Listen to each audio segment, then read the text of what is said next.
Hey guys, what up? What up? How we doing? I'm doing good. Had an interesting day so far. Can't complain. I cannot complain. We have updates on this setup and just in general. We have made a few changes. Now we are farming T8 cube, so we are no longer using rock magi. So we have that extra bit of regen coming from our frost. We've upgraded our damage to 1 build DPS. We now have a wicked support on our erosion magi, which means all my minions get to do all my minions get to do erosion damage.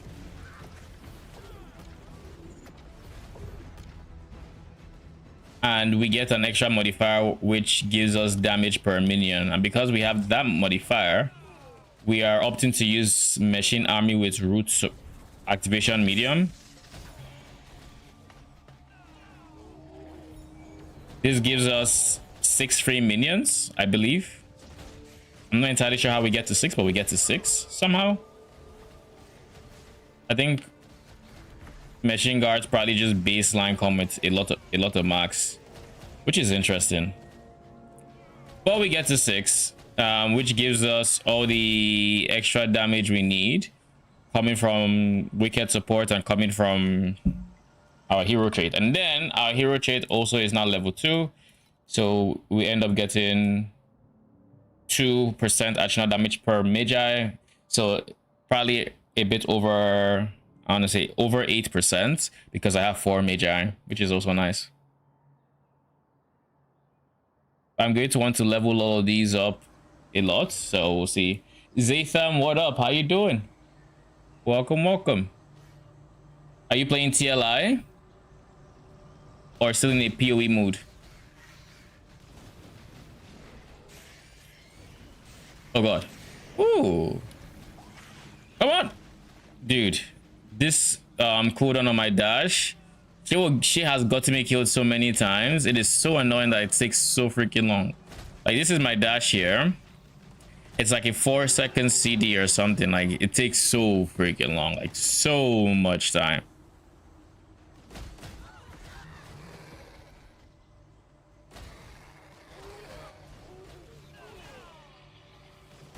Just moved and got set up in a new place, so just league starting, but about to grind TLI. Nice. How was the move? I hope it didn't stress you out too much, because like, I know for myself, I hate moving so much. Every single time somebody asks me to help them move, I'm just like, oh god, I don't like it, but I do it, but I don't like it. I'm going to have to eventually move from my current place, and I'm not even looking forward to it. I am not looking forward to that.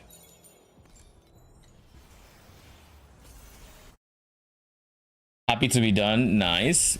Glad you're set up now too. So the stressful part of unpacking is at least behind.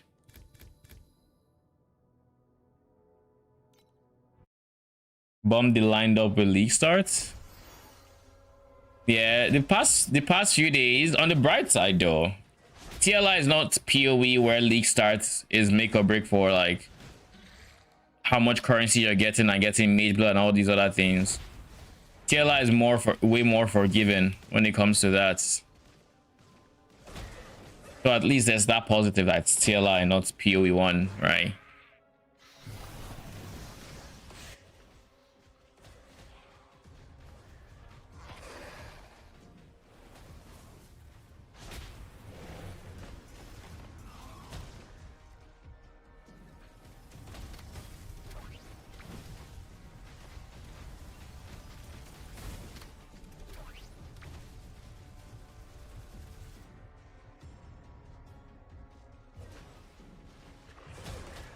Nothing boss rush Jill can't fix. Yep, pretty much.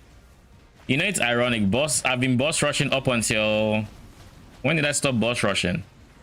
this morning, I think. This morning, I finally got enough damage to farm T8. So now I can actually go into cube jail.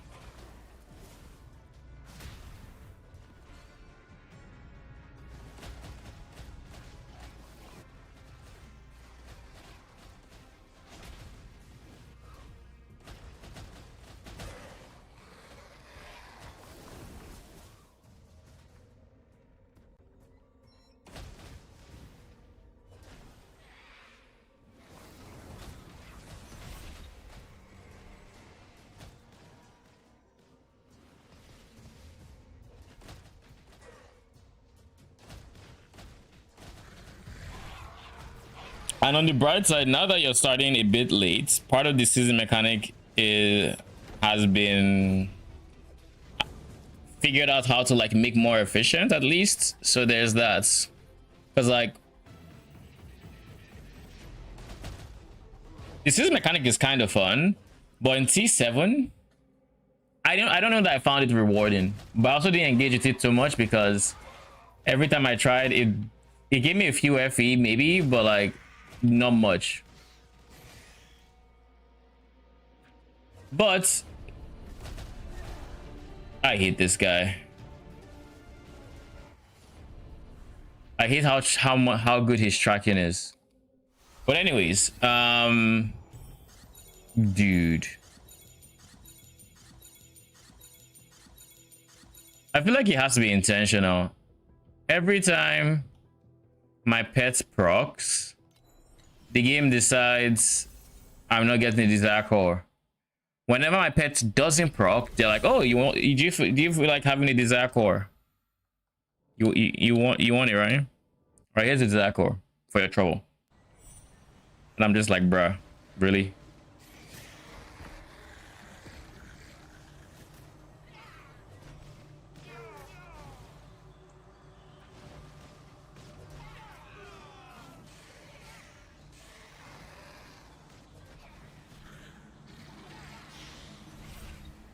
All right. I think I'm going to switch off of this. I was testing it for a bit. Probably going to switch to slow prod.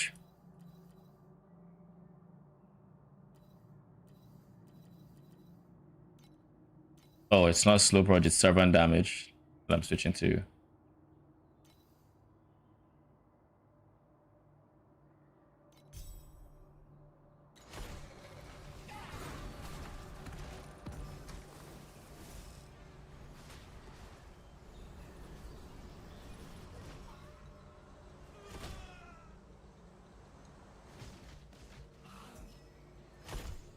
What is this?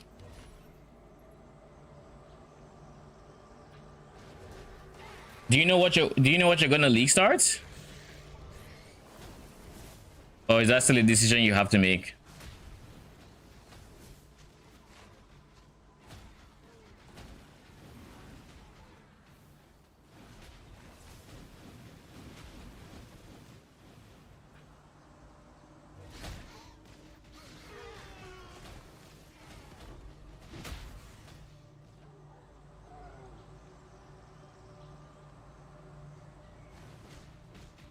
Between 1 and 2, probably gonna do 2 again. You know, this is my first season ever trying Iris 2, because whenever she was released, I thought, well, I knew I wasn't going to play the newest class, but I also thought her meta build at the time was Rock Magi, and I thought that was just the designed goal for her, which is to be a caster using minions or something, where she would be the one doing the entire thing. She was the only major on the map. It's like a self-cast build essentially.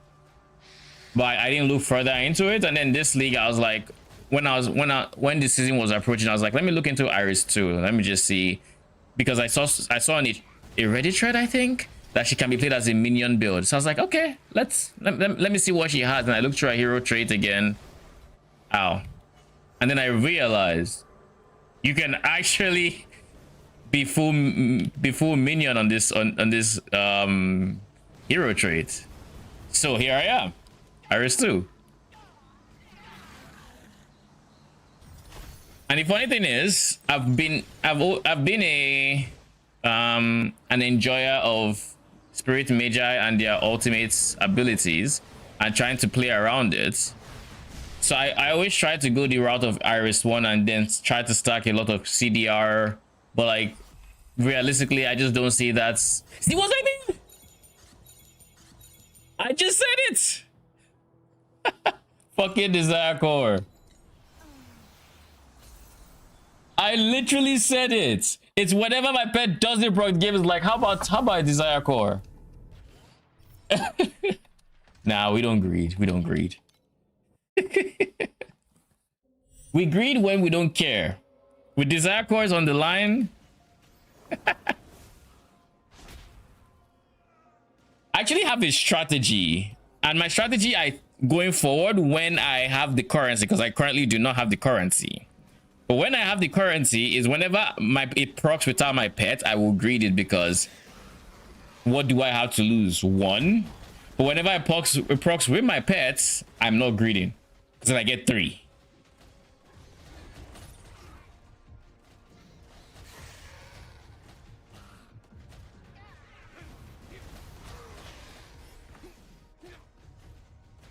Greed all day, every day. Are you a greed enjoyer with the ×2 compass? That is a compass that I think right now it's like 40 FE, and I'm just looking at that compass like, yo, if I were to use, I don't know that I'm going to make 40 FE every single map in T8s with that shit, but like I'm going to try at some point. Brother in Christ, can you not put me in a corner? Thank you. Appreciate it.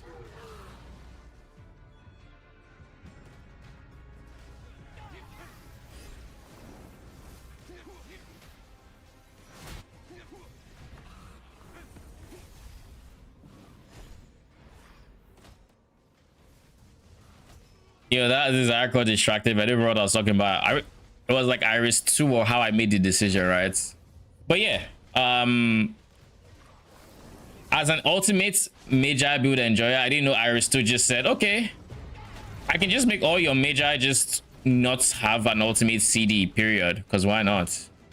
If I knew, I would have played it a long time ago.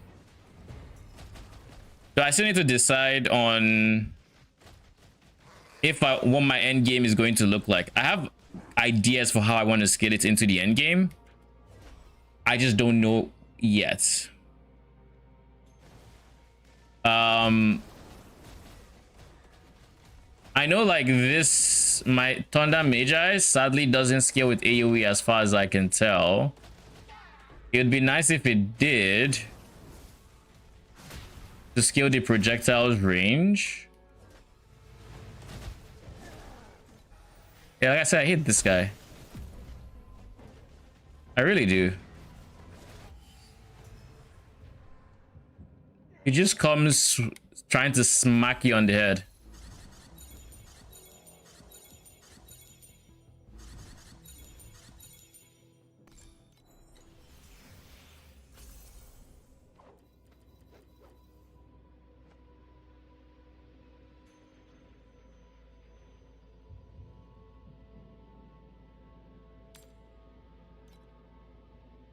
All right, it's not worth anything. What about you? Wait, what about you though?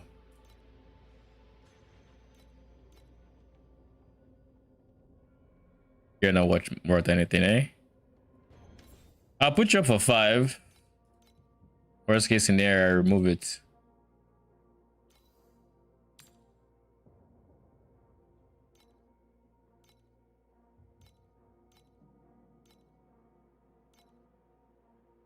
I only did a little bit of cube last season. I did like to grid and poof it out though when I was running it. Build making is non-existent for me in this game. I find a guide and copy guide.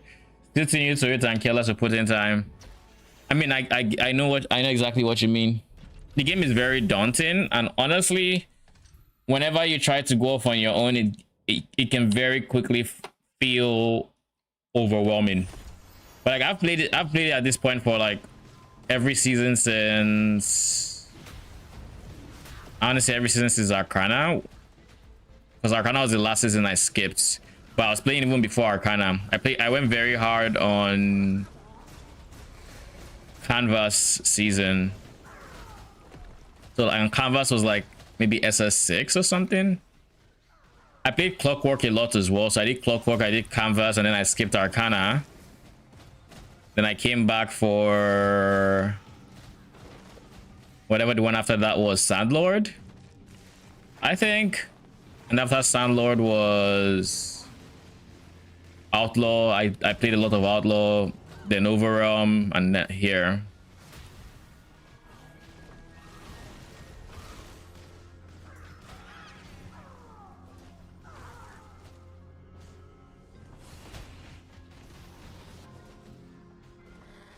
My guy, can you attack that, please? Thank you.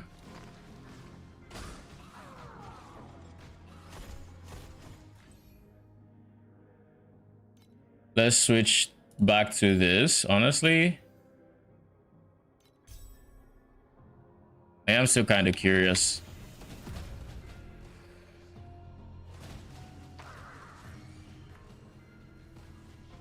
So it does affect the duration on the orbs themselves, because like I thought. So what's using this support gem means is single targets, we get to stack a whole lot more of them that just keep doing damage and hitting and all that.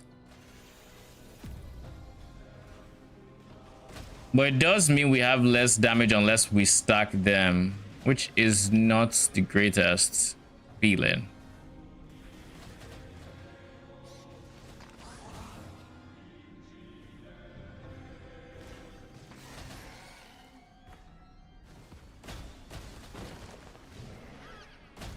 Only played Mistville and Overrealm. You know, Mistville, I didn't play Mistville season. And the season I created my account. Oh, that's an FE probably, right? Jeez. I'm too broke to be leaving it on the ground. I know it's a long walk, but I'm gonna do it anyways. Too broke for that.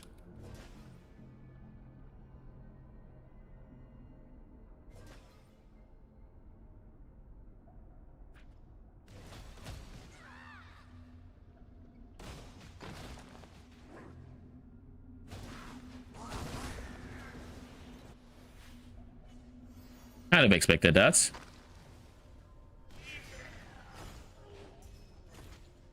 What is up in my phone and listening to me lately? I say nothing that makes it, that should be waking it up, and then it's just like, oh, what did you say? Oh, you want to search for something? Like, no, get the fuck out of here, man.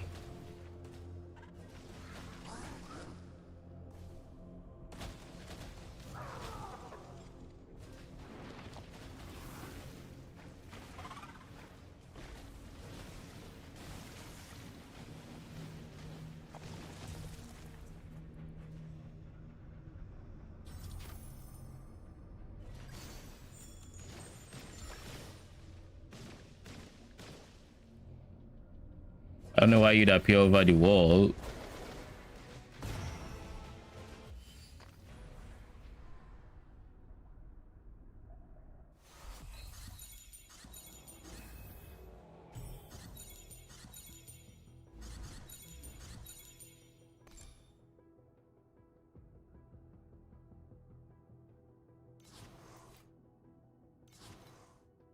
Now the greed works. The last 2 times I hit greed, nothing. You only played like a day or 2 of Mistville. The first season I played seriously was Clockwork. Before then, I played Cube. Cube was my very first season when I created my account. And all I can say is I remember being very, very, very confused at the whole Cube mechanic, because it would be like, I remember opening the game. That was my first season, so I didn't even know like what I was doing, builds or anything, and there wasn't really that much content around it. I just remember they sponsored Gazi, and I was curious to see what a non-PoE ARPG would look like, and if I could actually really get into the game, because I really wanted to. So the season rolls around, or the season starts. I log in. I choose Moto. I'm having an okay time. like a pretty decent time, all things considered. Then what happens? Then I get to the end, like I'm just progging through the campaign, trying my best to follow the storyline because, you know, I used to try to do that whenever I got into a new ARPG or whatever, because, you know, I thought the story mattered. But was I wrong? Anyhow, I get to the first campaign zone that has cube, and I open the cube. Then the cube interface happens and yada yada yada, and then it's like covet. Okay, covet. All right, cool. So I get to pick. I'm seeing all the items it says, so it's SS ranking, yada yada yada. I'm like, okay, so I want this one, and nothing happens. I'm trying to tap the one I want. It's like nothing is happening. Like, why is nothing happening here? Then I click covets, and it just starts automatically picking trash. I'm like, right, not that one. And I'm like, yo, what the fuck? And I'm like, okay, fluke. You know, that was one zone. You only get like enough cube currency for like one rule or something. Like it's not a lot because this is still maps, right? This is still campaign. So I'm like, okay, maybe I mistapped it or something. I go on next zone, do the same thing. It's automatically picking from me. I'm scratching my head thinking, what the fuck is going on here? Nothing was making sense. The description of the mechanic made zero sense whatsoever. I'm just there like, I must be missing something. And I didn't bother looking up a video because I'm like, I think I just ended up quitting at some point. I was like, I didn't make it through campaign. I was just like, yeah, I don't understand what's going on.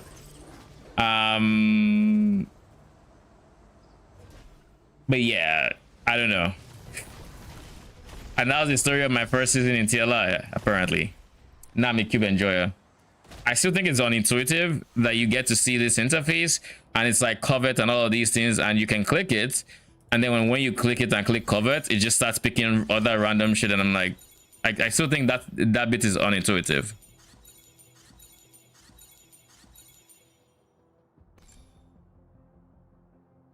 To gain more.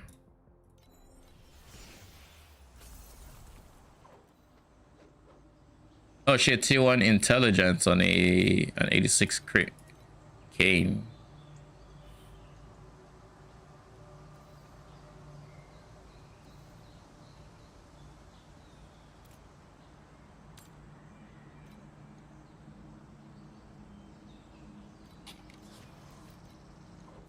Imagine if you could pick the reward, every reward you wanted. I mean, if you could pick every reward you wanted, then all you're going to see is every single window. Every single window will look like blue crystals. And then every once in a while, you see one purple show up. And then every once in a while, there'll be one desire core there. It will literally be the same thing, but like all you see is the one you're going to get. Though to be fair, it would then end up playing quite a bit more like ritual than cube.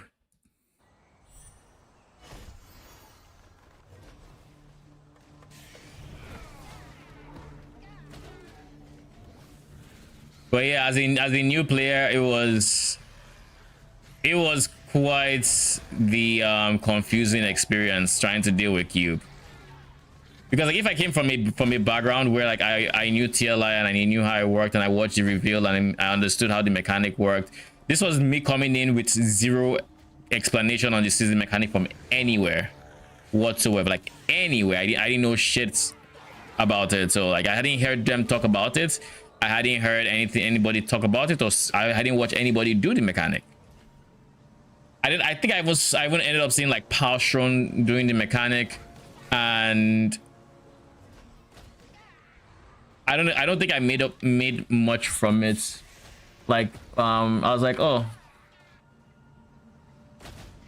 his is auto selecting too, but like at the same time I also didn't really know the valuable currency. I knew FE was like the chaos orb in the game, but like that was, oh god, that was about it. I need to stop getting complacent around Cerberuses. They kill me way too often.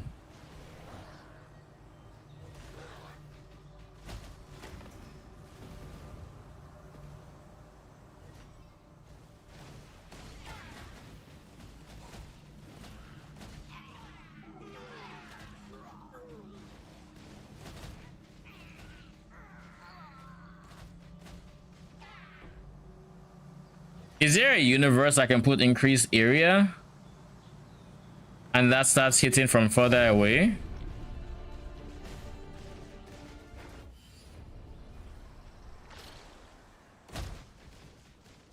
To my understanding, it's... Of course, you're not gonna pick the golden cube, are you? Oh shit! It actually picked something good! How much are they going for, actually? I actually forgot. I don't remember. Yeah, it's like 10, almost 10 FE. So that's 30-ish FE.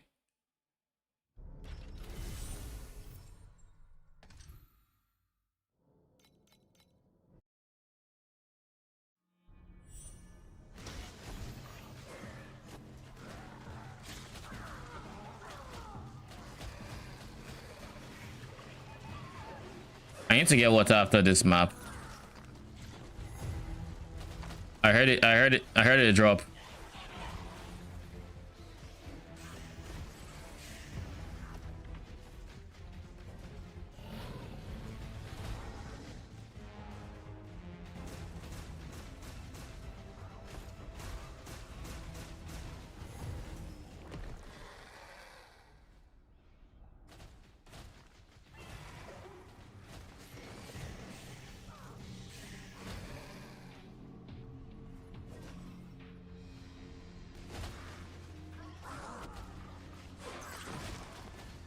I mean, I won't say no to FE drops. I welcome them. Every single one of them.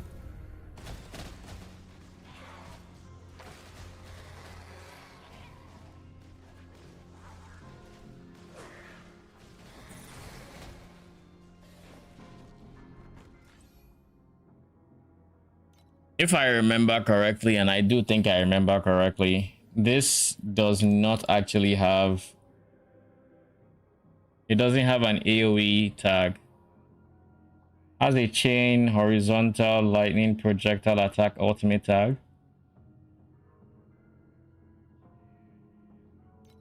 I can go increase area and see what happens, but I would not be holding my breath. I don't even see increased area.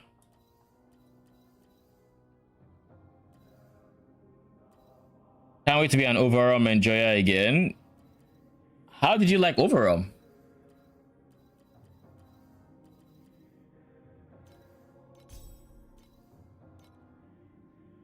Did you enjoy the season?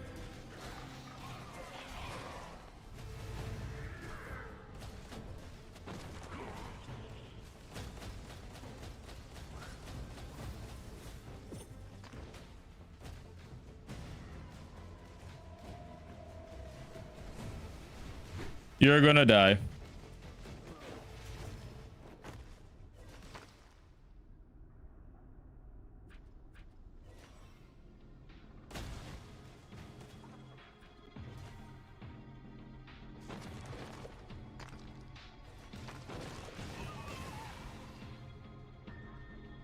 Absolutely love the mechanic. Plus, you locked out and got level 6. Holy shit. That is huge. As somebody who never got to level 6 pets, I don't even have the pets. I pulled. I most definitely did not lock out. I didn't even get level 1. But I think my purple and my blue are... Did I pull for it actually? Now that I think about it. There's one easy way to check. What does my overarm look like? Okay, I didn't pull for it. Okay, never mind. I didn't get lucky. I didn't get unlucky rather. I do have cube level 6 though. I got that this league. You know the funny thing about getting cube to level 6? I put money into it, but not much amounts on what I spend on a pure supporter pack. Yeah, I get you. I get you. I mean, I don't judge. I also put money into mine. But like ironically, getting my cube to level 6, I only spent money on 2 levels. That I think is the most fascinating part to me about getting cube to level 6. Because like, how did I get cube to 6? I got cube to 6 on, I think, level 1. I got from a season when they gave a free drop pets chests. I got cube then. Then the next time they brought the free chest, I picked Athena. It was cube was still level 1, but I picked Athena. Then I think between that season I picked Athena, I got a Supreme Showdown chest. So I used that Supreme Showdown chest to get to level 2 cube. And then last season they gave a free drop pack spirits, so I got it to 3. And then last season as well, they allowed us to convert Athena to other mechanics. So the one Athena that I picked from one of my free chests, I don't remember I got the chest, whether it was from Supreme Showdown or it was from the thing. I don't fully remember which chest I used for which, but I know it was between getting one free chest to Athena. I got 2 to cube, and I got 1 to cube, 1 to Athena, 1, and then 2 Supreme Showdowns to cube, and that got me to level 4. So then I pulled for cube, and I got the 2, and it's 6 now. Which one is that? Which one? Do you mean like the free drop pack spirits? Every few seasons, in the past like 4 seasons, they alternate. So they give the one that you converted to cube. Oh, it's this one. Actually, I probably want to use boon for this. Pack spirit. It's this guy, Athena. I used one of my free chests to get this guy because I thought I would enjoy the Athena mechanic, and I didn't. Then last season they completely reworked the mechanic, and then they gave people who had the pets the chance to switch for any pets one time, you know. So I switched him to cube.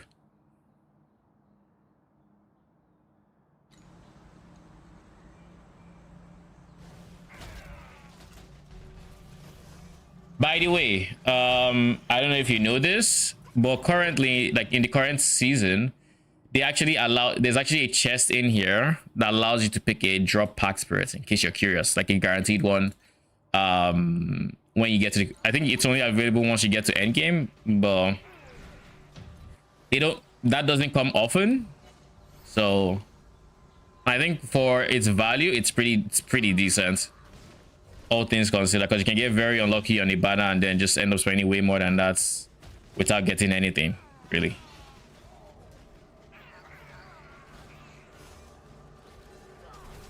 Ow, these guys really hurt. What the fuck? Why did they hurt so much?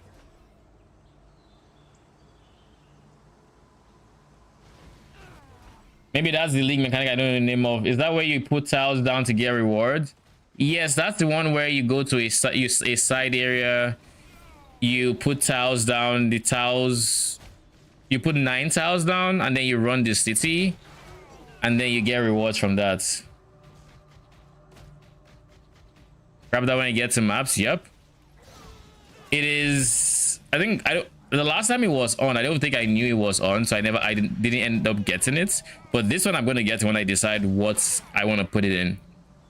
My current philosophy for this league is typically when a season releases, they typically wait a week, and then once that week passes, they introduce the past season's pets into the shop again, into the banners with the same discounts, and then they also show what the rare drop pack spirit is, I guess. So like last league that was Kong, the season before it was Dorothy. Kong is the pet that gives you div cards, essentially. Whenever you drop a div card, he can multiply it, or he has a chance to multiply it, basically. Dorothy is the one where whenever you drop a compass, she can basically multiply by a lot. A very tiny chance she procs, but when she procs, she drops like 10 compasses. Chalk in the pet's chest when yeah, we're never seeing chalk in there. We are never seeing chalk in there. You know, unironically, you know how when you first start in TLI, you have this banner. There's a banner that I can't see, but there's essentially a banner here that allows you to go until you get your. It's a very decent chance for a legendary until you get your first legendary. That guy, my very first legendary pack spirits was Chalk. And I remember because like my friend who Arcane who introduced me to TLI or reintroduced me after I queued to TLI, he's the person that got me to play in Clockwork. He was stun locked when this was my first pack spirit. This was before I got anybody else. This guy has been with me. That's why typically I have Chalk following me because like again, this is my first pack spirits, and the fact that I just got insanely lucky. And the funny thing is, I couldn't even appreciate it then because like I don't know what Chalk does. Like okay, I just got a pack spirit. I was rolling till then, and I got that. Like okay, cool, it's nice. He of course had the oh my god, what the fuck reaction. I'm just like, okay. I mean, okay. It looks on, yeah. You don't have to convince me that he's good because like every single new season, I feel like Chalk is one of the biggest reasons why I barely ever have to I never have to like spec into Flame Sand. I just get quite a bit of Flame Sand because Chalk exists.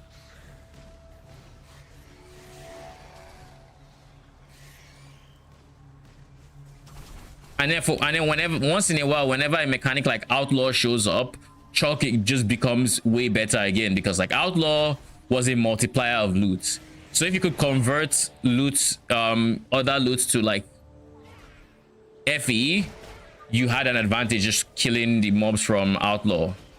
A big advantage, especially with how many mobs were actually producing that mechanic and stuff like that. Overall was probably also decent for Chalk. I just don't remember dropping anything in Overarm.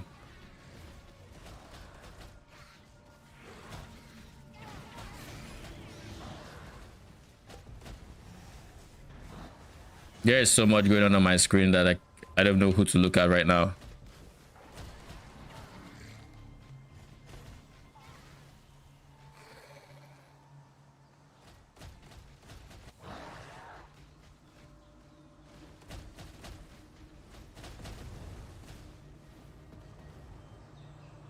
I had the same feeling when I got the Ember Pirate guy. Yeah, that guy is actually pretty dope.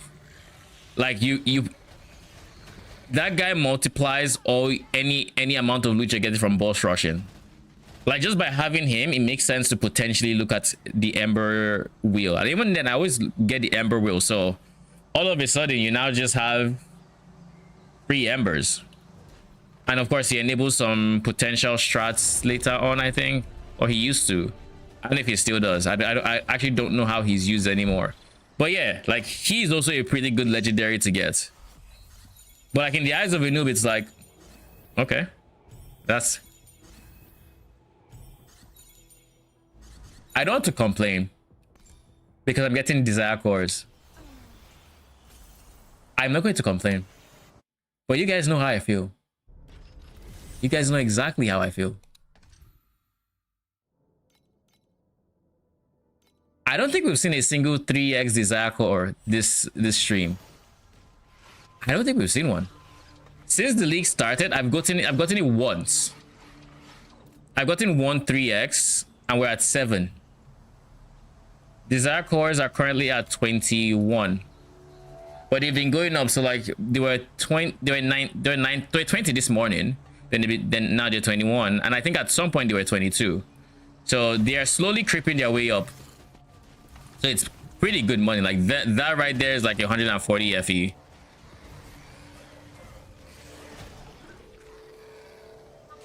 In the 7 I have. Well, 147, but yeah.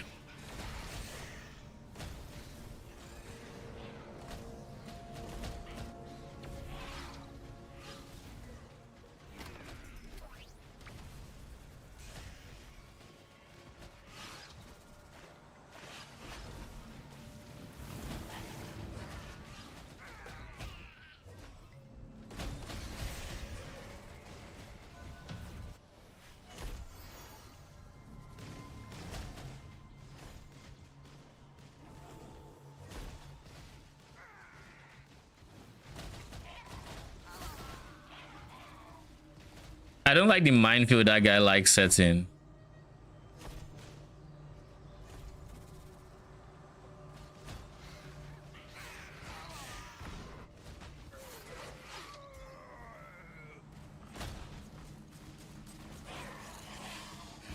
Where is the judge? Oh god, oh god, oh god. There he is.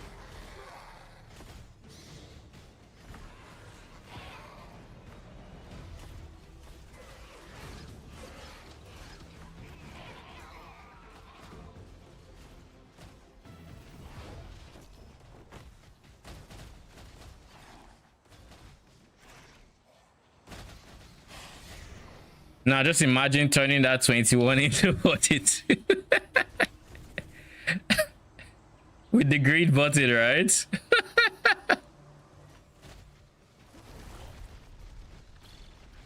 I mean, you know what they say, 99% of gamblers quit before they hit big, right?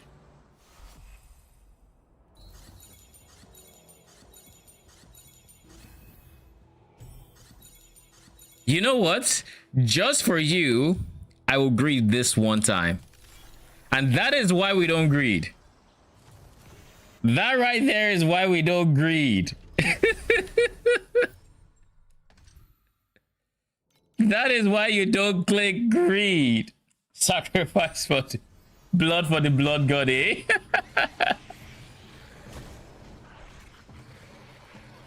Holy, the greed god is satiated.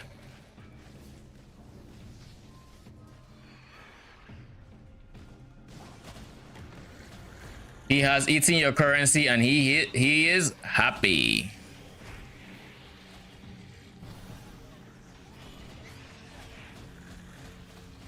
Yeah, I figured this temporal shield eats my minions. It eats the projectiles, which isn't great. It's a natural counter to a lightning Magi or lightning golem Iris 2.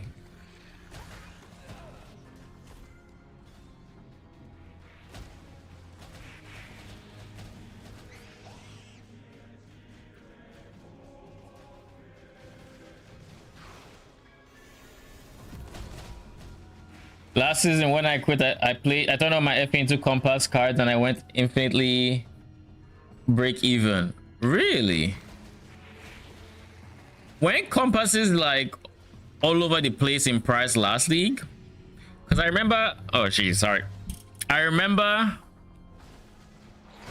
there were a few compasses that were just giga expensive. Like Cube Golden was pretty expensive, Outlaw was insanely expensive. Like Outlaw was giga money, but then of course they had all the plethora, the many. Oh, because of tax. Oh yeah, the tax really does do that. Like tax in this game is quite nasty. Because tax exists, the game is just like, yeah, good luck flipping. I don't mind that flipping is less pronounced in this game, to be honest. But like the tax is weird. I don't know how I feel about putting up something for like I'll use today's example. I dropped a Warden's Breastpin, killing a Watchers, which is currently goes for like 550, 540 ish FE to like 600 depending on like what you roll and stuff like that. Could even be more expensive. And I put mine up for 540. So when it sold, I think I got like 470 or something. And I remember being kind of disappointed, not because I didn't expect, I knew a tax would be there, but because I guess I'm used to tax, but like every new season, it reminds me the feeling, which is how I then get used to tax again. Yeah, because which I forgot which ones were giga worth it, but it was major spikes of bad. All right, now I'm way up. Like you finally drop a 1000 FE item, you're like, oh shit, I just got 1000 FE. You sell that shit, you get like 900 or 890. It's like Like, it's still good money, but like you were kind of hoping for 1,000. It feels especially bad when it changes the last number, you know.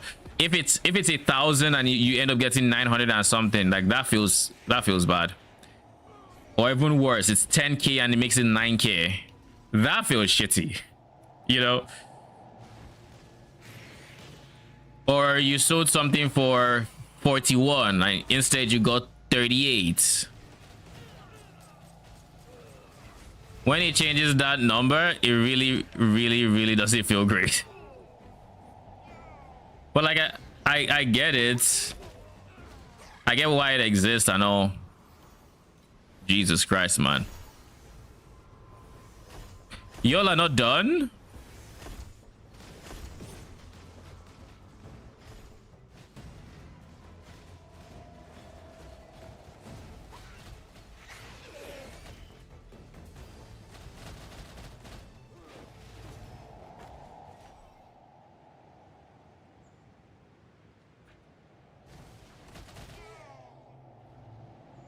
Tax hits hard when you run out of vouchers. I mean, vouchers run out very quickly. Very quickly. As of right now, I've gotten like 12 FE from vouchers already, and I would say I hadn't even reached the point where I was really printing, like I wasn't making a lot of currency from trade yet. But like now, if I just click with my voucher again, the max I could last time was 12. Now I already have up to 91 here. If I take 91 from this, I'm only going to have like 40 left in terms of total tax vouchers. And I've gotten the bulk of like the beginner tax vouchers from Ordrak. So like from this point on, I'm not getting that many tax vouchers. Like I'm really not getting much.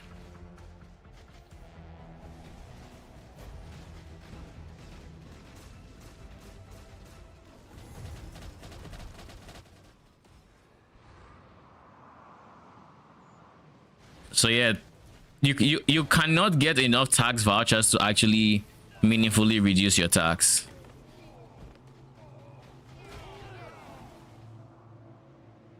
Now, if there was tax evasion in this game, then we'd be talking.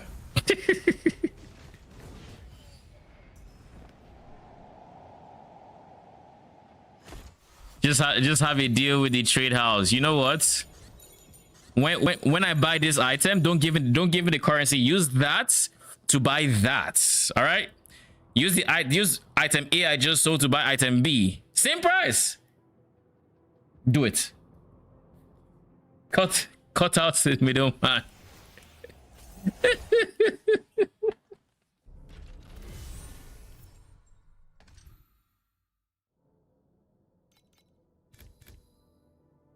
Minus life regain. Half eye.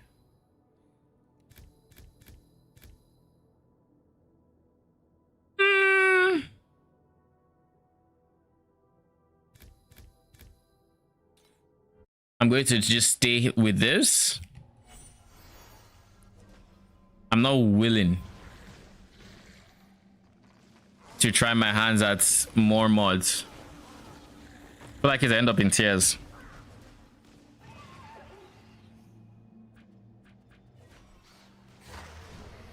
Once I'm done with this map, I'm going to sell some of my loots from Cube. Probably just the desire, maybe not the desire cores, but maybe. Probably desire course, to be honest. How many maps do I have left? 14. That's enough to get more. So I'll do that, and I'll try to get some ultimate affixes on my rod.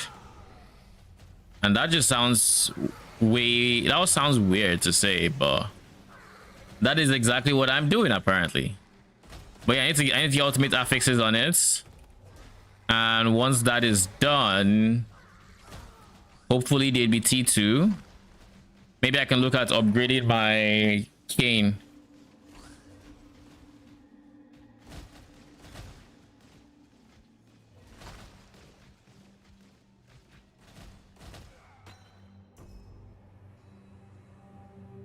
3 FE. I mean, not great, but I will take it. It's not bad. Not bad at all.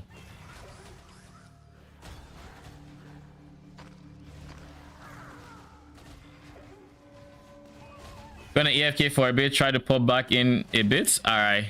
Thanks for stopping by. Good luck on your league start. Happy grinding to you too. Good luck on the Iris.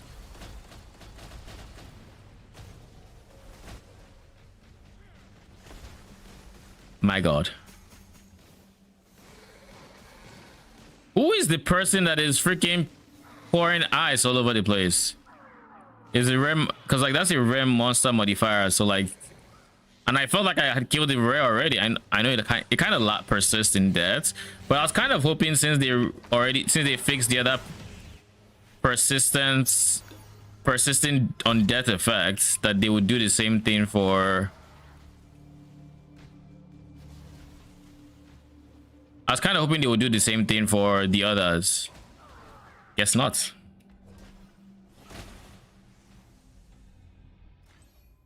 I've just been nerfing my damage, haven't I? Oh, I didn't end up changing the AoE. Meh, I don't think I'll change the AoE. I think I'll leave it as is.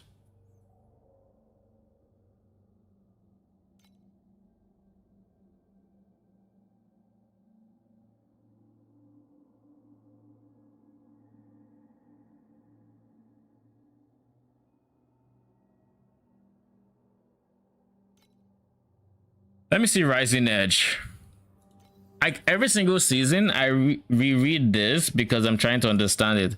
Cast this skill and gain Euphoria 5% additional minion damage for each time you cast a summon skill. Stacks up to 5 times, last 6 seconds.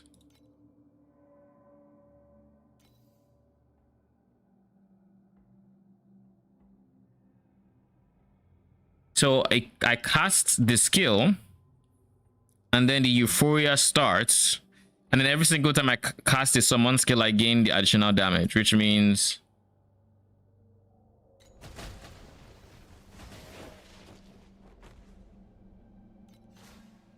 does this have the summon tag? No, it does not.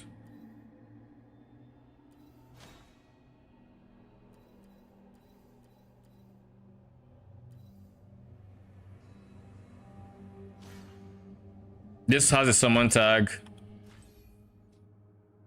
This obviously has a summon tag.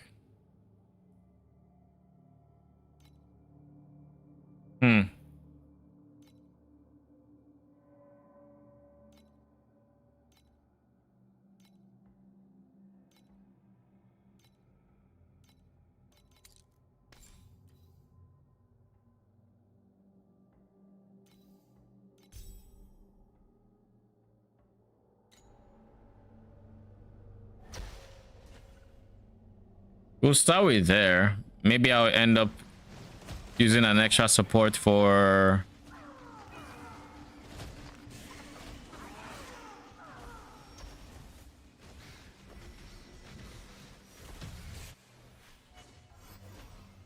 all right, buddy. You need to die. You need to leave.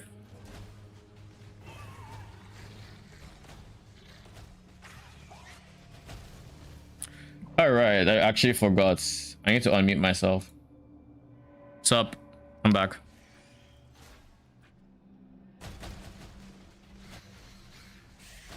I assume they're both AFK. What the fuck?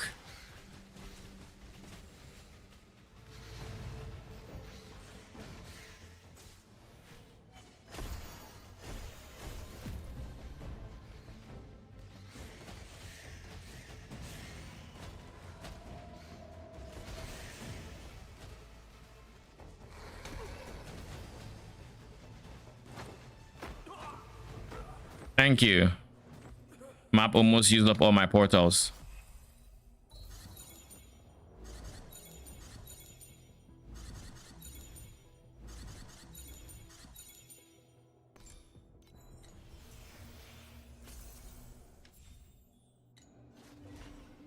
All right, BRB, I need to pee.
All right, I'm back.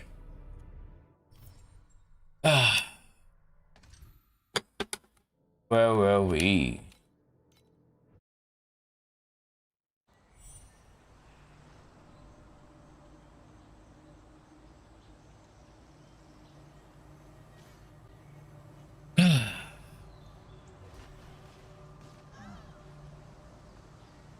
Oh, I just remembered I said I was going to try to get my ultimate affix on my rod. I still will.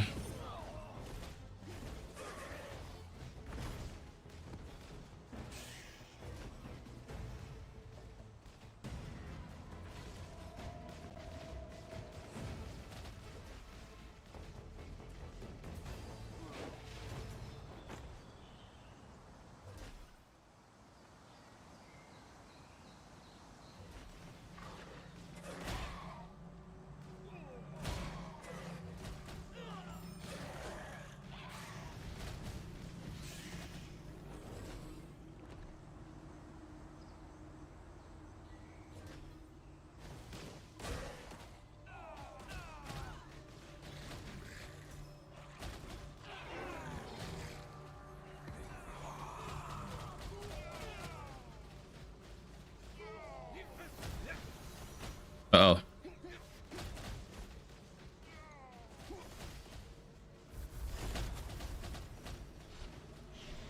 Yeah. Do your move.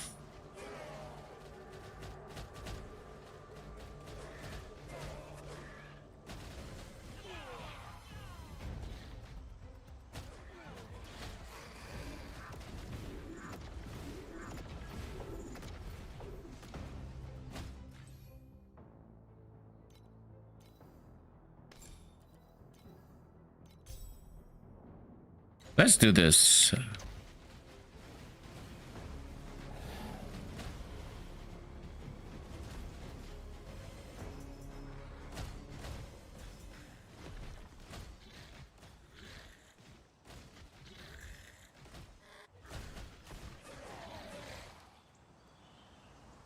Once I figure out attack speed and all of that, and maybe even regain interval and regen, I think that is when I'll be able to really start giga scaling attack speed on a build like this.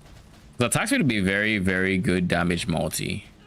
It's just in its current state, it is also just straight up a life drain multi for them.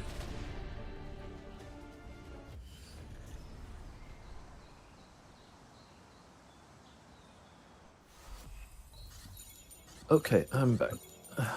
Welcome back. Thanks. What was that? 1% minion fire damage per 12 strength. Yeah, I didn't think that'd be expensive. What about you? 8% additional damage with some increased damage. We'll put it up for 12.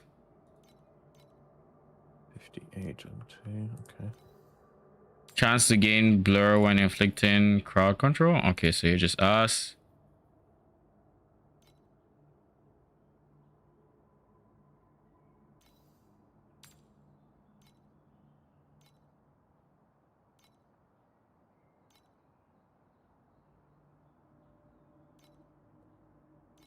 Oh, okay. What does he do? See what I mean? They're already up to 22. Wait, brother. Remove. Max. 154. Once that sells, we'll look at... Actually, even before it sells.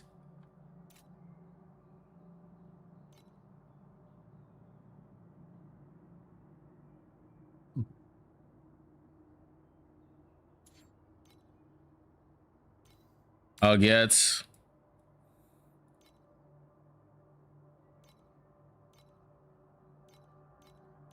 Yeah, about 20 each.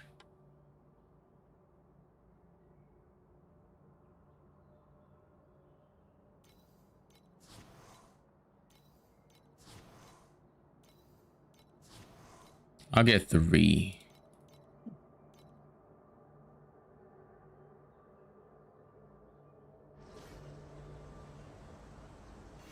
And now that we have 3 ultimate embers,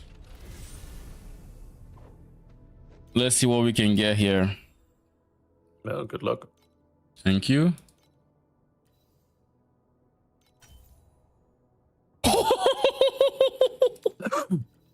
Oh my god. I got, for context, my minions, I'm using a build that does ultimate damage in my Magi. I got T1 additional ultimate damage on the first click. So that's 53% multi. Okay, nice.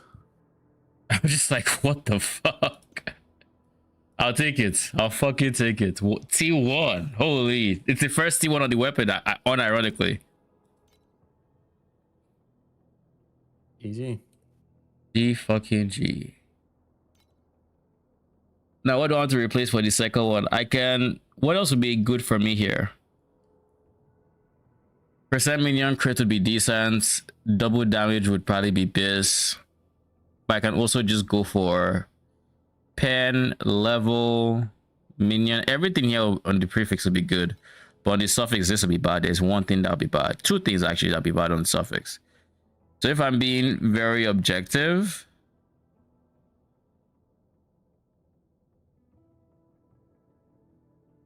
what should I do?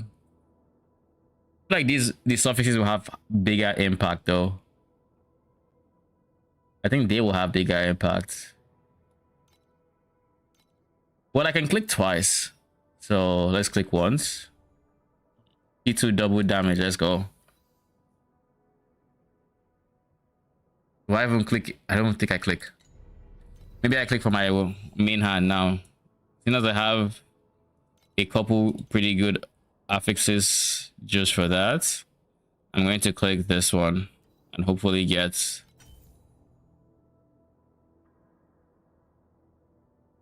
It's not an attack skill. That was the one I didn't want. All right. That should be giga damage actually. Nice. Let me see how much damage it is. Nice, nice, nice.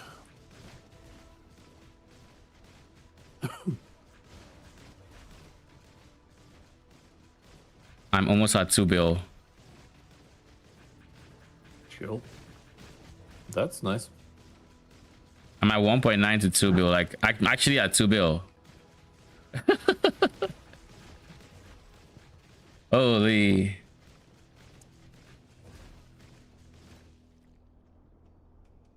Ah, man. What am I still missing? I'm missing blistering lava sea. I see. Okay. And I just need to run it once. I'm still a ways from being comfortable. Wait. Please don't tell me you're about to say you're still a ways from being comfortable in 8-0 with 2 bill. No, I should be comfortable. I'm more thinking doing 8-1 boss for the points. But with Voidlands, it's a pretty chill boss, so... Why did you buy it to go up so much? No, I got giga lucky, and I bought three ultimates. I bought 3 ultimate embers to roll 3 ultimates, and I got T1 on my bis ultimate affix on my side weapon. First try. First try. Draconic 2, Russian 1, Arcane 0. What is 2? It's a freaking it's a crowd. First try ultimate number is 2. That counts. How does that count? It's that not counts, money, bro. You're luckier than average. It's not money. You're about to make money. 2 bill?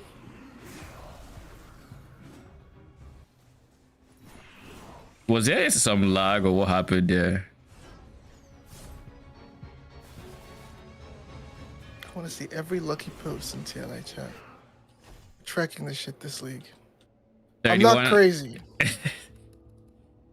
Dude just dropped 31 FE. I'll take it. Okay, so that's an extra point for cube. We almost have this stream maxed out. We just need 2 more points. Is there any other... Well, I don't think there's any other zone that I have quite farmed to the degree I have farmed the Voidlands. But I do have Steel Forge. I have 13 Steel Forge, so I might as well.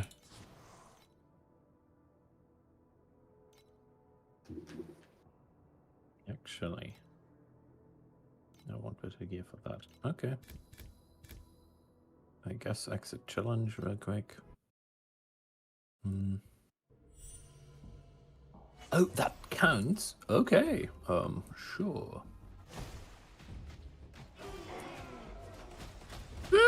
Okay, we're chilling.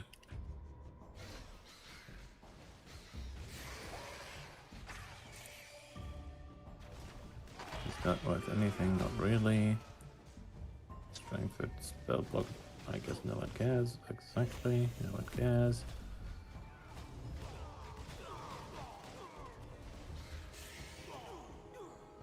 All right, 8s are now very comfortable.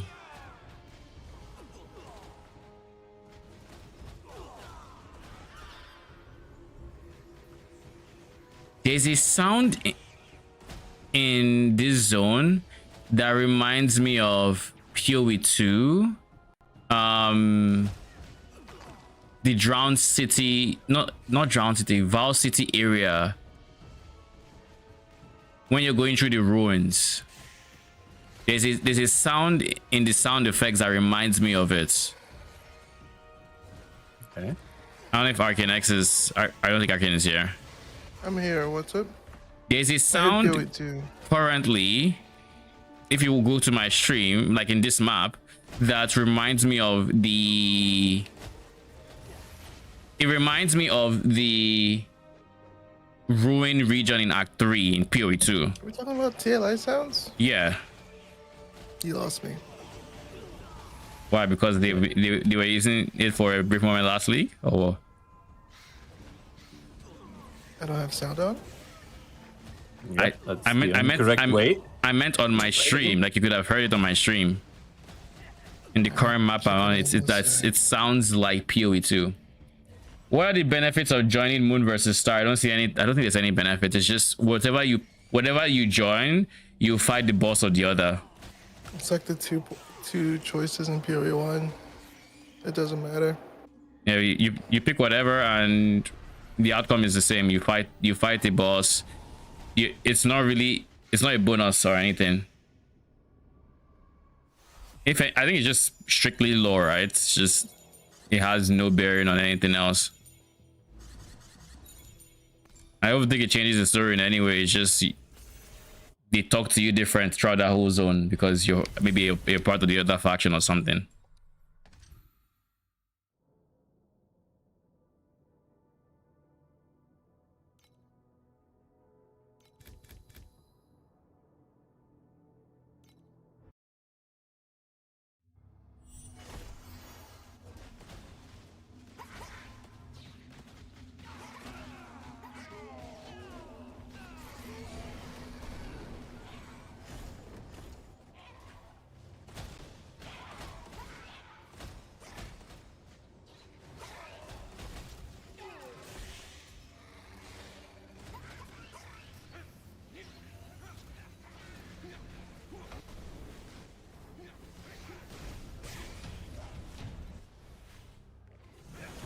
Brother in Christ.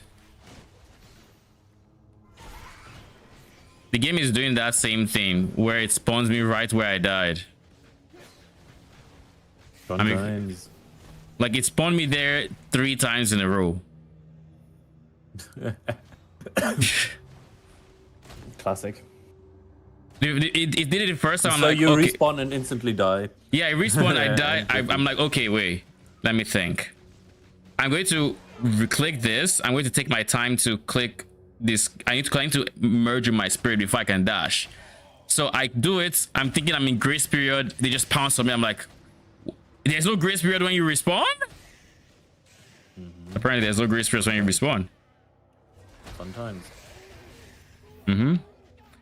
So the next time I had to do the very quick, I'm just like, I respawn, merge, jump.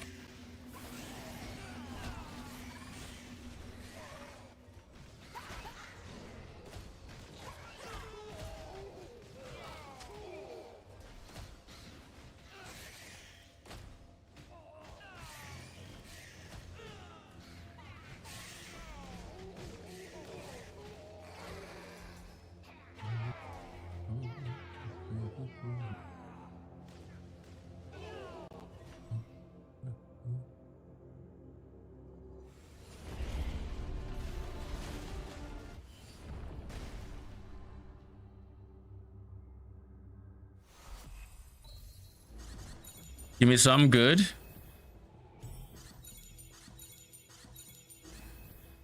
You're gonna give me a desire core, aren't you? Oh, you didn't. The game has a very nasty habit of giving me desire cores when my pet doesn't proc. Or when it procs, it's like, nah, you don't need it. Oh, you wanted that? Nah, you don't get it. It'd be boring if it did, wouldn't it? Exactly. It's keeping it exciting for me, apparently. I would idea ask.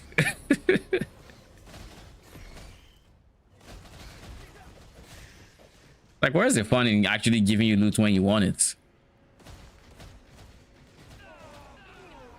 How about I give you loot exactly when you don't want it, and then I avoid it when you do? 5D chests. 5D chests. How do you see it? Working just as intended.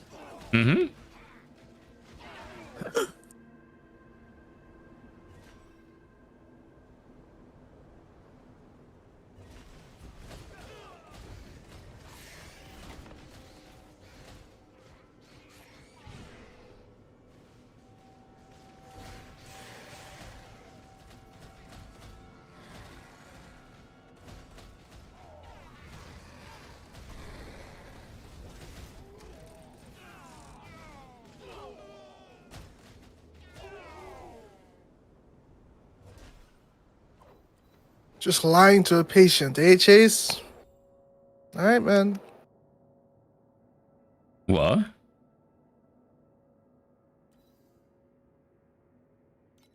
What are you talking about? Nothing much.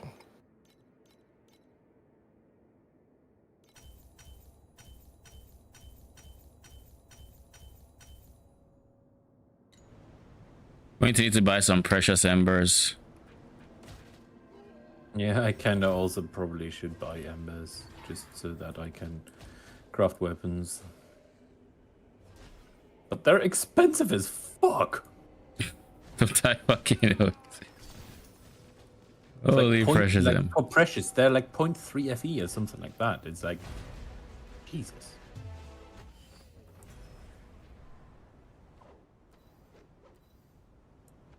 Armor, percent armor. Crit damage. Like, this is good for somebody. God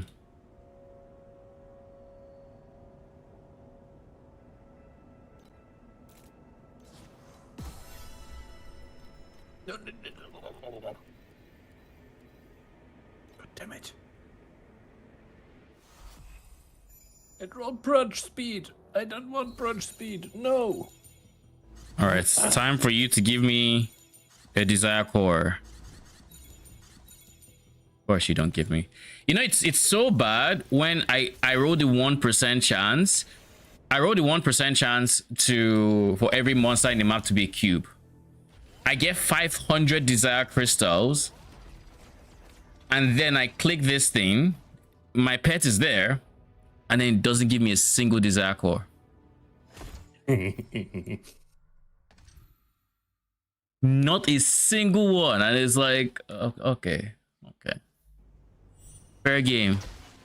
I see what you did there.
Oh shit! It's the big turtle. Holy! How many desire crystals am I at? I need to keep track of it. Desire crystals. I am sitting at 2k. 8,1996. Holy.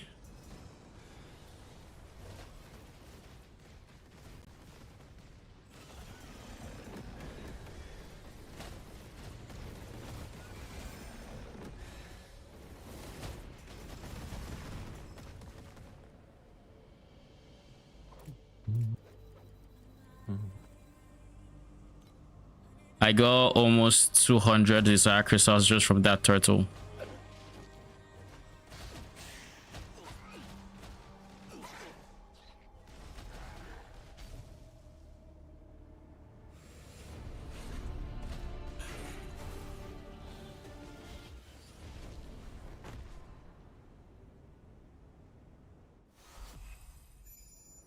All right, give me some good.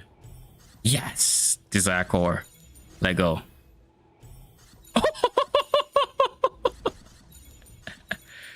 Okay, okay. Apology accepted. Apology fucking accepted. Did you triple it or what? Yeah, my pet's proc, which was a triple. And then he gave me 2 different cubes. I gave me 2 different cores. So that's 6 cores in this window. Jesus.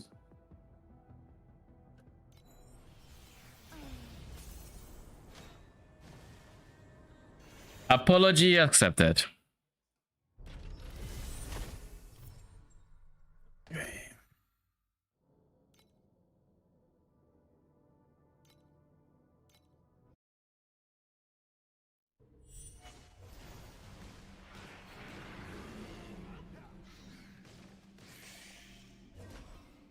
And at 21 FE piece, that was like 120 in that one map. I'm gonna actually just dip my toe in the golden compass and see how it feels when I have more damage. I feel like I can't put 70% more damage on them now, but like I really want to know what those mini cubes feel like. So maybe when I hit like 5 bill, because if I double my DPS now, then at the very least judges won't be problems anymore. So once I add 70% additional life to them, they should hopefully not just be decently, like, it should be slightly weaker than they are to me right now, ideally. But yeah, I'm not going to touch that because even if it's good, well, I'm not about to find out what the judge is about to do to me with that much life. Yeah. Does this seem like a fun experience if you ask me? Holy. That respawn position is very interesting, my G.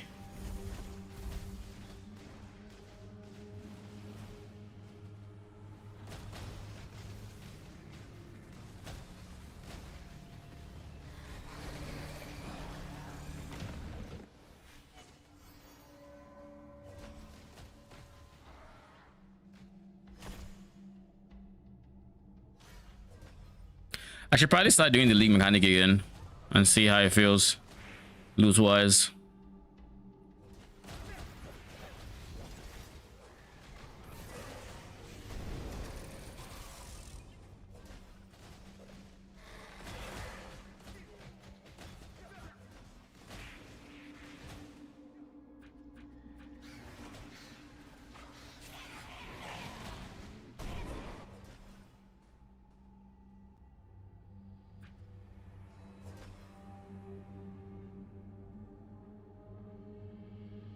You know, I wish in maps like Sun Temple, they either just rework the way the map looked like, or put a portal at the start that can take you to the end if you've gotten there. Because like,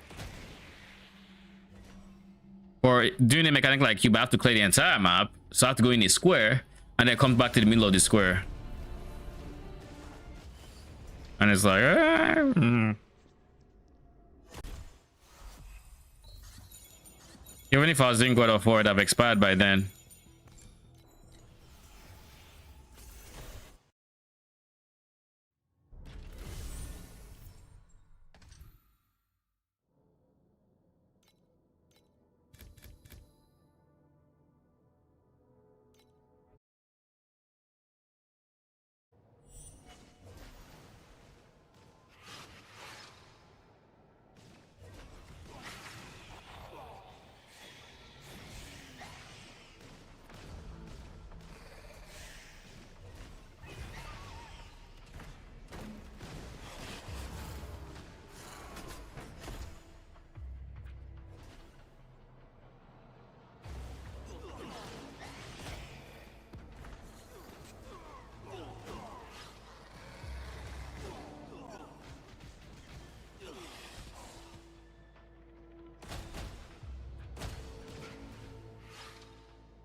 You're that guy.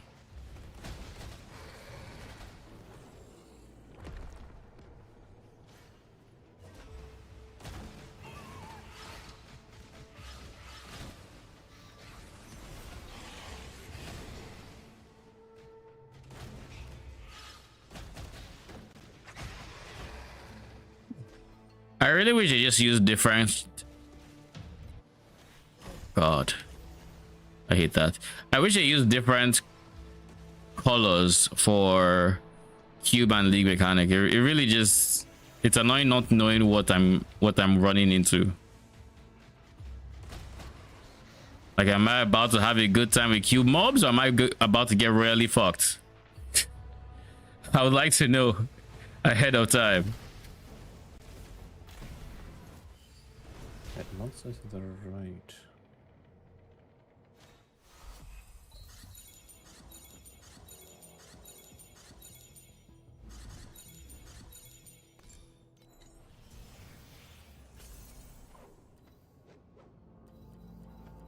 Revo effect, probably not roll too much. Okay. Chance to gain agility blessing on crits. Oh shit. Lightly. Apple 15. Hopefully it sells quick.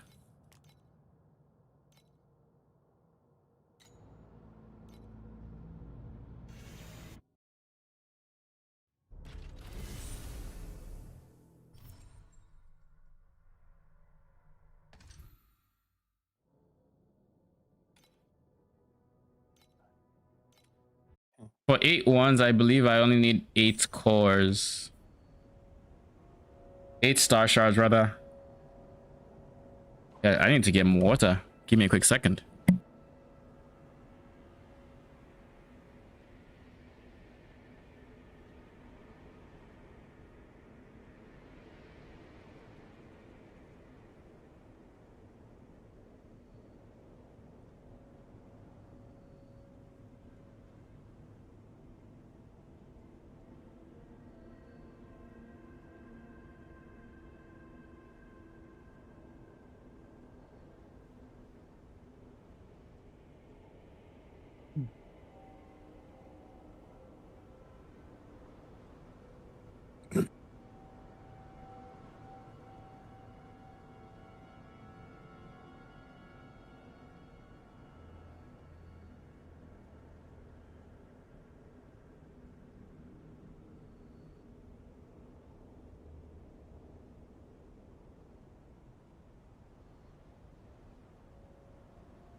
All right, I am back.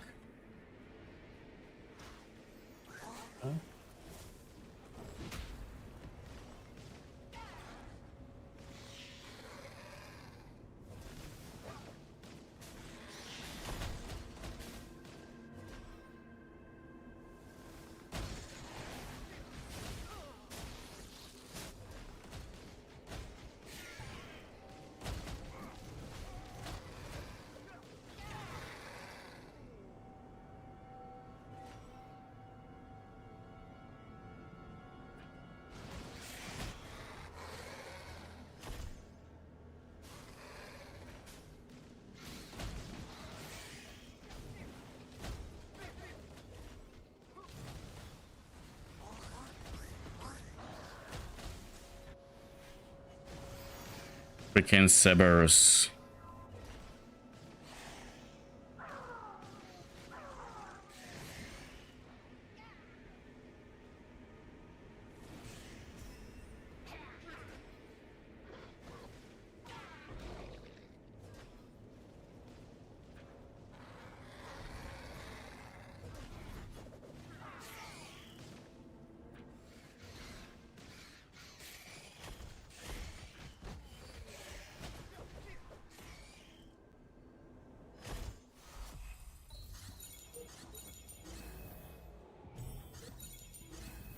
Give me some. Nice. Are any of you good? All right. Zathan would be proud. Right away with that greed.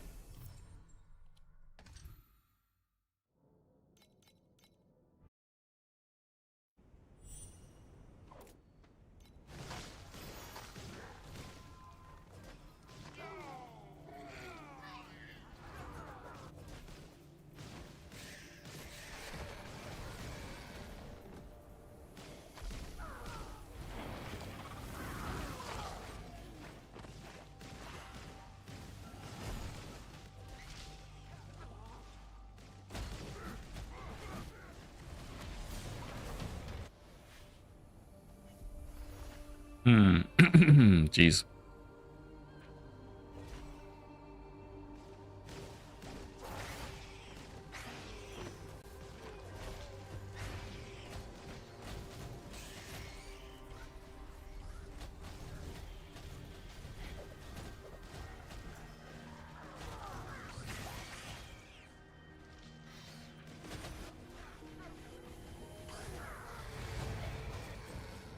But that's a judge. Yep, it is.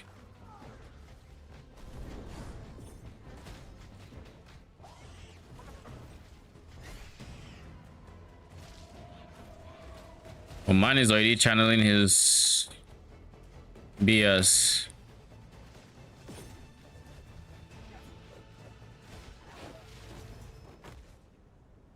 Oh, there's some cube mobs here, I think. Yeah, they're cube. All right, nice. God of War Divinities sold for 13. Which one is this? Agility on crits. We don't have any more of them, do we? No, we don't. Okay.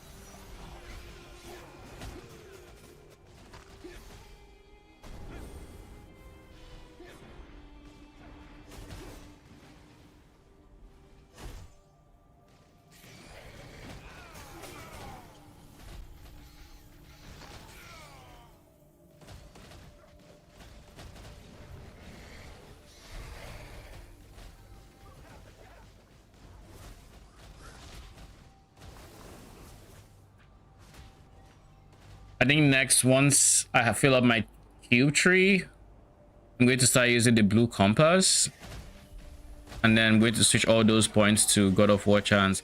My only problem with God of War chance is if I do it, I'm going to get used to God of War speed, so whenever it runs out in the map, it's going to feel ass. Whereas now, I just never have speed, so like I'm fine. I'm fine with it, and it's not like actively detracting from the experience. Ooh. We're actually getting pretty lucky on the desire core pulls on the golden cube.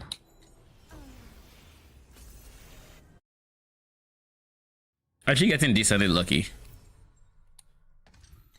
All right, 8 ones. Time for Steel Forge.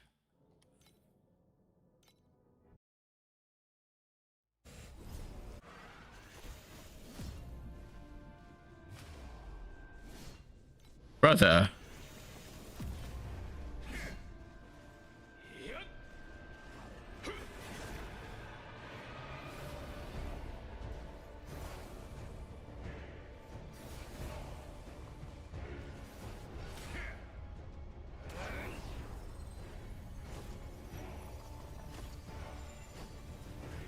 I'm dead.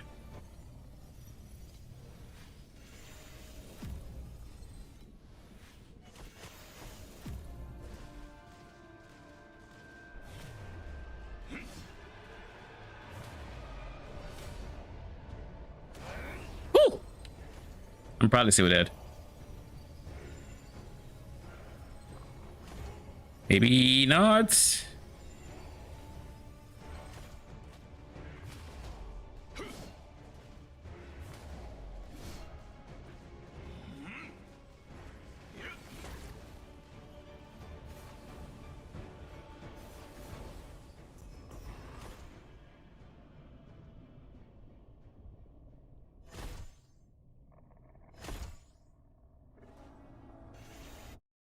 Cool.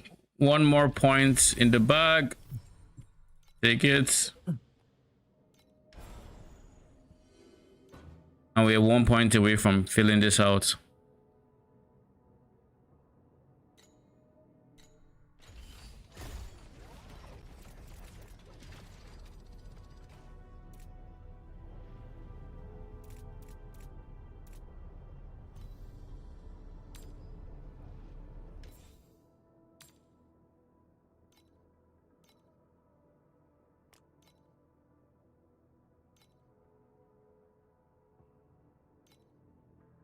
So what do I want to do with this money I have now?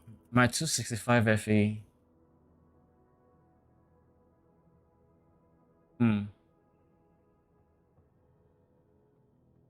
What is a decent upgrade for me?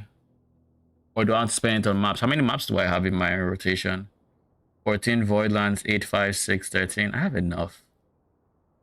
I have enough to where I can actually do other shit. So, way to spend it on upgrades is what that means. But if I'm spending it on upgrades, what exactly am I getting?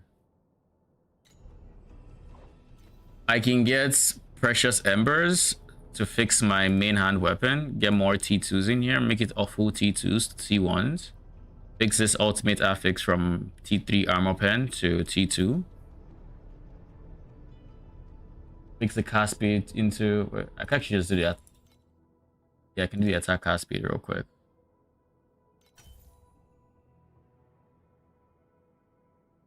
T1 crit rating would have been very strong.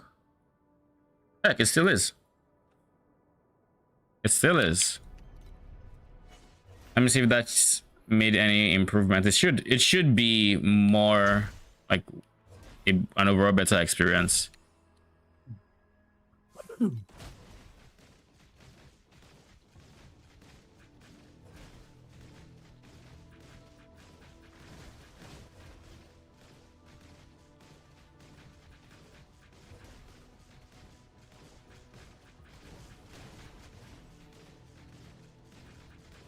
It's slightly more DPS, but not really. And the reason it's a not really is because attack cast speed is really good on the main hand because it gets to double dip.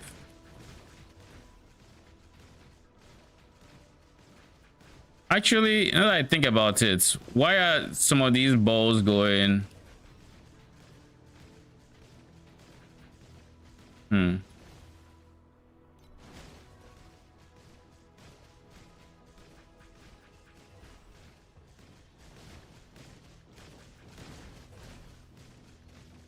I just realized those balls, some of the balls were overshooting for some reason.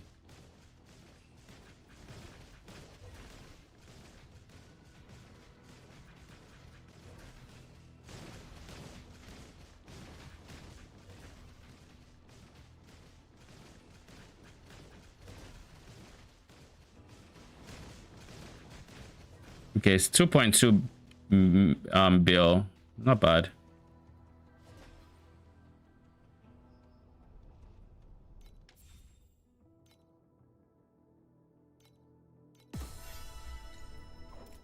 I still would want to change this eventually, but it's not priority right now.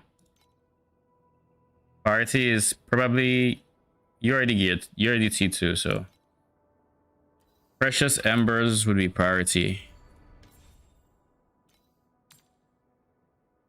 0.3.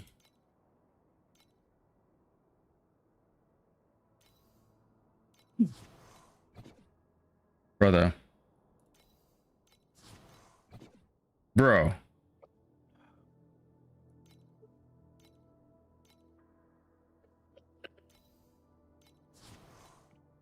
Finally.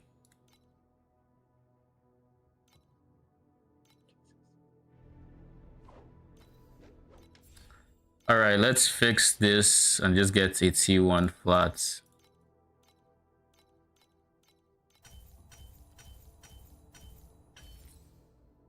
T1 flat lightning, that's fine.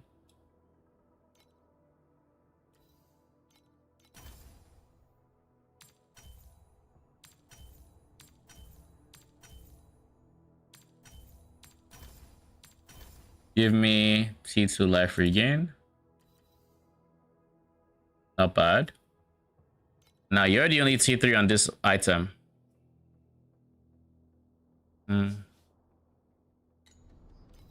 You are full T2s. Actually, you could be better.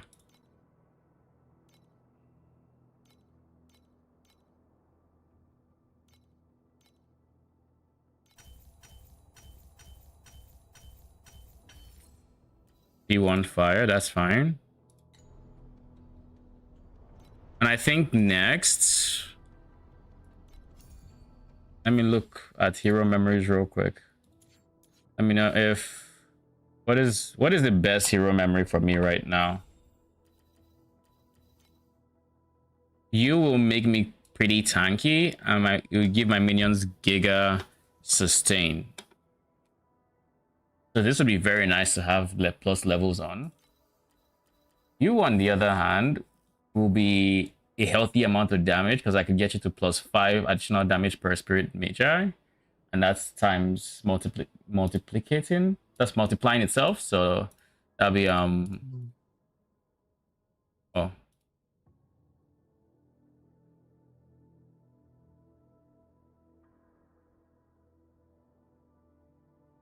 1 point. It's 21% more damage from base, whereas you are currently like a bit higher than 10%. And then it would also reduce this. The easiest way to do this is to show you here. Hero, Iris, Vigilant Breeze.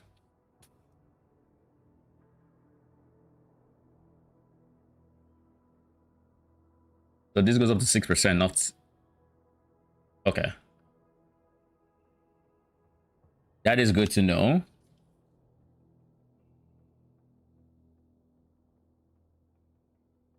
And then this one has up to 36% less damage taken, and the 100% of bonus life regen applies to Magi. 200%.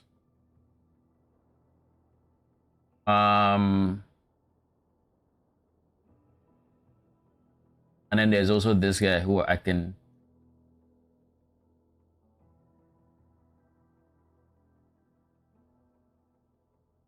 I can reduce the life it eats and give it stacks of breeze.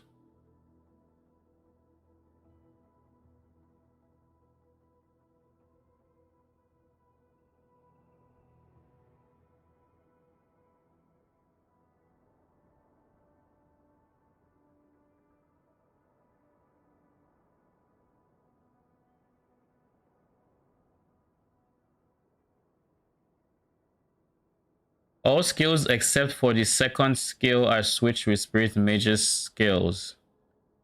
So I guess I get to choose which skill isn't switched. Interesting.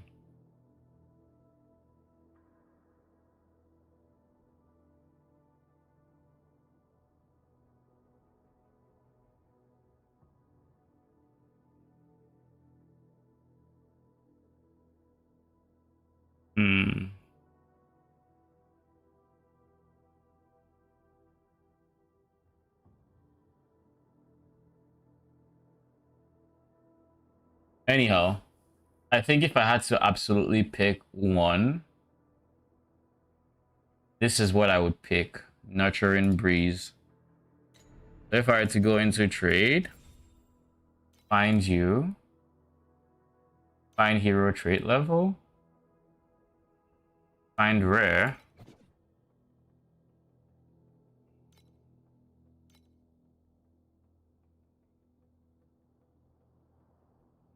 It's 3 KFE. I'm not saving up for 3 KFE, that's for sure.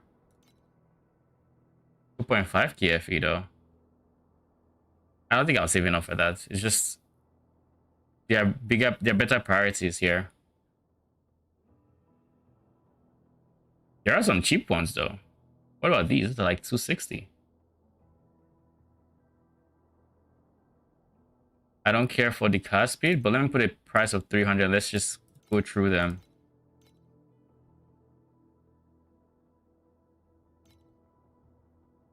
Cast speed, cast speed. Not great. Movement speed is 4.8 though. And this allowed me to get to level 4 hero traits, which is still very decent. 480.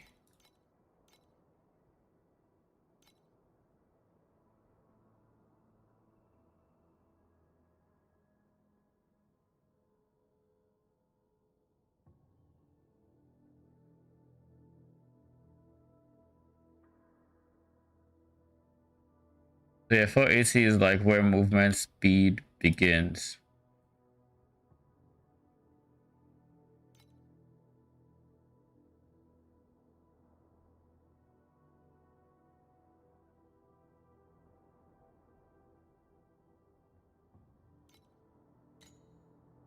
How much do I have? 129. I'm a ways away from that.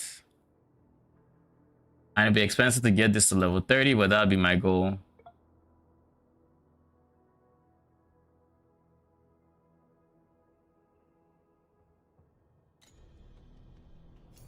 Then what else?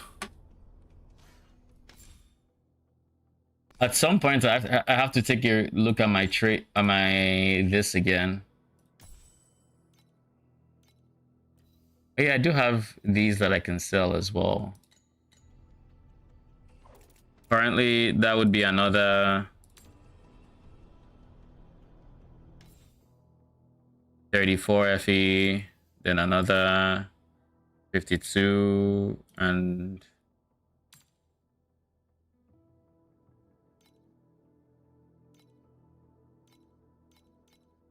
70. Another like 200 FE.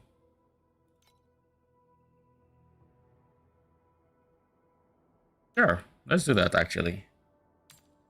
Let's do it now because I don't have to sell right now, which means I don't have to buy right now. So I can take my time selling it without, you know, any worries.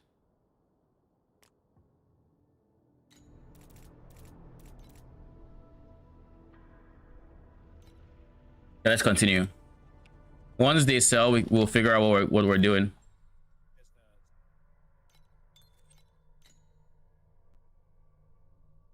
Still, I'm off of Discord, so have a nice evening. All right, good night. Night.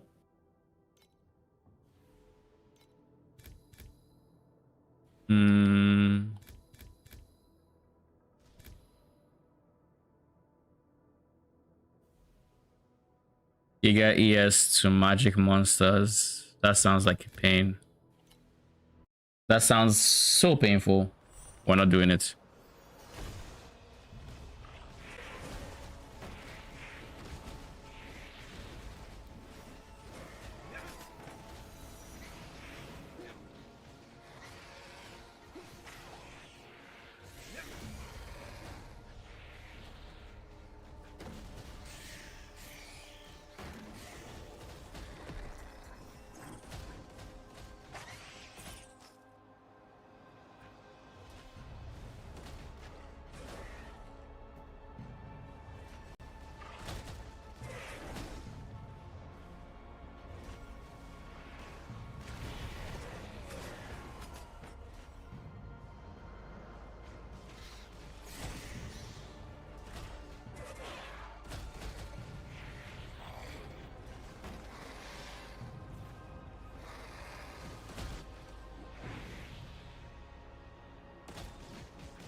I'm already at 122 desire crystals.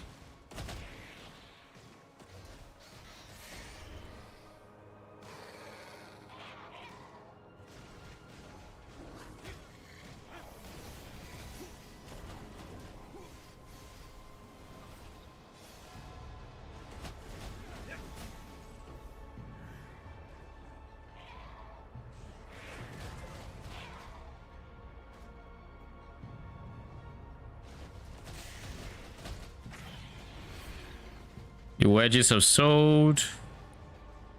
What else is left?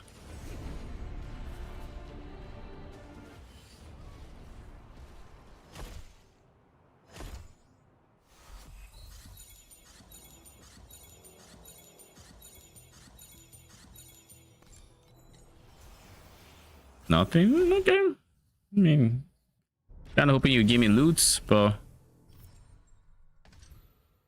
guess it's okay.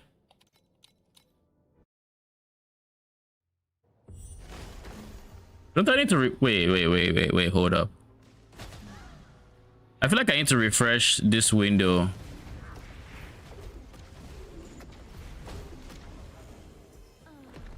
Ooh, thank you. See, that's the loot I was talking about, all right? I need you to drop more loot like that.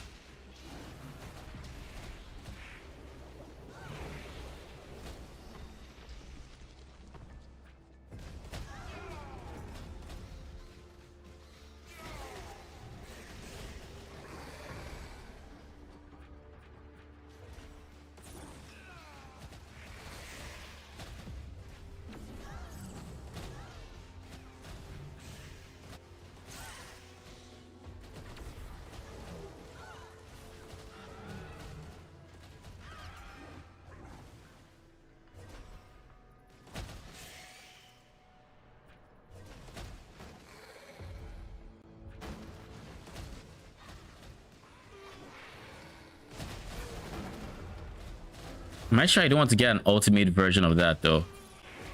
Make do with what I have for now and then eventually just sink 3k into making sure they never have to reconjure again.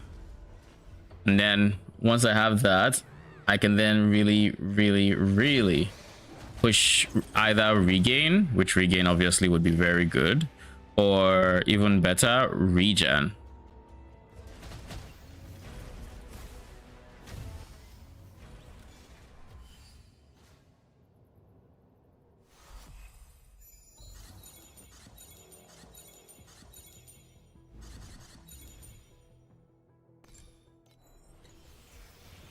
Ooh.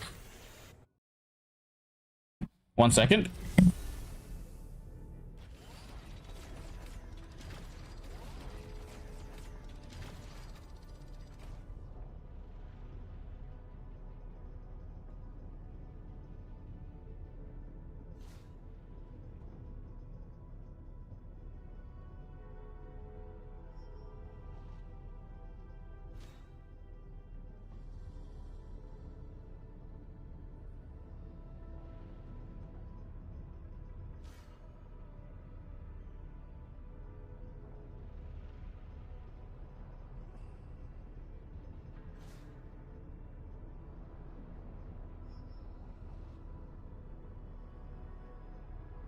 All right.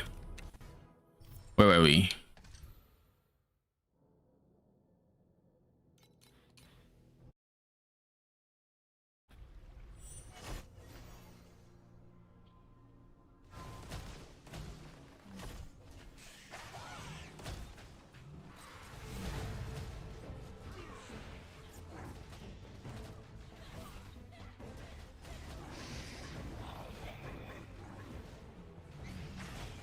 Going to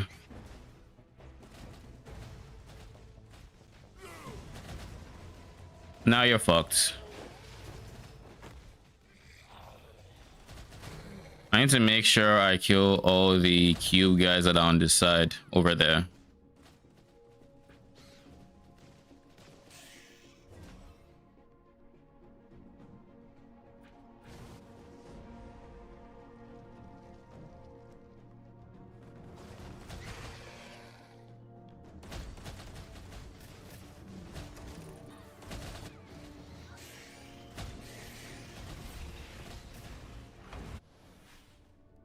fucking mines.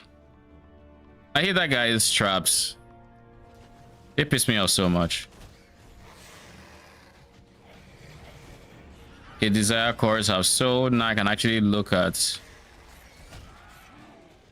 the upgrade.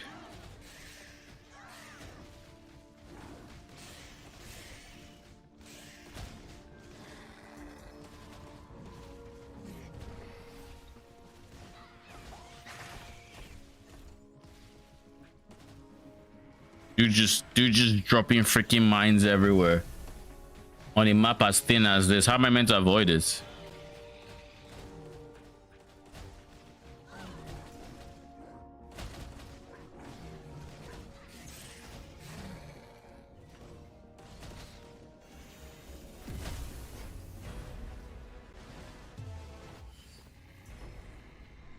I should also look at Kismets. That should also be something I keep an eye out for.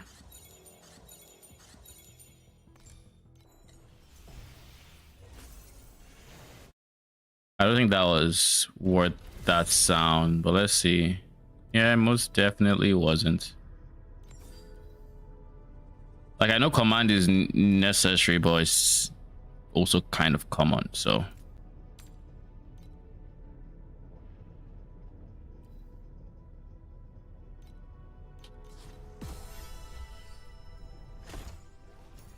Also kind of common.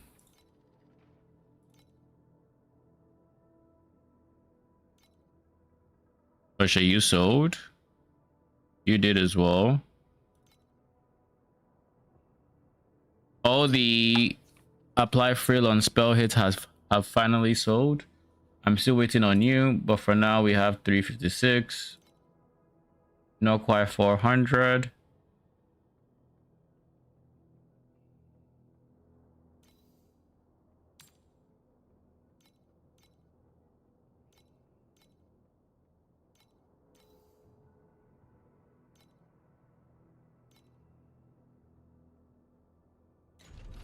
If that incentivizes someone to buy it.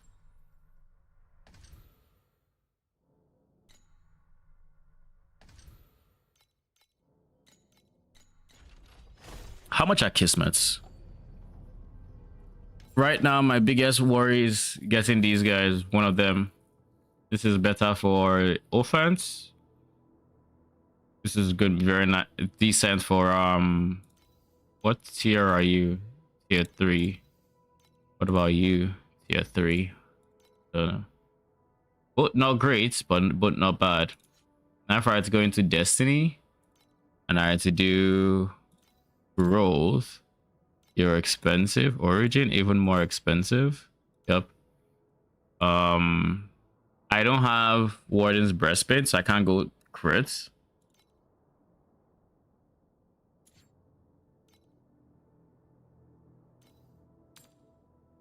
Expensive. I don't care for you. You are...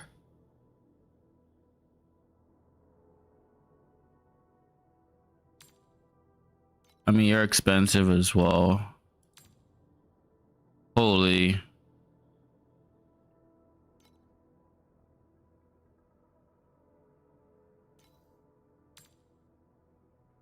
Nobody has bouquet. Bouquet would actually be very good for me.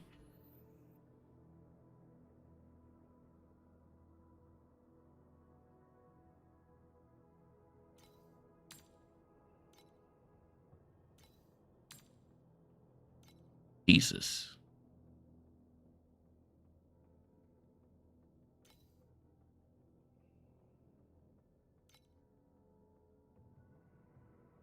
Fire, rock. Thing is, I'm going to use rock anyways, so like, because I want the mobility, so that's not even an option, like skipping it. And frost is the only other one I'd consider.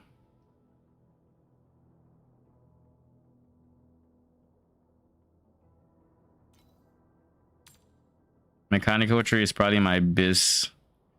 8% per synthetic troop means 8 times 6, which is 40% additional off of 2 kismets, which is not a bad deal. I guess it's not biz, but it's good.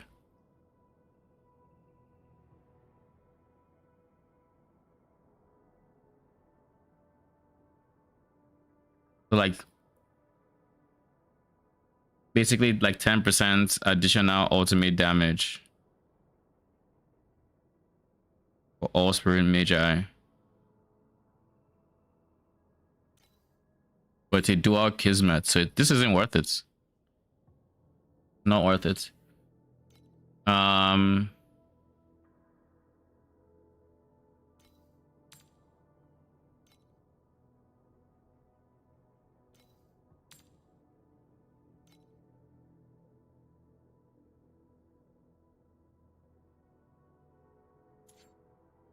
What about micro kismets with res? They're like 5-6 FE. I could just do that. It'd be less than ideal because in the ideal universe I've solved it some other way. But like it's not the end of the world as well. But yeah, kismets are still just not really in my price range currently, I think. So again, we prioritize getting this. Once we have some FE, we can look at upgrading a hero memory into something that actually is really good. Get something that would reduce my damage taken by a significant chunk. Like I remember this one is I'd be on 30% less damage taken. 32 from 24. Pretty healthy boost.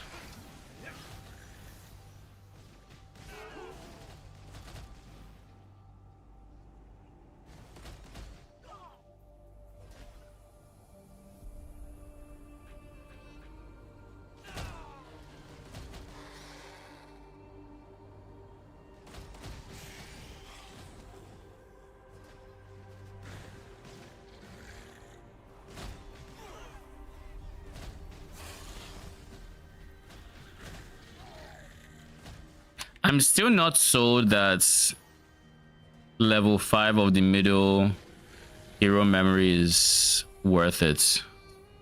Because level 5 of the middle of trade 2 goes up to 5% for every spirit magi. Now granted, I'm going to have 4 of them. So like that will still be 20% additional damage from there. But like compared to just getting other stats that matter, I guess it depends on what these other stats are as well. Like if it's crit and or crit would depend on if I'm crit capped or not. If I get my trade 3 and it solves survivability, then I can actually start scaling some pretty decent attack speed. I can scale attack speed on this and it would feel even better. Yeah, I think I will do that. Get level 4, level it up.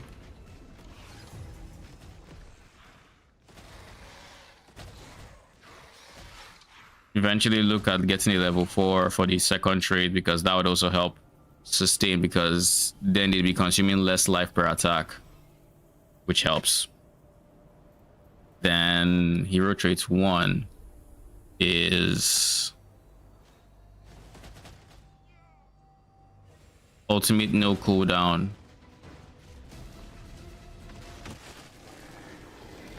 Ultimate no cooldown, right? Yeah. So then I can get them to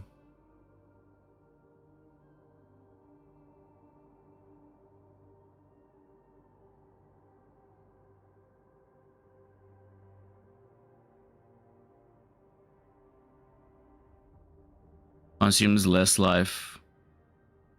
I think if I can get regain well enough, this doesn't need to be level 5. Like this is fine if this and this are in order.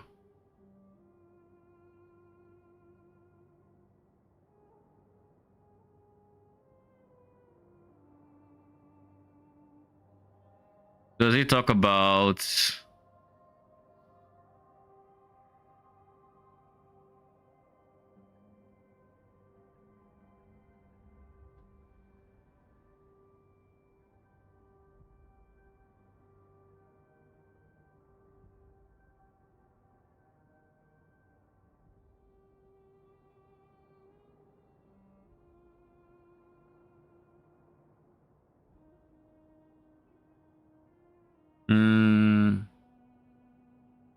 I should also look at miniature voids, you know, that I'm actually making a decent amount of money.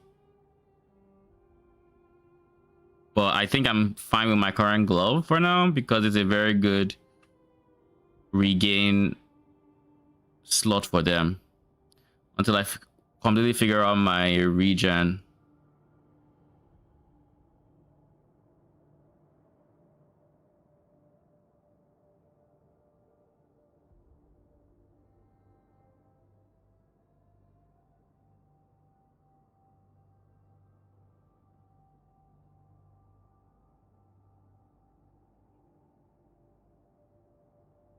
What are the slates on the building page? Life regain. Where does he get regen here? Where is regen?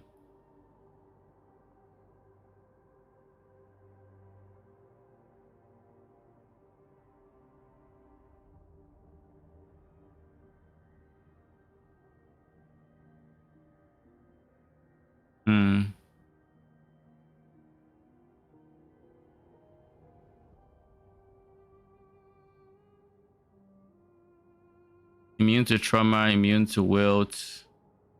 What about the others?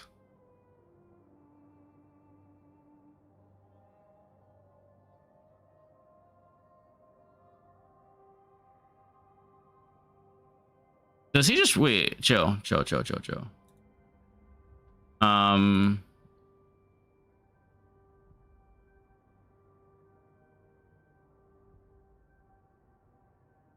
I guess let's see something.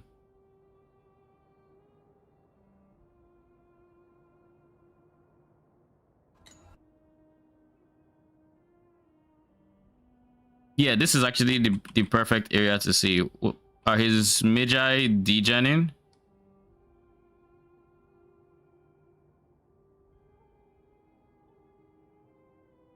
I don't think they are. But they have ES, so I can't really tell.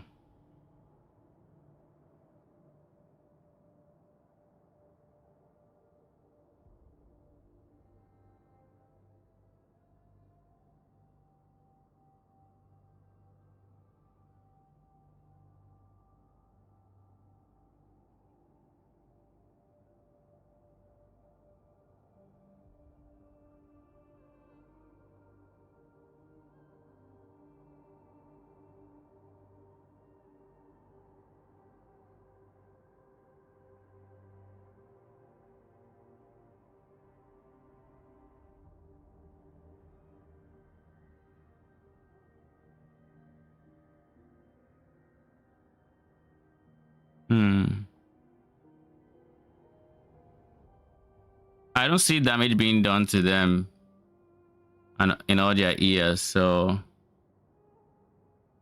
I want to believe they have regen, but at the same time I can't tell with the ES they have. He has a lot of origin effect, so the first Magi is, you know, putting overtime, if you will, working overtime.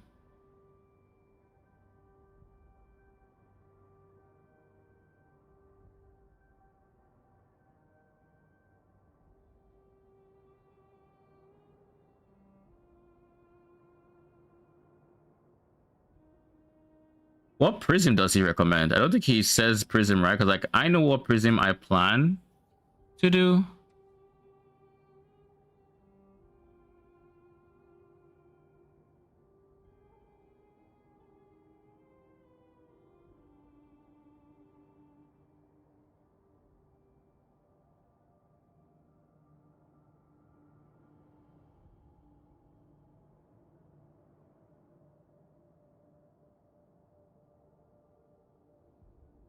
So he plans on getting Death's Touch and miniatures C Void.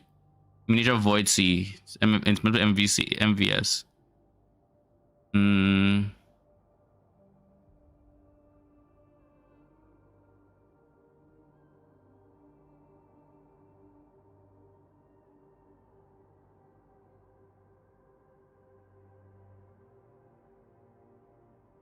Regen on tree.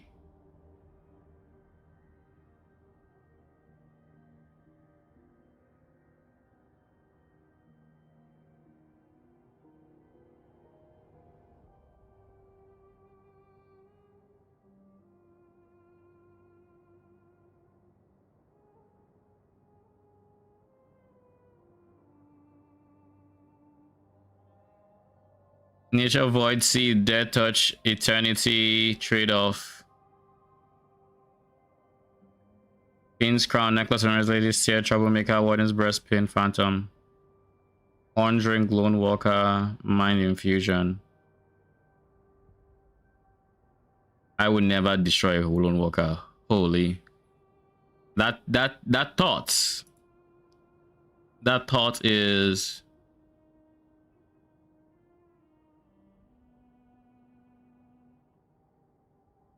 is very expensive. Anywho.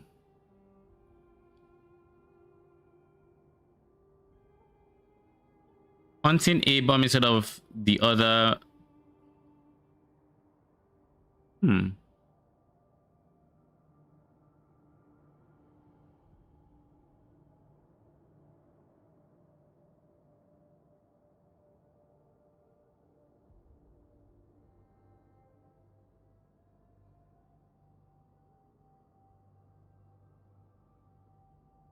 Two green shot and two bouquet.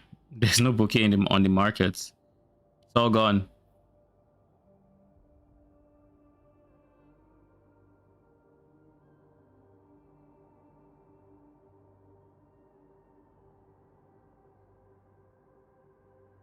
I still haven't seen a single source of regen, I guess, in the end game here. Like,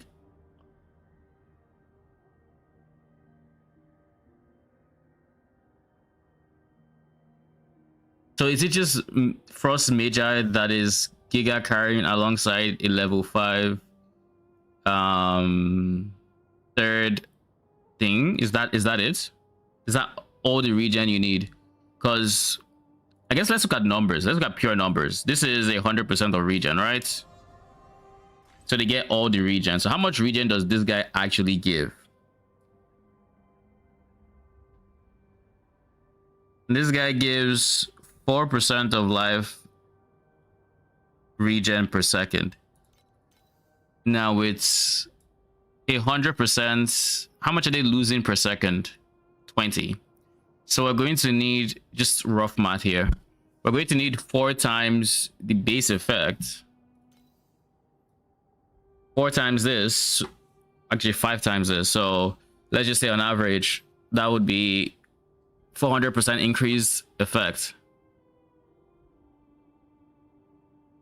to fully sustain. Now you give us 57%, but we're going to need so many other sources of it if we're going to just fully rely on that. Because even the weapon, right? I'm looking at the weapon he's using, and like there is no regen anywhere. Like this doesn't have regen. The tree itself, I don't think the tree has regen. I could check, but like he's not using this one.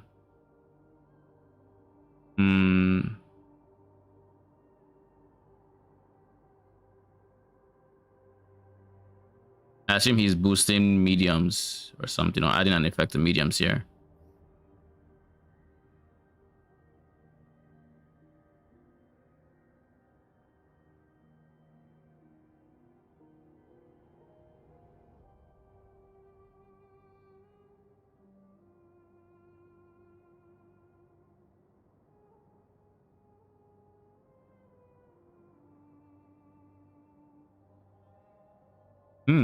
This is actually a very good inverse image. I don't think I can afford that yet, but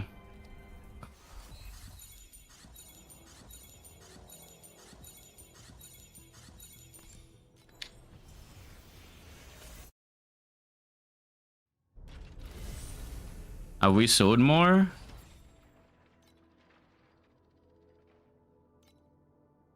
Divinity Stone sold. What are we waiting for now? There's something big. You.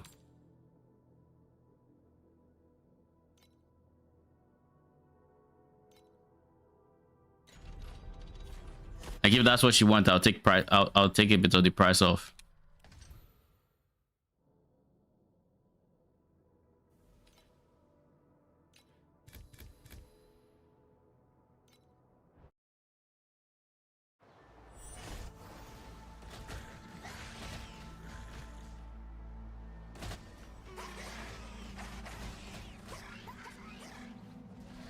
The way I'm looking at the region on that setup, it means it is very likely that Frost Major is mandatory. Which was a wrench in my plans though. Because if Frost Major is mandatory, I could use it for...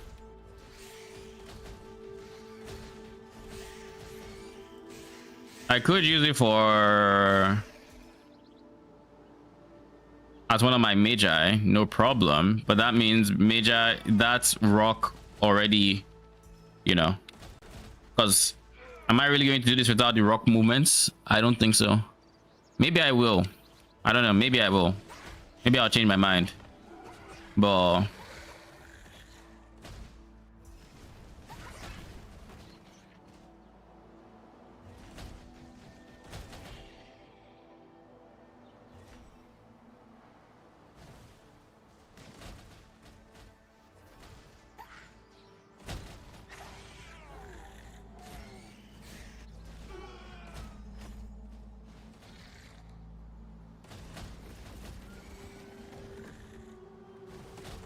I know from everything I've heard, the swap to using Rock Golem is a DPS loss once you get the clustering sand, yada yada yada. I don't know if it'd be a DPS loss from where I'm at because I'm already spamming ultimates. It likely will be, especially seeing as right now I have two Magi that do damage, and I'll be going to only do one.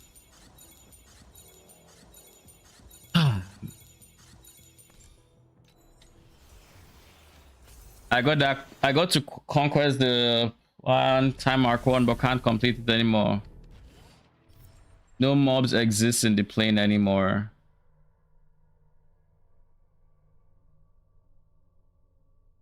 What do you mean you can't complete it? Says 0 mobs left. Where are you?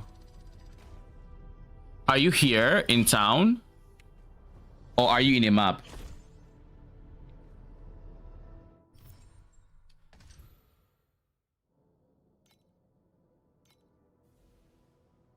In a map right now. Have you killed the boss?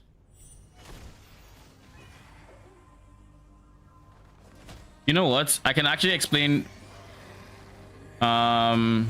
You're in a map right now. If you've killed the boss, then you can leave the map. To come to the quests to conquer the plane is saying you should be the plane watcher, the guardian of the plane. And to do that, you're going to need to finish an amount of maps that goes up every single time mark.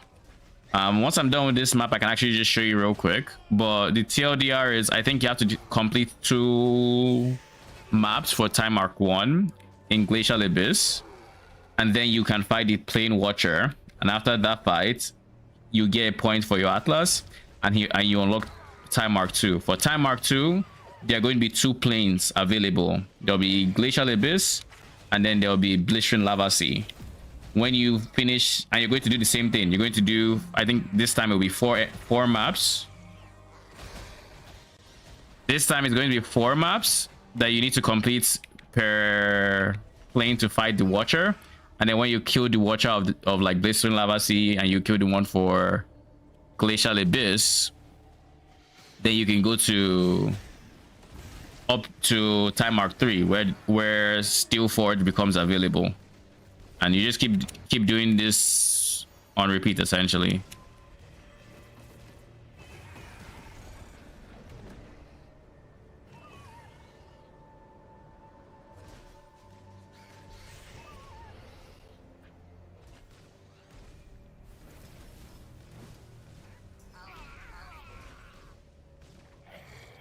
Yeah, you're still in time mark 1. Blistering Lava Sea would be locked. For you just need to do maps in, you know, give me a second. I'll explain this better with the actual visual aid that is.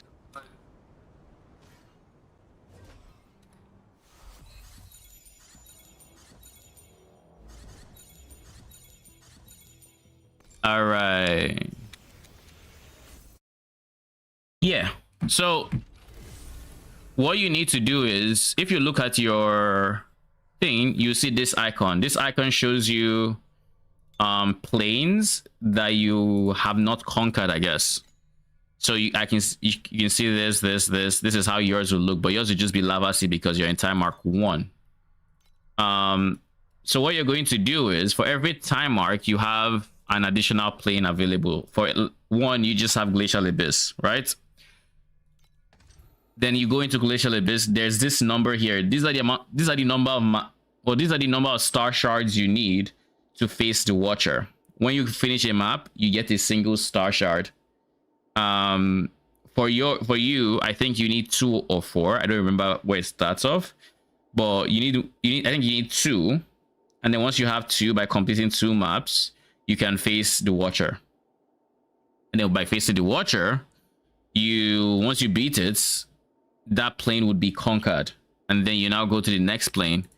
In your case, because Glacial Abyss is the only one that is available in time mark 1, because it's only Glacial Abyss,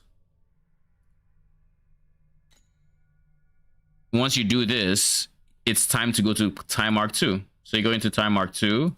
Now you're going to have Glacial Abyss and Blistering Lava Sea unlocked. These 3 are still locked. So you're going to do the same thing. Blistering Lava Sea, you do it twice to get its star shards to face the Watcher. You conquer that plane. You do the same thing for Glacial Abyss again, but this time in time mark 2, and you beat the Watcher again to conquer this plane. Now, once all the planes are conquered in time mark 2, you will unlock time mark 3, and so on and so forth. Steel Forge is now available, so you do Thunder Waves to be available. You do all 4. Then 5, Voidlands is available. You do all 5. And then from 5, you're doing all 5. But like the number, I think by 5, you're doing 6 to conquer. 6 maps, 6 maps, 6 maps, 6 maps, 6 maps.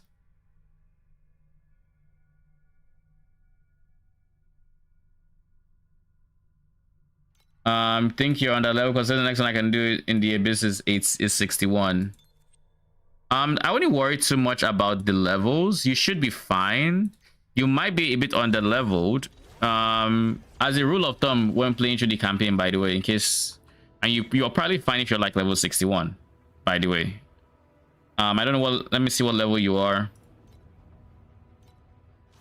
Oh, shit, you're level 47. Okay, this is what you're going to do. You're going to go into... You're going to go to your waypoints, and if you're Iris 2, I don't know if you did this, but I hope you did. View file. You have interlocking, so this is a very good weapon. You want to have 2 of them. So, and it kind of goes, you're going to come here to this waypoint. I feel like there's a shortcut for it. I don't remember what it is.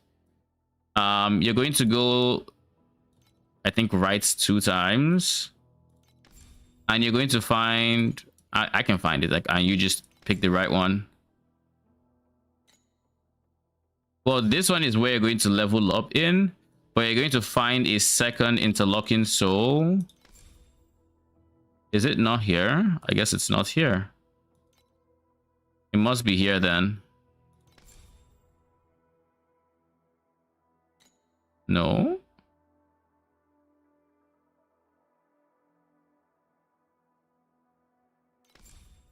There you go. Sanctuary of Solitude. You're going to teleport here and you're going to get your second interlocking soul so you can dual wield. You're not level 47. You just hit 60. I guess that isn't updated. If you're 60, then yeah, you can continue doing endgame. You should be fine. But you might want to get your second interlocking soul just for damage. But yeah, other than that, that means you don't need to do what I was going to say. But typically what we do in campaign is you rush through campaign. If you're trying to min-max your efficiency, you rush through campaign, and whenever you hit a treasure trove, because of the XP multiplier, you're going to keep repeating the treasure trove to get XP until it's until the value up here, map base XP, is no longer 100%. Then you leave the treasure trove and you carry on with the campaign. And then the next treasure trove, you do the same thing over and over again.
Okay, we are back. Tell me more things I've not sold, of course. Why would they sell? I'm just not like I'm waiting for it. And I'm looking at you specifically. Why haven't you sold? Priced it at 9.4 as well. I'm just going to have to wait for it. Whenever it feels like selling to sell. What is happening? Why am I in Glacial Abyss? I should be in Thunder Wastes.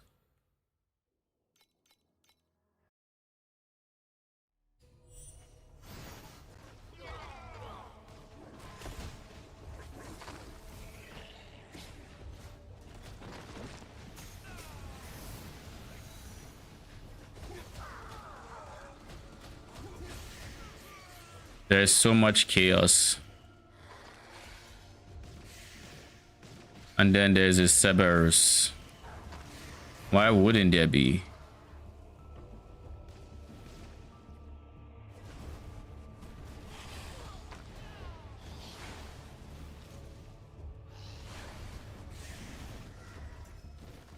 You know the funny thing about proximity shields with the current build is that if there's a proximity shield, it's going to stop the orb.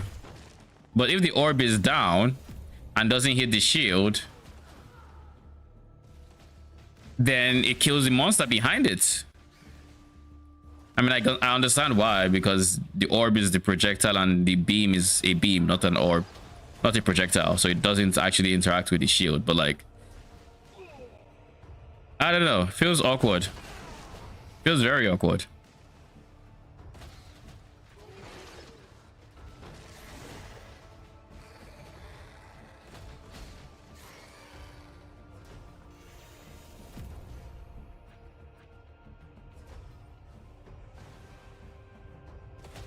Finally it sells. Then I get 58 for my time.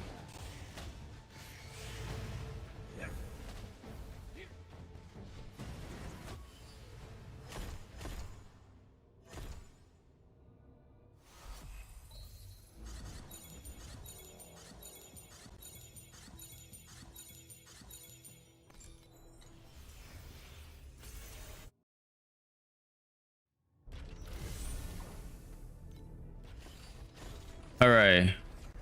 Now that you have actually sold, I still don't think I have 680. Correction, I do not have 680. But I can get 680. I just put pull 7 from here. Literally 7.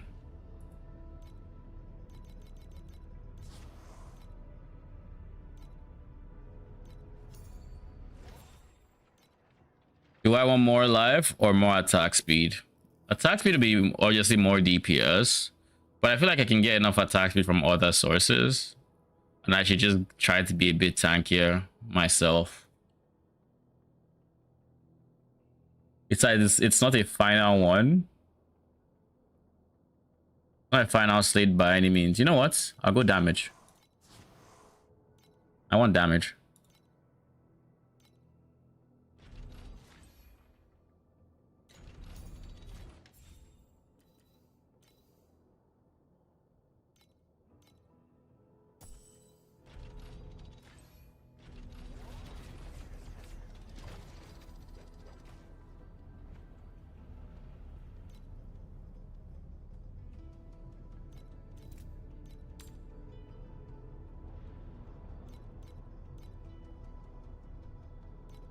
I don't know if anyone would actually buy it for that,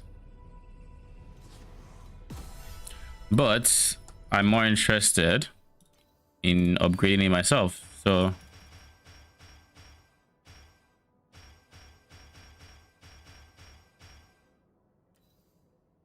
Jesus.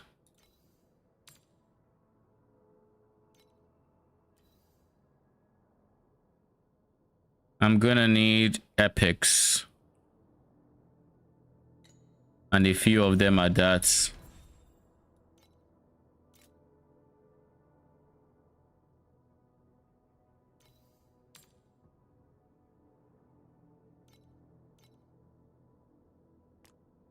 any of you expensive? Probably not.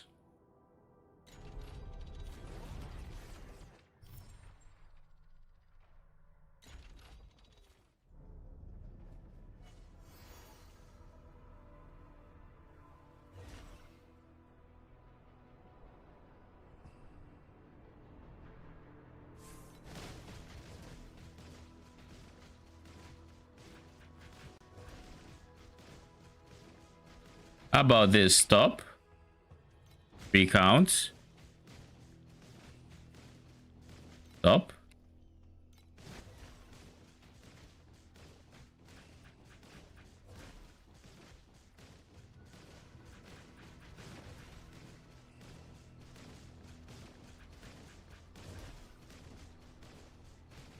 Now they're just not. They don't have to reconjure. They're actually just chilling.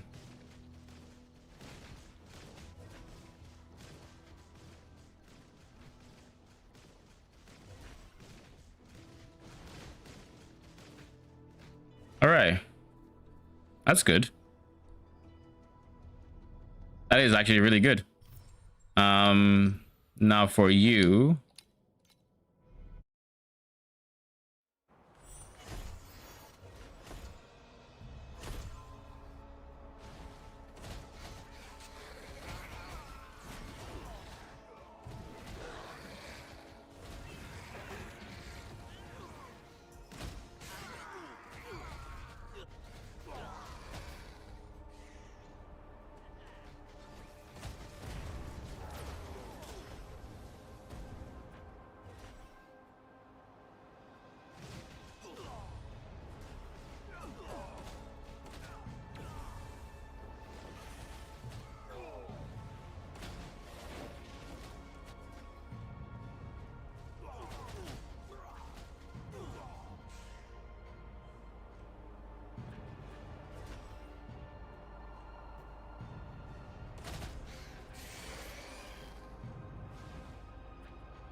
Ow.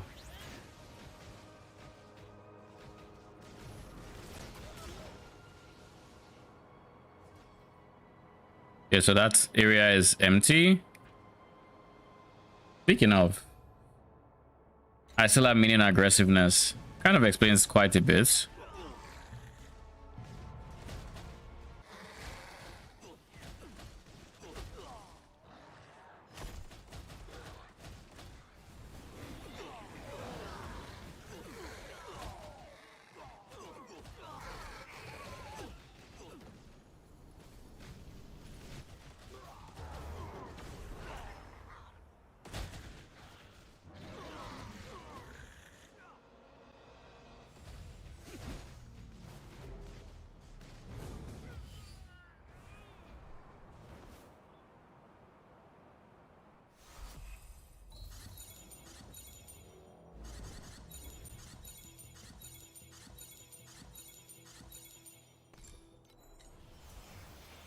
Nice.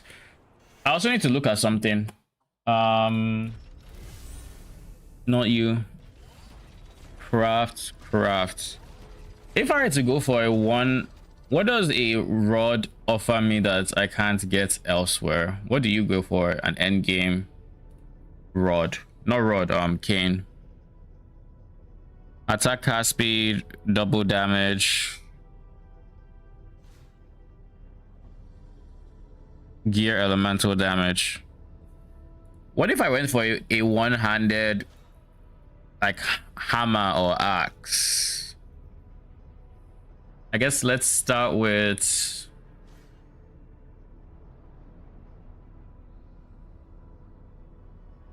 base suffix wise, nothing special. Really nothing special.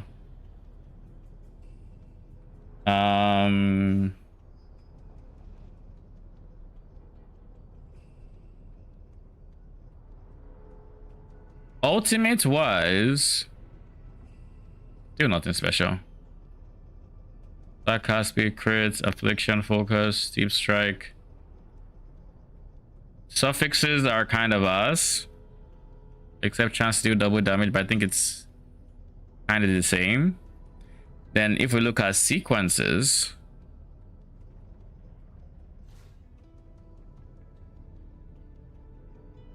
what is steamroll?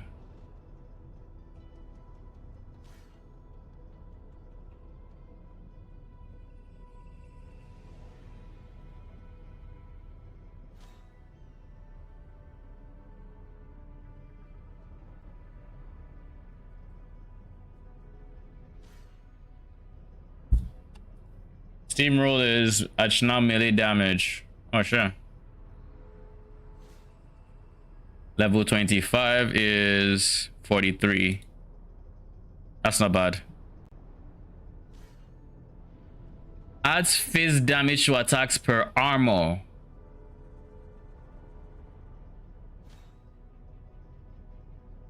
This re-enables armor stacking though. This would re-enable armor stacking on my... Oh no, I can't. I just remembered what it actually does. And just to confirm this, I will spend 1 FE. Oh lol. I'll spend 1 FE on this.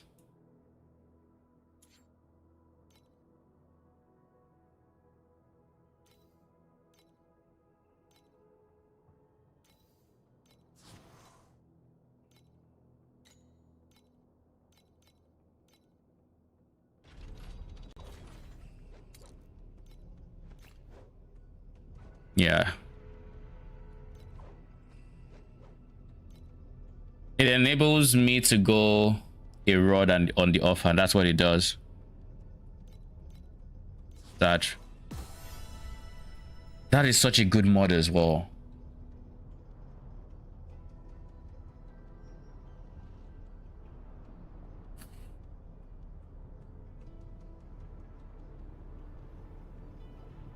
Okay.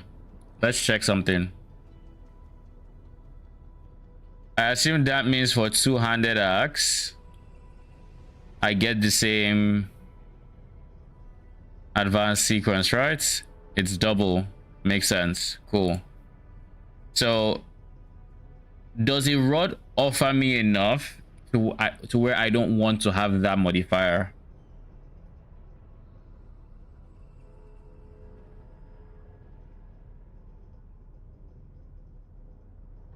Radical order effect is kind of nice.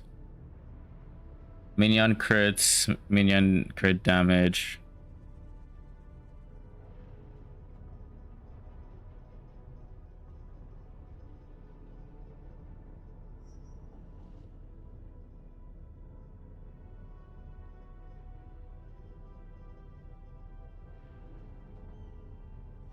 So it's just timid and entangled pain. So they just take.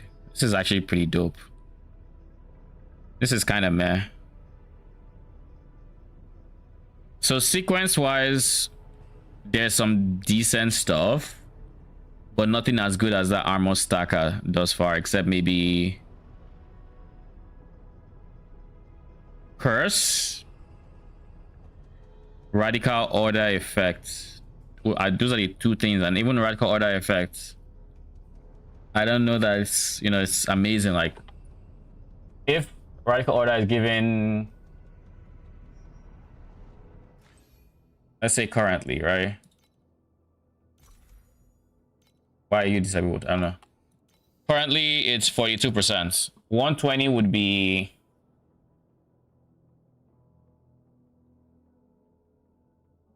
42 times 2.2 minus 42.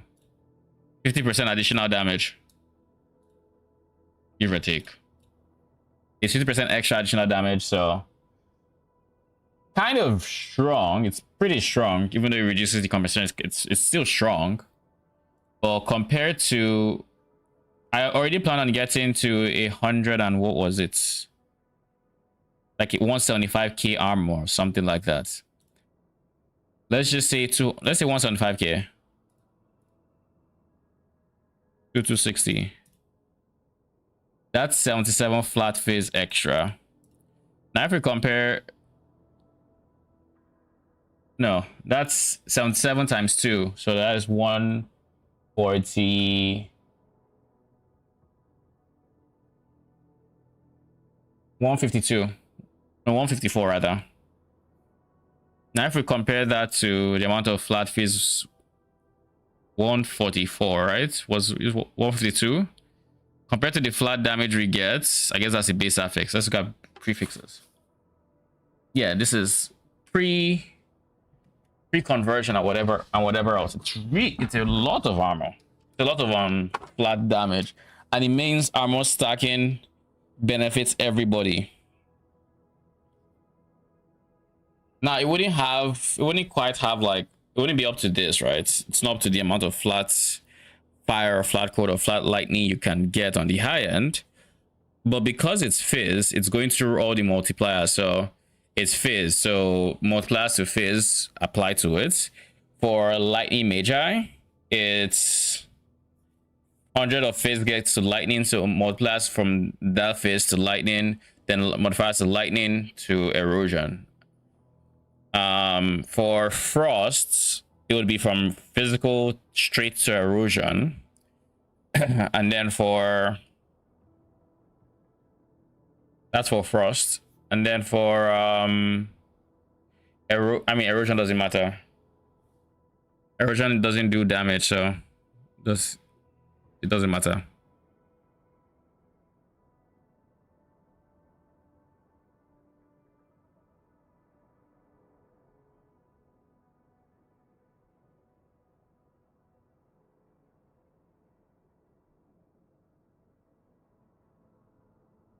So the real answer is two-handed axe advanced sequence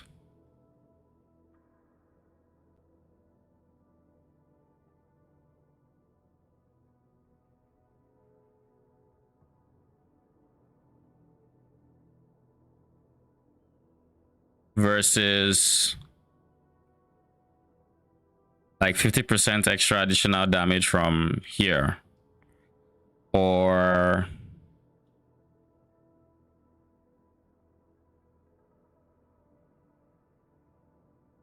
it can't be Groot. I can't take 80 Groot as my advanced, or I guess another support gem of which is like 27%, 30% maybe additional damage. Do I think this much flat fizz, if I stack the 200k armor, is worth an advanced affix? With how expensive it might be, when by comparison I can just get 120% gear fizz. And this actually wouldn't benefit my frost mages either, because it's 2 attacks, right? It wouldn't benefit them. So it would really benefit my rock, but my frost wouldn't benefit from it, which is why I was thinking of going double rods if I was going to go 1000 energy. But I guess it doesn't matter if I'm going for one, for like just the rock as well. And looking at these sheets from Wuxia,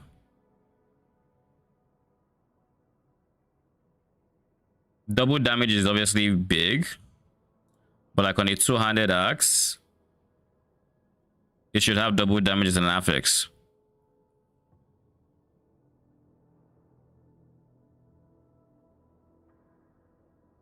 It doesn't have double damage.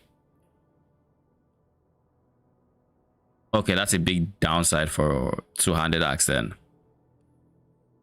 If it doesn't have double damage, and that's kind of rough.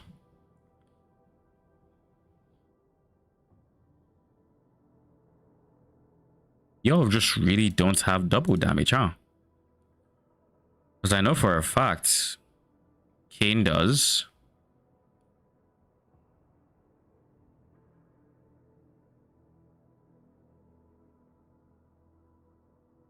What is up with Shola and additional damage to life?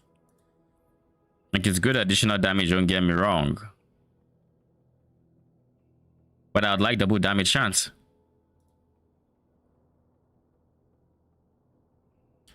And like the rod gives me double damage chance up to 40%. If I get 2 rods, that's 80%.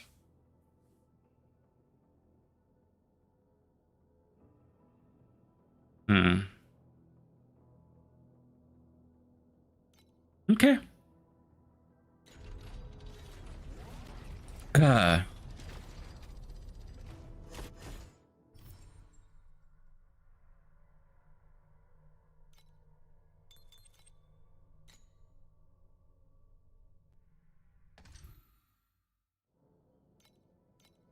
You are easy enough that I'm willing to try.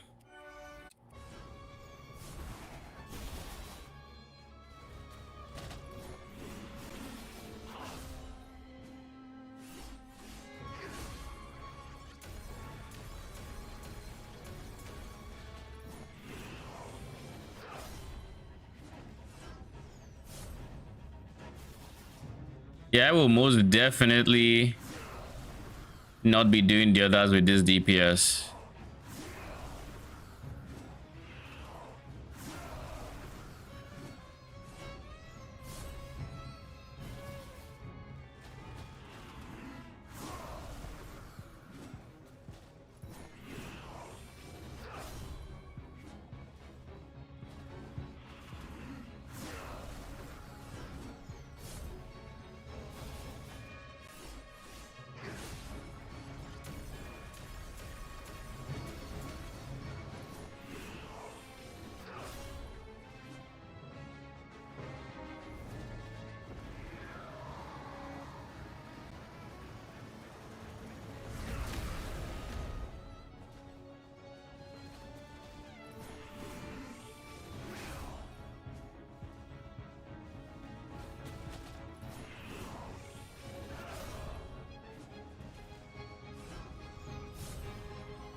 If I double my DPS, I feel like it's still not going to be enough.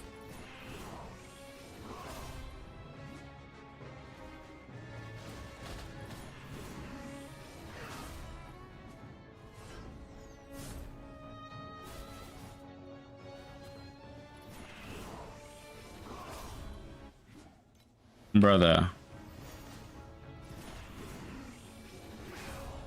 I really hate that delayed damage.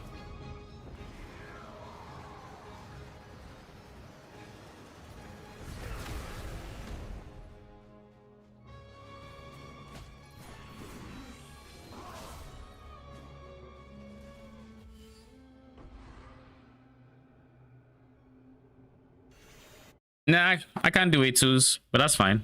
Like, I can't do A2s in terms of, you know, killing the boss. But that was still worth it because I get this point.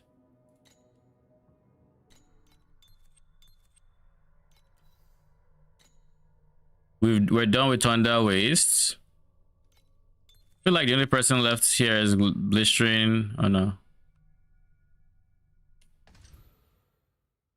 I haven't done the boss.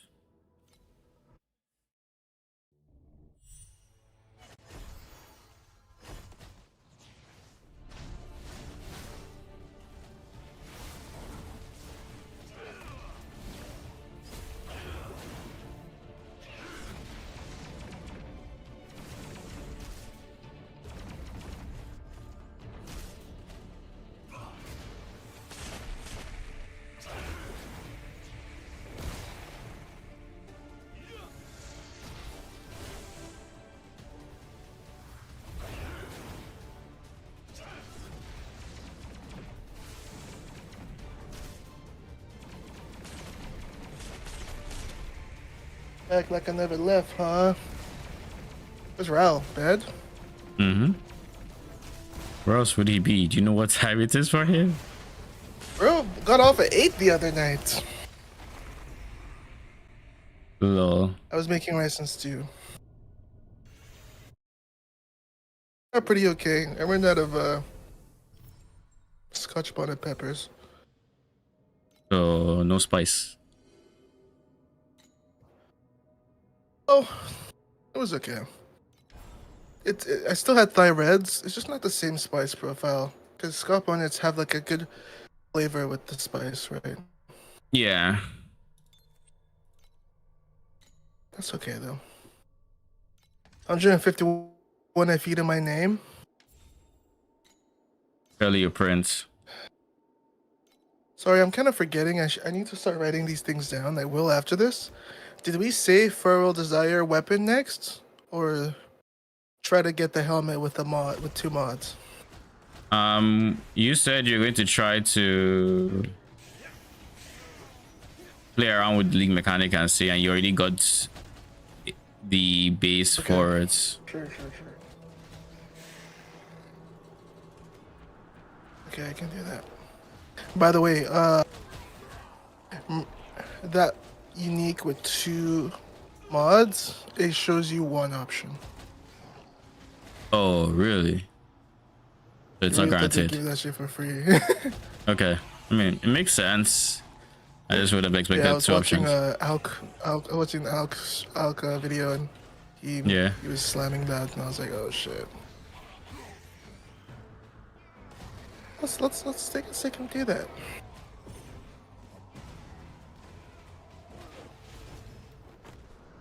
The name of the unique is Opening Heart.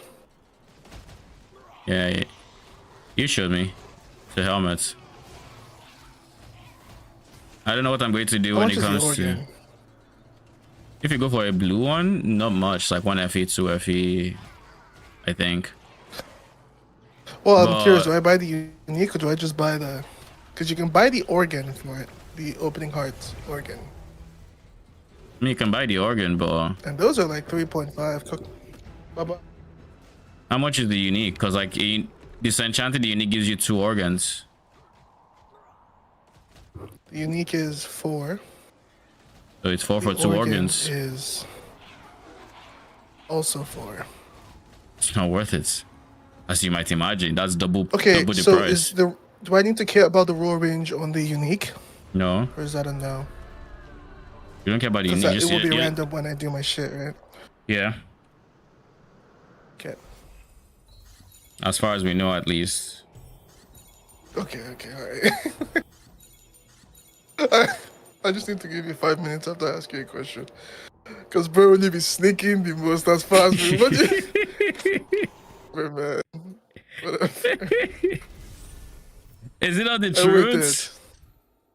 It's as far as we know. Alright. Let me just put the disclaimer there before you come out hold by deck. I mean, I will. So how much is this per attempt? You're kidding, bro.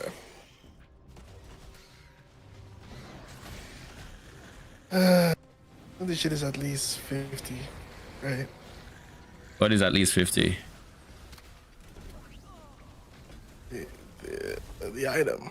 It's at least 50. The organ. It's 50 a try. Oh, which one? The one you want? Yes. Wasn't it a 10 FE item, you said? You're talking about the suture? Tenacious. No, you need solid. Weren't we talking about solid sutures only?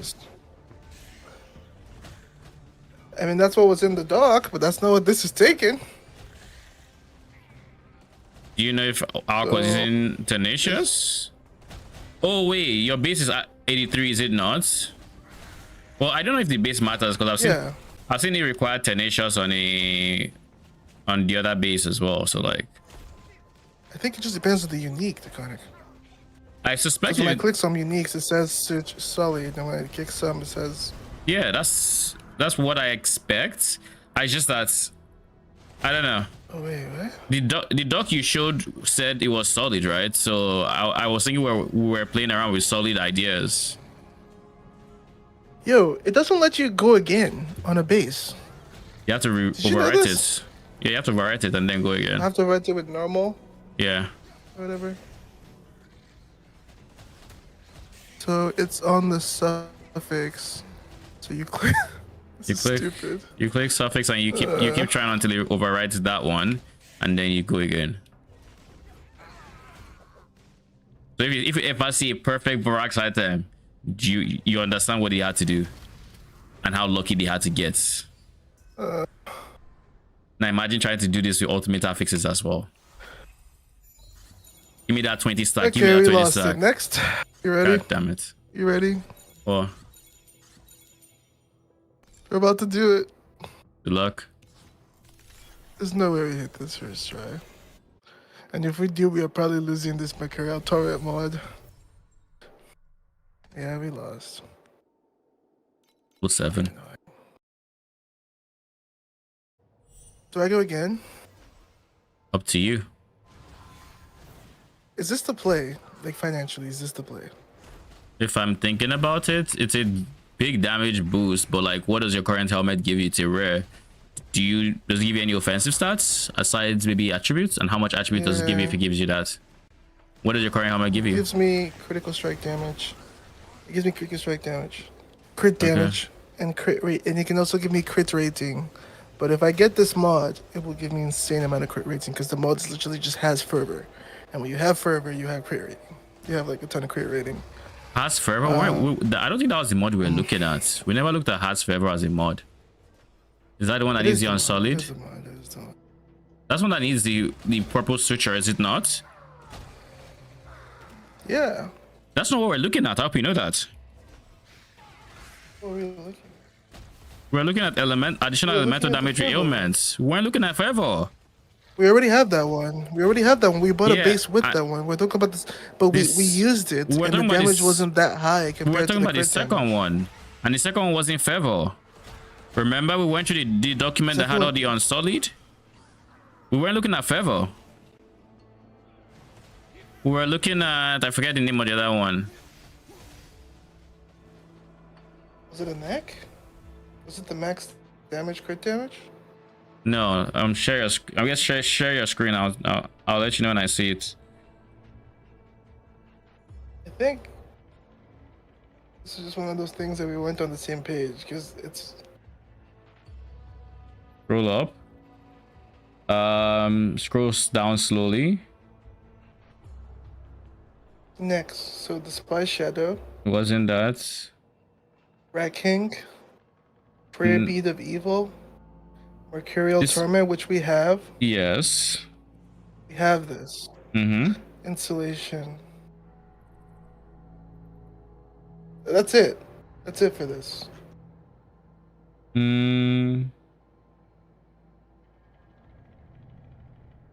You're looking at the second mod that. Okay.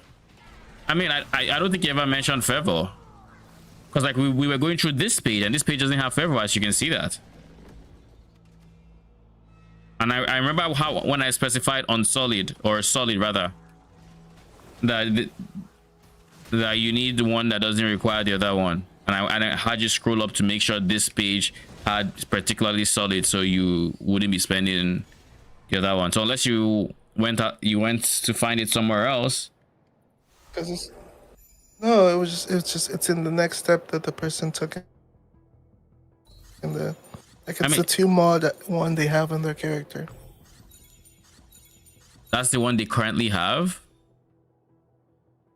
Yeah, they have the Fervor and Mercurial Torment mod. Yeah. Yeah, but didn't you Honestly, they have that one for a while. Didn't you already say that was not going for exactly what they have is not the play? I mean, I said buying it wasn't the play, but Okay. just the base with that is 400 FE. With those 2 mods, it's 400. I mean, making But now I'm it like, is okay, not going to I be don't considerably know. cheaper because you still need to buy the That's what I'm item to make saying. it, and there's RNG involved. All right, so We probably just focus on the Farewell Desire, I'm assuming. It's probably the play. Probably. It's half of What's the your current helmet. It's offhand? 248. Without It's just a crafted any weapon. without any corrosion? Why are you looking at corrosion again? I'm looking at corrosion because I don't know if it's worth it without. So the way the offhand thing works with this, we take a talent that's called. Let me get what the talent is called for you. Basically changes the way your offhand shit works. Offhand weapons do not participate in attacks while dual wielding. Adds Okay. 60% of the damage of the offhand to the final damage of the main hand weapon. Okay. So You don't care about I'm attack looking speed at and that. all Okay, of that that. we just want as big phase as possible. But you also need the So I'm multi-strike. looking at Do you not? That is not the... it's your offhand becomes a stat stick. The multi strike is I'm nice too, yeah. yeah. So... And so they go for that weapon because it has a lot of those mods, but obviously with T0, it's insane with the multi-strike thing. Mm-hmm. So you don't need the corrosion. Well, I'm just thinking, is this gonna be better than like, if I look at let me put up let me look at what it looks like. What is it called? Farewell Desire. Mm-hmm. How much does it usually have? Let me see. 1 second here. I mean, at 66 FA, I could buy one and find out. All right, so the normal gear range is from 100 to 130, Okay. right? Is that high roll phase skill? That's the fizz, increased fizz on it, yeah. High roll or 100 to bottom 130. roll? I'm giving you the range, 100 to 130. What do you mean high roll? Weapons work the same way here as they do in PoE. So you're telling me the range of that and not the weapon itself doesn't... Oh, you want to know what the flat fizz on the weapon is? Yes. Like how much is on it? Because that's what it's matters for it. Looks like it's What is on the gear average, phase? like 340, maybe 340. Okay. And what is the one on the Three corroded one something. that you're looking at? So when they get corroded with the mod, I'll find a correct example. One trade. There's one here. It can be like 450. Like I'm looking at one that's corroded with 183 on it, and it's 457 fizz. Okay. So a difference of like 100 average. So let's say it's a difference of 100 average, yeah.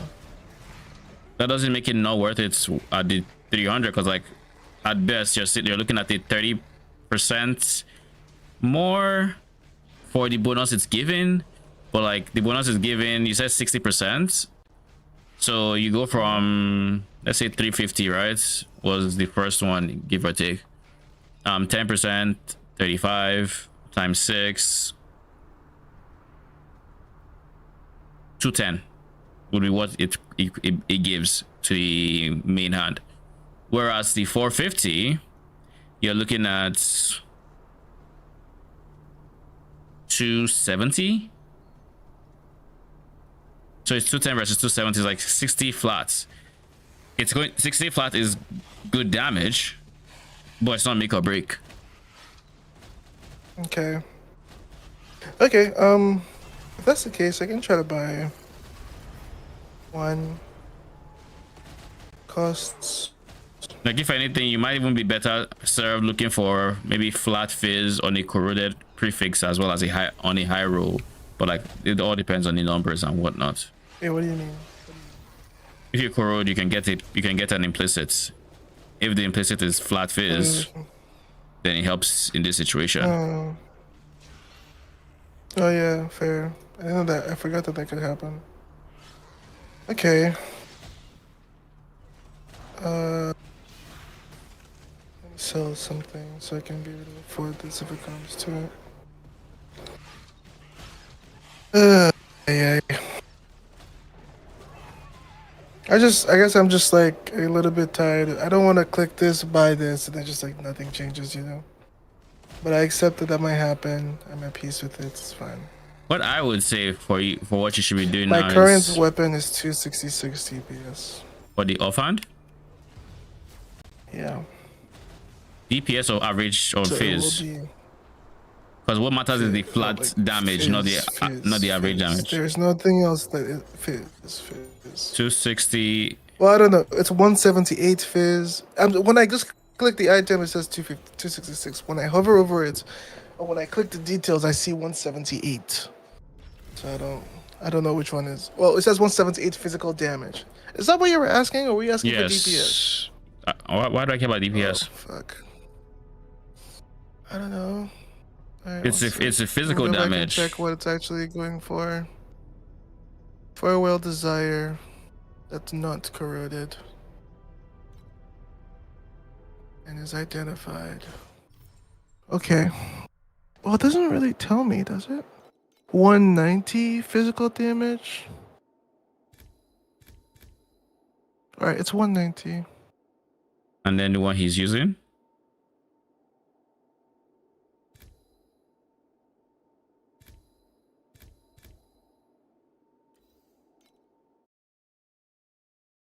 I can't really check it. I can't click it and check details. On his Maybe own. if I just go and yeah, I gotta just go and trade. Search. I mean, it's fine. Either way, I'm checking we've trade, hold on. we've come to a conclusion. 247. 247 versus 190, was it? Yeah, depending on the range of how it corrupts, it could be 241. Check if Yeah. they're anyway implicits. Maybe you can get that for cheap compared to what he has. But people might not be thinking about that. Holy shit. Okay, we're going to enter that room slowly. Let's see. Okay. Well, that. I don't think it can get that implicit. Okay.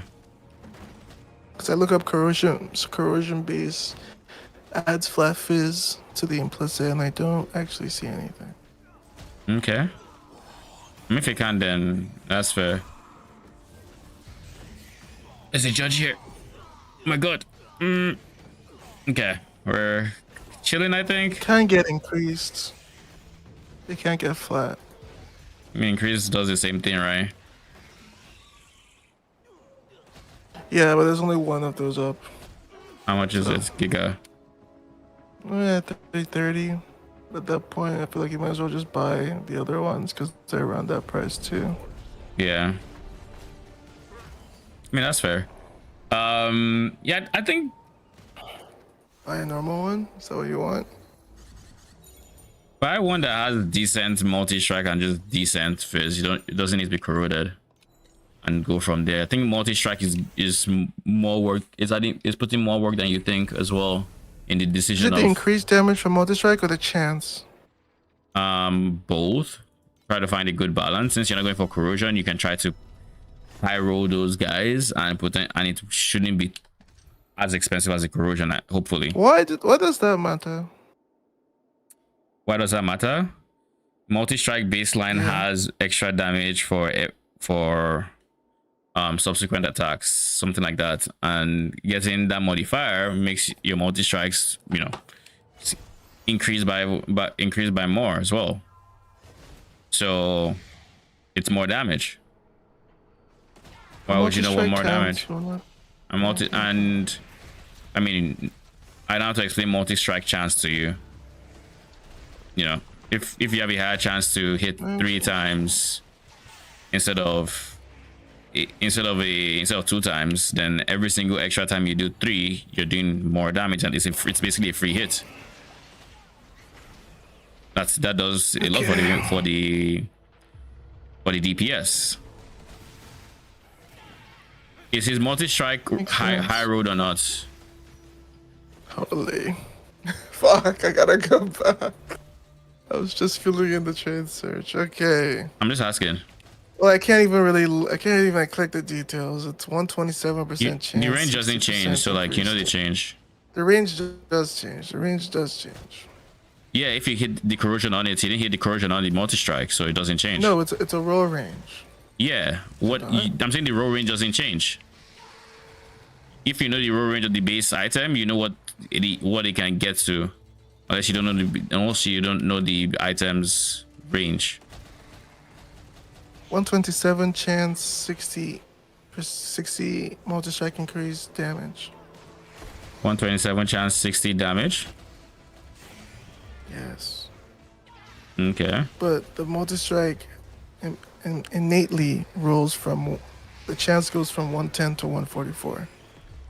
And then the increased damage goes from 40 to 60. They prioritize the damage. Because that is very high rolled. And then the chance. Yeah, the 40 to 60, right? Because you said it's a max roll. Okay. And then. Not saying you have to go for a max roll or anything, but like go for a decent chance, go for decent damage, go for a decent fizz on the one that naturally rolls on it. I will probably still be cheaper. Chance. Hopefully. Because I still need to get 1% life on mana and defeat. So at this point, we'll literally keep an eye on like 4 mods. Because the 2% is not fun. Because you need to get 2 somewhere else, which is really annoying. Okay. Oh my god. Alright, we're safe. I hate when that monster traps you in that cage. Like, Baba, leave me. I know the worst part. I feel like if I was the rock magi, I wouldn't even have access to leave him, because I don't think he doesn't use a blink, he uses a dash, and that wouldn't go through that cage, annoyingly enough.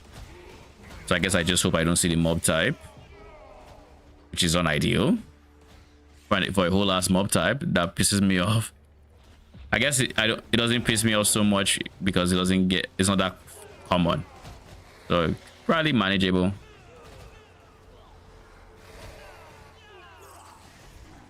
Okay, C1 for 119 has 51% increased damage out of 60. 143 chance. 125 fizz. So what is this? This is a 200. These are both 200 fizz weapons. That seems like a really good choice. Feels like it has good base damage and the other numbers are also pretty good. What do you think? What do I think? I mean, I'll take your word for it. We can also valid later, right? No, it's valid. It doesn't matter. So it does. Because actually, there's literally no downside. It gets bound. It's whatever. It's the divines. That's the worst downside. You forget you can divine. Oh. Yeah, I did forget that. I did forget that. Silly me, right? Well, so long as you don't valid thinking there's no possible downside and you end up with the worst item. Yeah. Okay, 8-1. Let's kill this guy. A little bit to avoid this. Man is ready for T8. I can already. Well, just like no, because I don't even think this is getting me to T8s. Is the thing. So I'm just trying to make sure I don't go empty for it. Like I can already tell that. Oh no. You can already tell that what? Oh, one sec. I don't have mana. Okay. My guy, why are you moving away?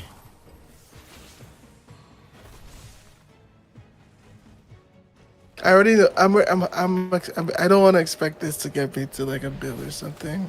I'm assuming it'll just get me a little bit, and then we do another little bit, and then. Yeah. I would have been able to buy even a better one if I didn't spend on that helm, I think. Because, yeah, that costs me about 50. Oh, I think that's fine. we can finally stop putting points. That is how you learn. I spent 70, I think, this morning learning as well. on the league mechanic, which is why I could appreciate just how much RNG is in that shit. It is wild. That's too much, in my opinion.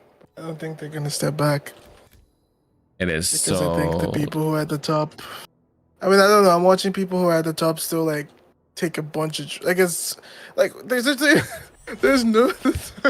No, look, don't forget. But Don't there's forget. nothing deterministic about it. Yeah, there's nothing deterministic about it. But don't forget, it's a whole lot of power creep. It's a whole lot of damage. Like if you get a good item, it's insane. For I mean, what I it does. guess, but they also like, moved a lot of like the uniques to like T8s. It's just like if you're gonna do all that, it's not as if you think it's not as if you're doing all that for us to finally get the item and then Pearl Desire is usually 20 FU. Why just think for 120? what'd you say? What is 20 FE? Pearl Desire is usually like 20, 25 FU. The cheap unique. No, not this league. Not anymore. I mean, I haven't even looked at Mind Diffusion. Nerfed it a bunch of times. I should look at Mind Diffusion, to be fair. With Mind Diffusion, I don't want... care. I think it's a little bit scaled too much, the RNG side of things, for me. Yeah. I'm an RNG enjoyer more than a lot of people are. But that just like, I'm just going to want to buy the base. Which is not fun. Why create a system like that? It's the most like honestly, tradey system ever, you know? I mean, there are many tradey systems. You want to deal with prisms? They are.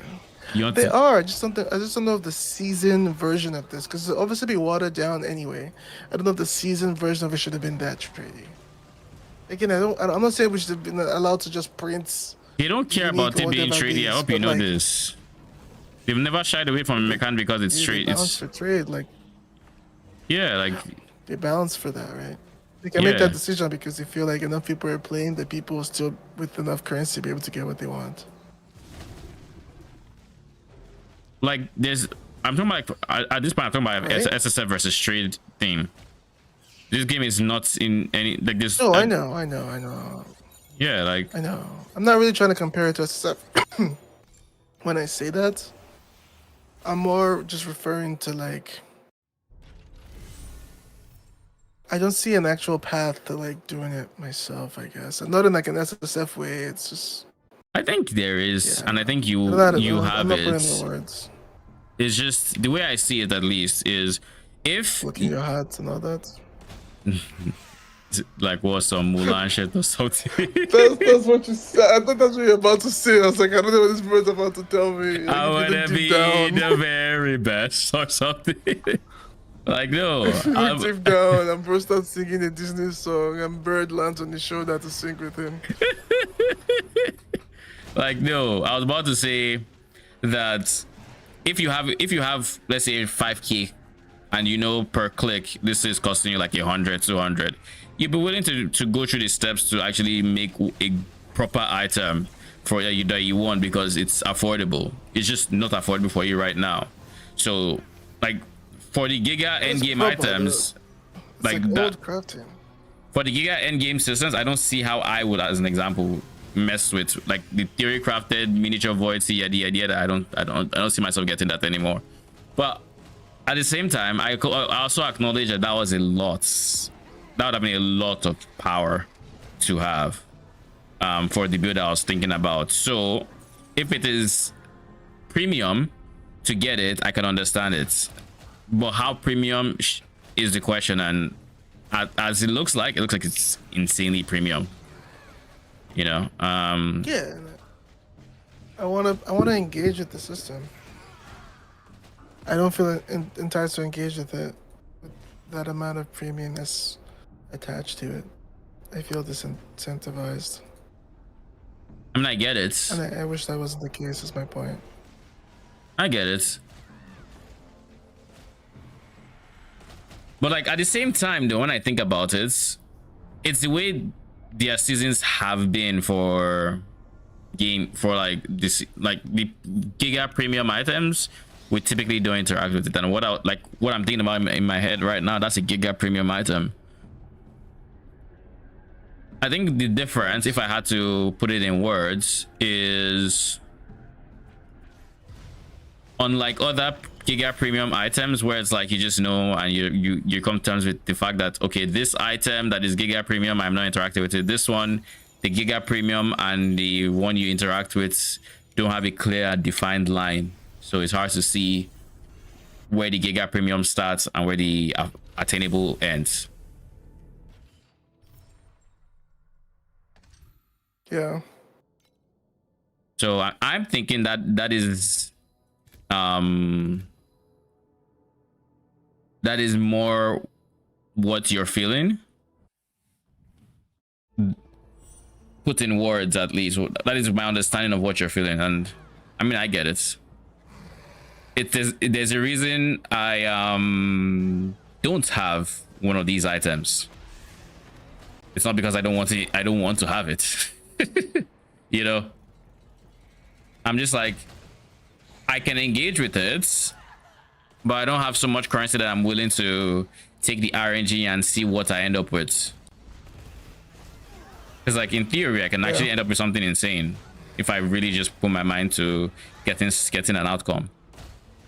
But do I want to do that? Because like if I want to have the two modifiers from uniques and then also still have decent, like even just like another 2 extra mods that are decent, we're going to end up spending a decent amount of money. So I guess I think what this boils down to is, I think anything we can use the lower eye level basis for is attainable, but like the moment we have to go into eye level 86 or whatever, that one is very dependent on where the economy lands with the prices of the league mechanic items, and we kind of just have to wait and see. Like a 30 FE a piece, it is, I mean, spicy to say the least.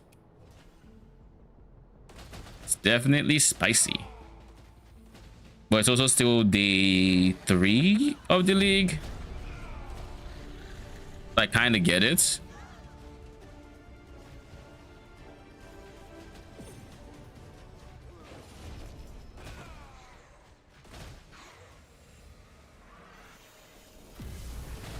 Yeah, it's really early, so all this might change later.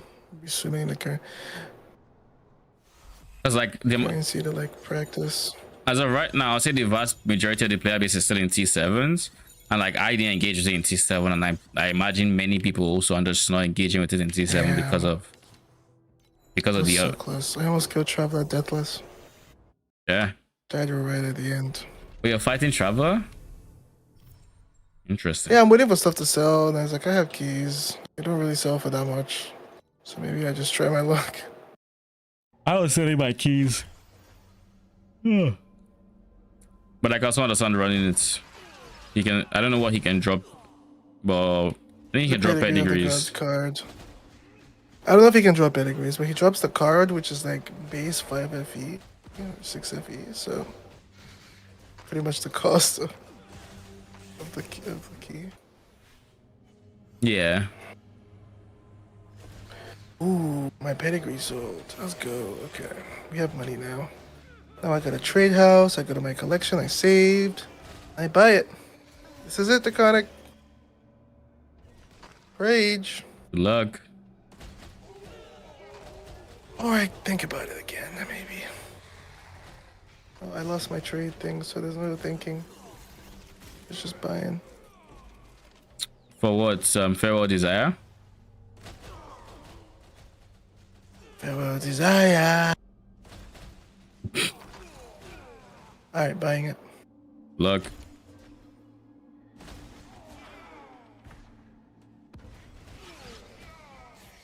I think you have good points.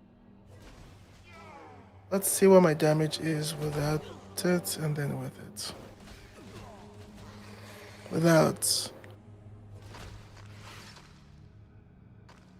Without is sitting at like...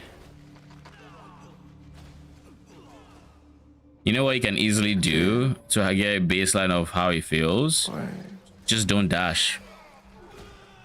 Dashing introduces possible whole human error. The damage is going to be lower because you're not taking advantage of that multiplier, but you're not trying to figure out what your damage is. You're trying to figure out what the difference is right now, and the less human error you can put in it, the better the estimation.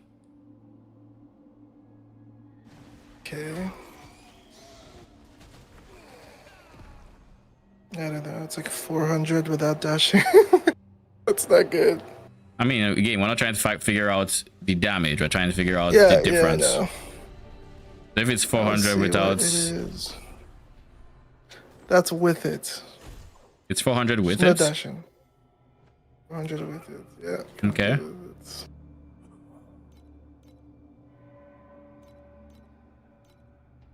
Let's go.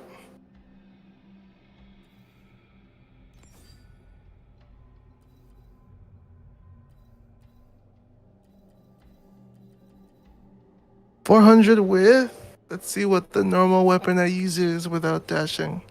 Without dashing, the normal weapon I use is. Damn, is it really that bad? Two. Ooh, a corner. 220. 220 without Yeah. dashing. Like 220, 230, yeah. That's without the. That's like not, my normal rare. So 400, 220. That's really a lot. something. So now you can put on your Feral Desire to damage increase, and then do your dashing and figure out how much damage you're at.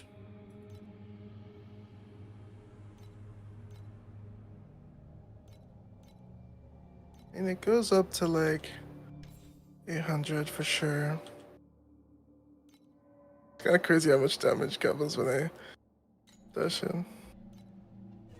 It goes up to 800 mil. Like, yeah, it goes up to 800 mil, yeah. At that point, you can start Does that touching. mean a corrupted to one it. would have actually been. A bill? Probably so? not. Do I think you can start touching T8s? Well, now. You can touch it. No, let me and try see it with the helmet. you can handle the dot damage of it. Well, I'm thinking now, let me try what is my DPS with it with the Vorax helmet I have now, with that one mod. Is it like higher than 400? If you're using a one mod Vorax damage, might as well just use the unique. The unique is a That's the amulet, shit. that's why. The unique is an amulet. Okay. Okay, fair.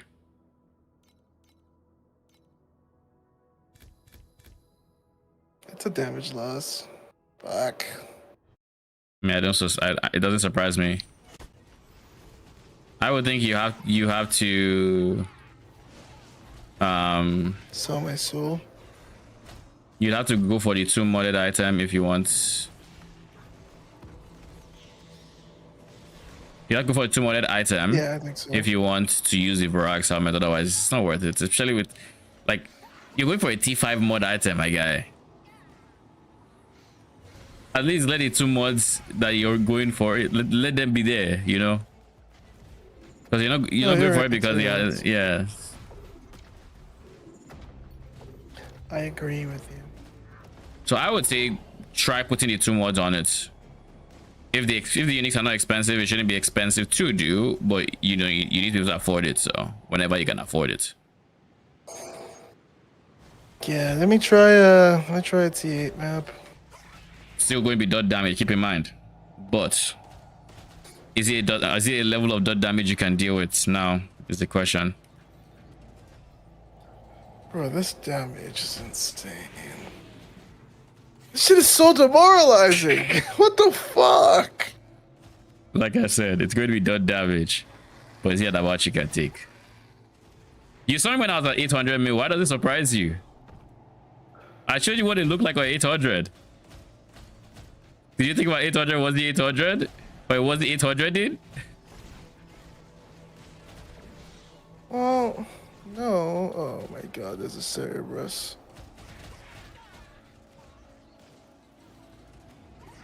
There's no point even finishing this one. Let me run to the boss room. I shred the bosses. Every other mob though? Just literally not doesn't care. And I don't understand that. Why is the mapping worse?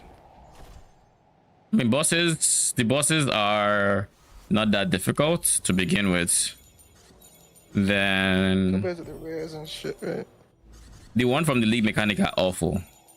So if you're comparing to the League Mechanic one, yes, awful. So this shit isn't gonna feel good to like 2 bill. Holy.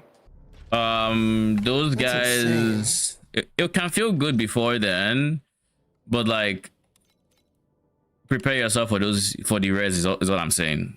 You can kill them, it just, you're not going to blow them up.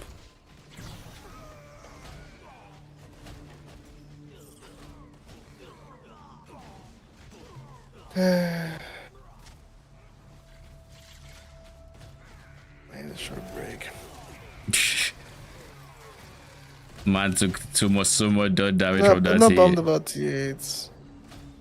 No, I'm not bummed about that necessarily. I still need to like solve the defeats thing now, and used to be a candle for that, but now it's not. I'm assuming it's a slave mod or something. I'm just thinking about what to do. That's all. Yeah, okay. We know the next step is the helmet. And I guess I didn't think I would need T1 weapons going into T8. I guess that's... I don't think that has always been the case. So that's just catching me off guard. Why? Different builds scale differently. That's one thing you notice playing multiple builds. This is your first time playing this build, so I don't think you can compare it to what your typical experience is, because you've not played this build before. Just like a T1 weapon is just very expensive. And It the FP I'm depends. making per hour doesn't balance that out in my head. It's like, right, it's like a day. Yeah, but you don't have to get a T1 weapon, right? Like your damage is already fine and you're not at T1 yet. If you want to, you Yeah, can. but I'm recognizing that like to reach a 2 bill mark, I could actually easily see a T1 weapon being like a necessity to reach that. This is also the other guy. The guy's gear for the rest of this stuff is like T1 mods with dream affixes on his gear too. There's a lot of damage on gear, right? T1 decks, T1 flats. So in my head, I'm like, damn, all that added up to 2 bill. Obviously, assuming the pets give like 300 mil, like I'm gonna need to double down on the things that the big boosts as well, right? And that's just making me think, I don't know if I can skip that. Is that good? Does that mindset make sense? I get what you're saying. I'm just saying you don't need to be in T7 to farm up to that. You don't need to build to farm T7. T8 rather. I'm at 2 bill now. I've been in T8 for till it says 800 mil. And I could handle the dot damage of 800 mil. I say there's way less dot damage at about a bill. At a bill, it's declares decent. It's not mind blowing, but it's decent. And you just doing cube in T8, you make way more than you're currently making in T7. Like I'm making way more than that, than like night and day difference, and I'm not even like I can't. I mean, that's my thought process right now. Is just get to 1 bill, right? So, just get to So 1 like bill. the jump to get to what you're looking at is really not as steep. It's as steep if you're farming T7, yes, but if you're farming T8, it's not as bad. It's not nearly as bad. So what I'm thinking about is not saving for T1 weapons or whatever else. It's trying to squeeze out as much as you can for as cheap as you can until you can farm more efficiently, and then you can go for, like, I mean, if I didn't drop the Warden's Bearspin, I wouldn't have had I wouldn't have gotten the ultimate affix weapon, not yet at least. I'd have gotten something else that was cheaper. No fucking shit. 211, 210. That's. I think, yeah. My God sees my efforts. Can't believe you dropped that shit. if someone didn't know me and my relationship with Rasham, they probably think I was a fucking hater. Like if they just heard it out of context. When I got to Discord and he's like, okay, you gotta say, I'm like, fuck, man, did you just get to maps? When he dropped that triple Sent you screenshots. triple favorite, I'm like, So has favor. like I'm like, I know I have never won this chaotic ending gamble in all my seasons playing, and this guy won it on league That starts. shit is ass. That shit is always ass. Starting your league in TLI, 700 FE is crazy. But that's why we play ARPGs. God damn. Love it, dude. I did hit a mage blood day. Like Three day or 3. whatever. Yeah. I remember. Did not remember us. I was thinking about that. The other day. I was like, that was actually such. It was insane how that helped me play that league for so long. Mm-hmm. Because it don't damage out of taking without it. I needed it. The dreamer provides.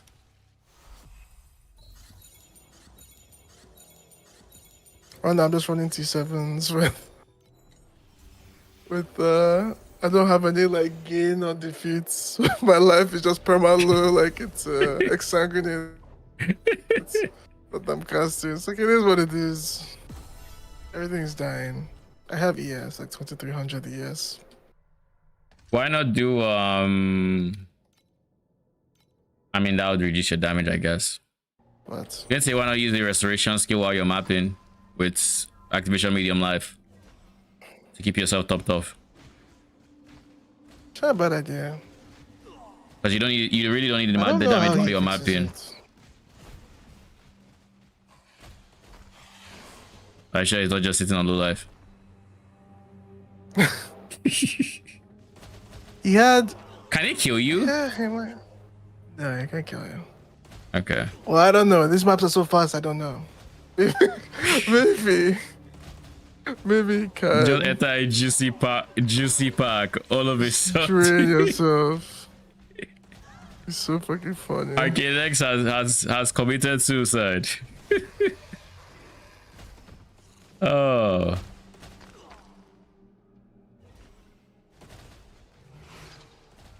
I'm trying to see where he you should would check have how a he fix fixes for it. that. I'm assuming More he likely has it places on are his slates. Prism.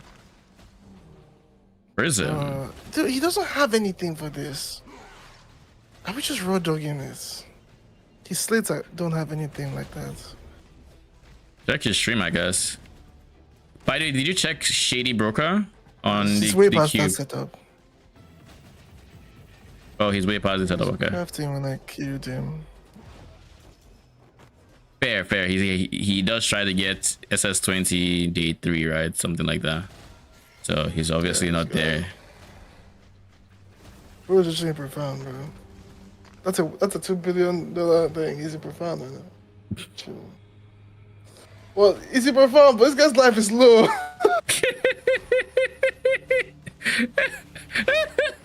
Alright, so get your ES, what that means. Well, we figured that out. That's good. Let's keep the next map. I think he. What?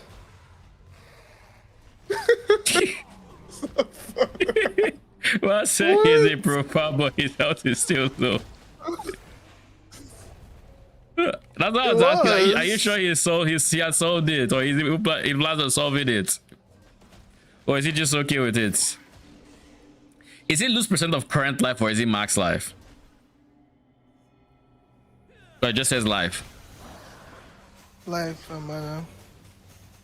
Maybe it's current. It might be current. If it's current, then I can see it never killing you. I don't think it would kill me. I mean, I don't know about. I can't tell here. Do you see it I mean, I can reducing the amount it's 38, 'cause removing I'm as your low? I see it reducing. Like, does the amount it's I'm at reduced? 800 right now. I'm fighting. What I'm saying is, does the amount it reduces by reduce as you fall in life, or is it just still the same? Like, I don't know if you can. Oh, good call. I think it does reduce actually. I think you're right, and it does actually reduce as you fall in life. Then yeah, I mean that's an easy way to tell if it can or can't, and it probably can't kill you. Oh, that would kill me. Yeah. Yeah. Because I be going low. It just doesn't care. So I even stayed to clear the rest of the map at time. Oh, so this isn't like this strat isn't even really that much dot damage. I know that I'll do cube till I'm tired, not that I've experienced it. So like I'm not like coping that I need to be in cube. Like no, bro, cube is I'm going to be sick of cube. I'm going to be really angry when I fight judges and they send me home. I mean that's the truth, right? Even with my 2 build damage, T8 will be sending me home well. Like I still die every other map, so you know. You take it you take it in stride. So yeah, no leveling. What level are you? I'm at 70% XP, so I'm kind of now leveling. What level am I? 94. What level are you? Okay, so I'm trying to reach 95 before I hit T8. Something Russian did this last league that was insane to me was he actually hit like 98 before T8. I mean, he was 90 before T7. Damn. He was 90 by like He's like, T65. alright, no hurry. What's I farming XP? I'm like, farming XP? Yeah, he went back to T7 to farm XP. Did my internet cut out? You can use like T7. Yeah, you can use like XP pets too, right? Yeah, I think he did that. XP fall off pets because we get 90% fall off in T7-0.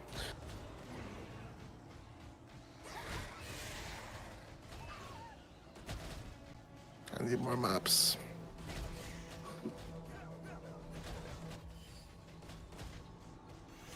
So he just queued boss rushing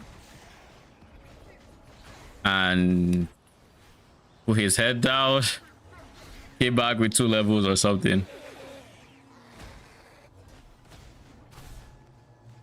Head down. That moment, that moment when that cube monster just opens his zip and kills you.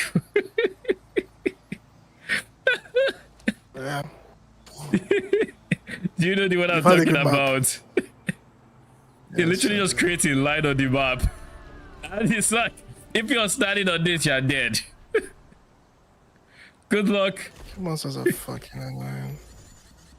You'll be standing thinking you're I'm actually asking myself, the more I'm like, I really want to go and do Cube. Cube is one of the rippiest mechanics. It's like, I don't know that's even true anymore. I think they're all rippy. yeah, they are RP. Overarm is kind of chill until you hit those special zones and then it just sends you home in like 0.5 seconds. Arcana is rip incarnate. Rip central. Imagine trying to do Arcana in hardcore, my guy. Just imagine, God forbid. You don't need Kismet. I mean, you don't click on hardcore in this game, period. Sure. Yeah, you can. They're convinced. The community rallies around to do it. That 1 month break before hardcore, I'm just like, I mean, maybe it worked well the first time. I don't know. I mean, they incentivize people to do it with the crew world, right? Like you get jagged primers and shit for it. So I think they even give it skin. I mean, power to them. If it was the skin I cared about, maybe mine is still sitting at 48 over 48. So does that answer your question? I haven't tried it. I haven't tried it to like. I'm not like I've tried it and it's awesome. I'm not doing it. I just haven't tried it. Scavenger finds you in that place. So. I've already killed Scavenger. He's not that tanky compared to so like crazy. I think Judge is tankier than him. You know what? I think Judge is actually tankier than him. It's fine. Well, he's not that tanky. It's just like when he's not spinning, he's fucking aids to fights. Because Bro doesn't do a slam. He does a slam that echoes. And that echo, I think, leaves a ground effect or something. It's a ground dot. And the ground dot stays when he dies. Every time I've died trying to loot on the floor when he dies.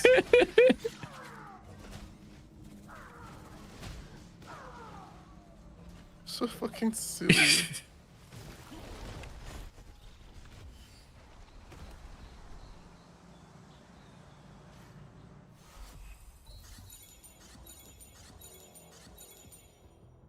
Whoa, why was this map so ass when it comes to desire crystals? Holy, that was not great.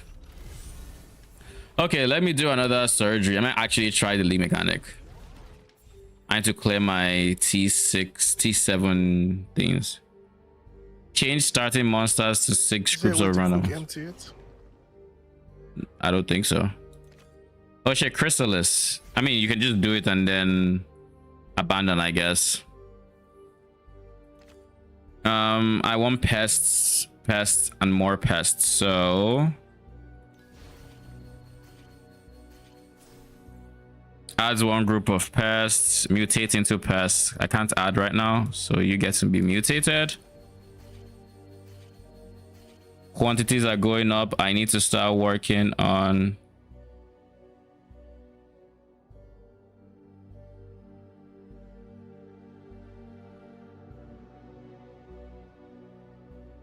way to reroll this. Who am I going to pick? You probably. I need to start boosting activities.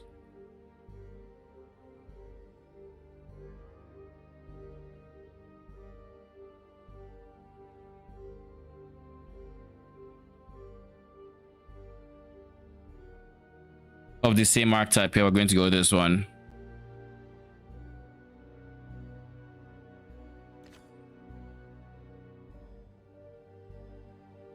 What are you doing here? I guess it mutated into something else. I guess I could do this. Yeah, I can do this. Cool. Now these two are good. So the rare monster I had there is gone, Saj. No. Oh, this is huge. Quantity activity for all monsters that have quantity higher than 275. We're going to get really high activities because of this guy or quantity. So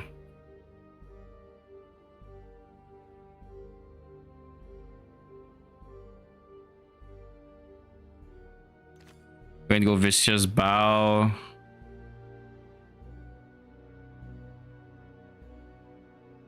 We want to keep increasing the quantity of these two.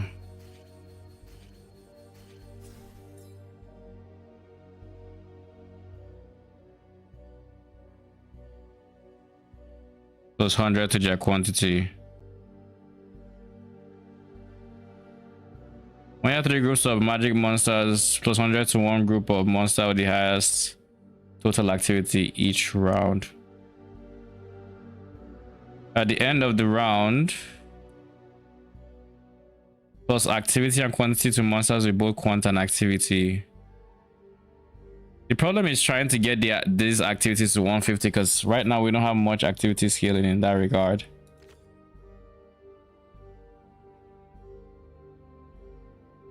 This will give even more quantity, but like I think this would be better if I had a way to really giga scale the activities, which I don't think we can actually do. So do I just double down on quantity? This would try to create one big monster, which I don't mind. Because like these guys, I don't see how I'm going to get their quantity to 150 to benefit from this. But if I can get this guy to 150, then he's going to keep getting 15 activity every round, which isn't a lot. I'll do this one, fuck it.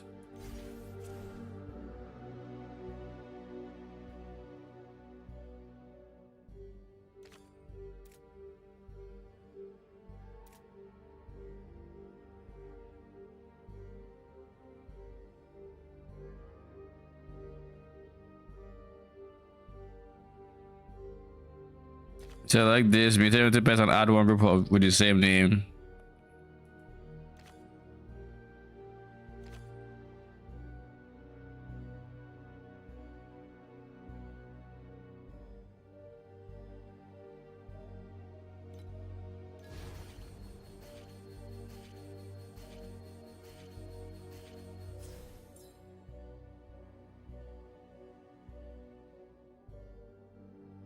I don't need more quantity.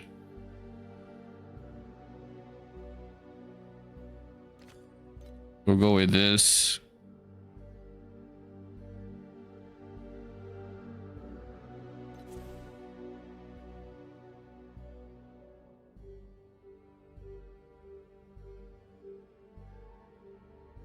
Remove the monster to their left.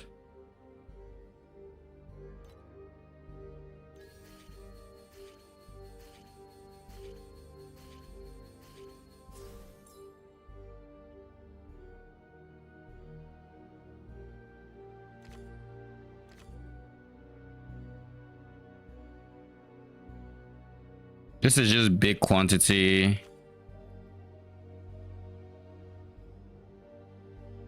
I think I'll go for this one.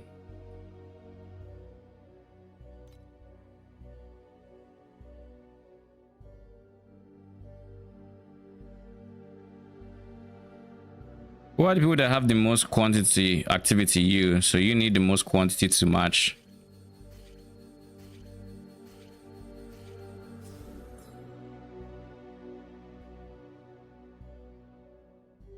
We'll go for 5 random potions and pray. I think I'm gonna do this for this.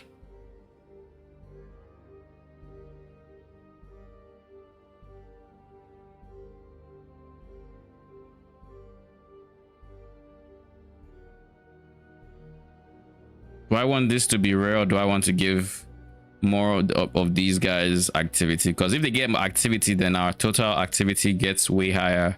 But if it is a rare, nah, we'll do this. We'll do this one.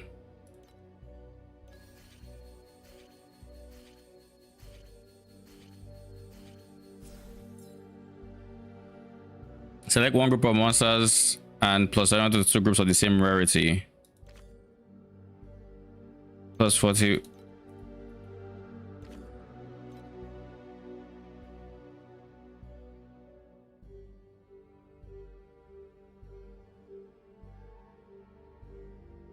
Select one group of monsters and plus 31. 2 groups of monsters of the same rarity.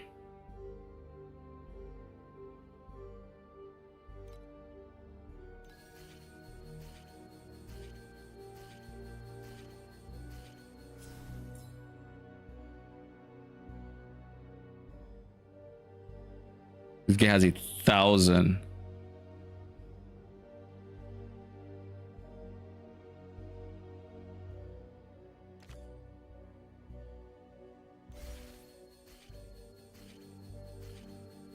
I should have gone for surgical risk high.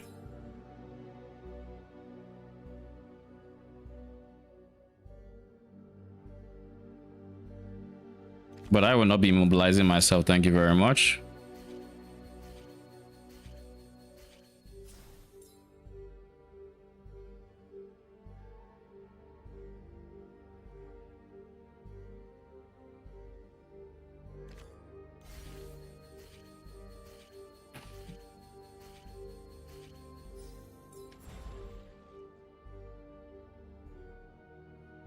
I got to 1 mil.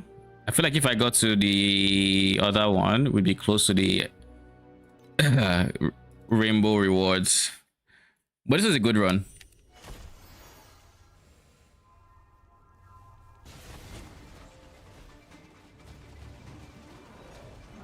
Oh, the butcher showed up in my league mechanic. Poor guy.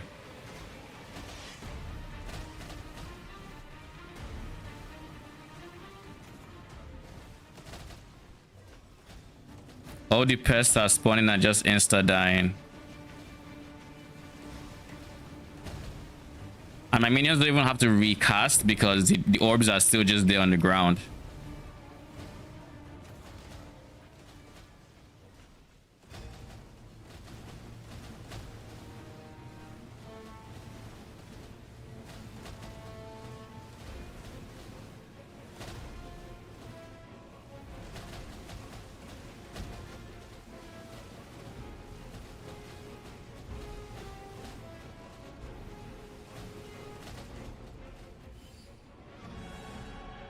Oh shit, I got the rainbow one. Surely, right? Disappointing. Oh look, another 3 FE. I need to wipe out all my T7 league mechanics. Choose starting monsters to 4 groups are rare. There's a pest in here. When you have a rare or boss agito, plus 80 activities to one random group of monster each round. One random group of rare or boss monsters each round.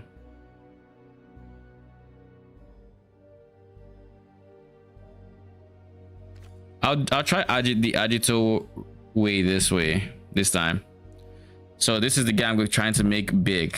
I think with agitos you want to make one guy big, so let's see.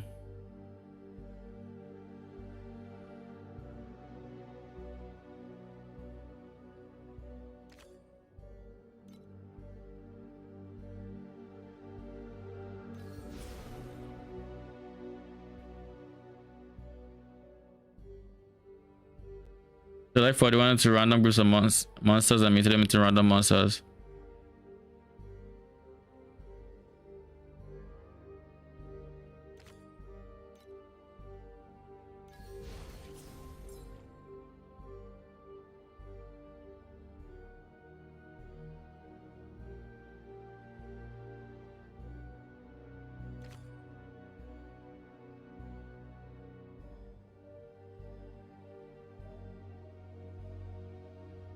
What is my condition for this? I need at least 2 agitos. When you have at least 2 agitos, select one rare or boss. Oh wait, I do have 2 agitos, never mind.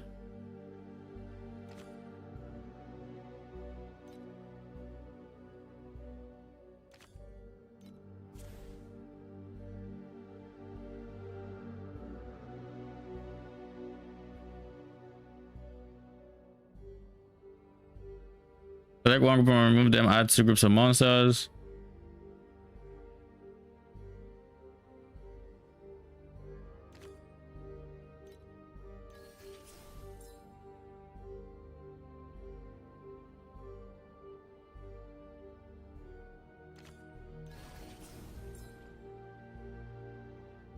Plus 11 active to all pests.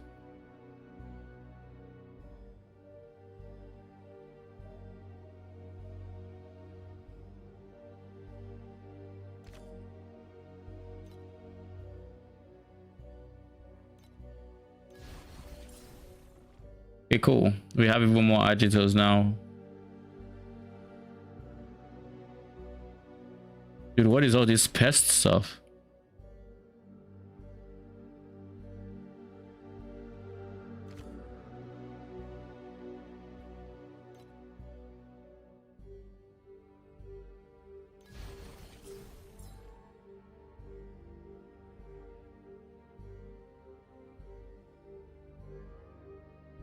When adding a monster, everything max is exceeded, plus 25 activity to one with the lowest activity.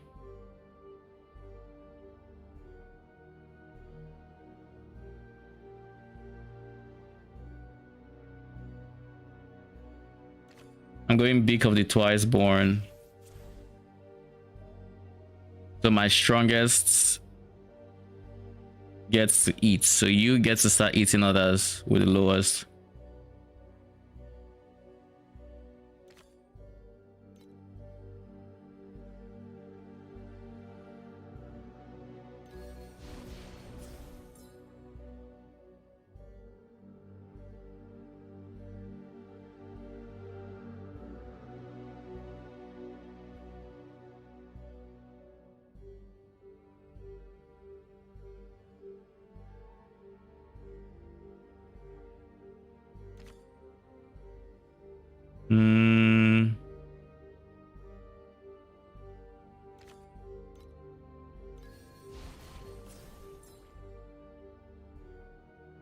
How did you get added?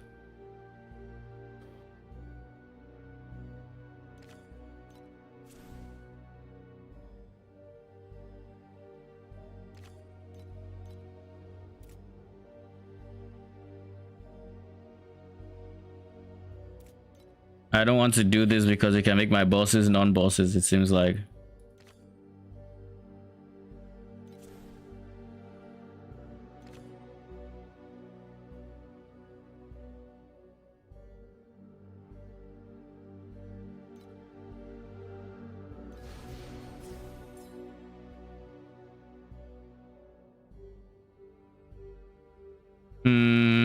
When adding a monster, there is something to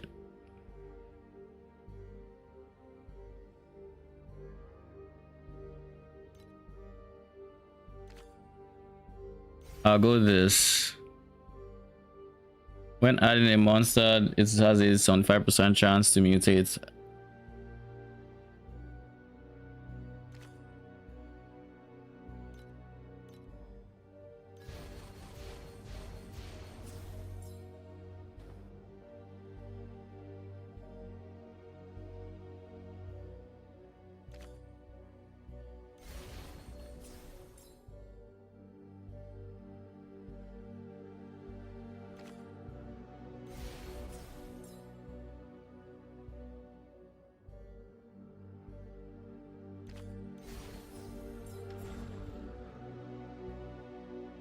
This is such an ass one, so I'm just going to abandon. Fuck it. Bone sentries. When you have at least 2 groups of pests.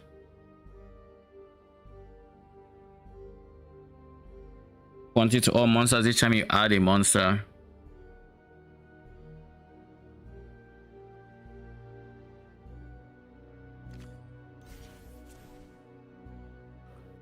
So now we're trying to get pests.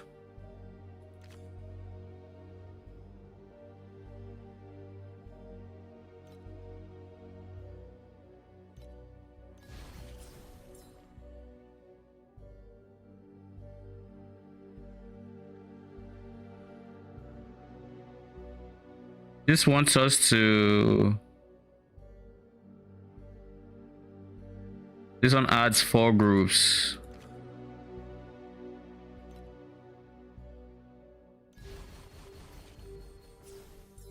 So I just want to keep adding, basically.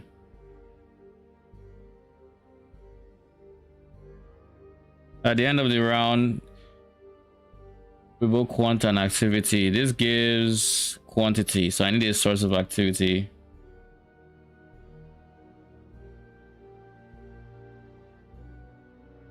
So this would give me a lot of Emberons, but it then gets a big bonus to activity. Then if I can mutate it into a pest, I don't need to mutate it into a pest. I don't care about max pest.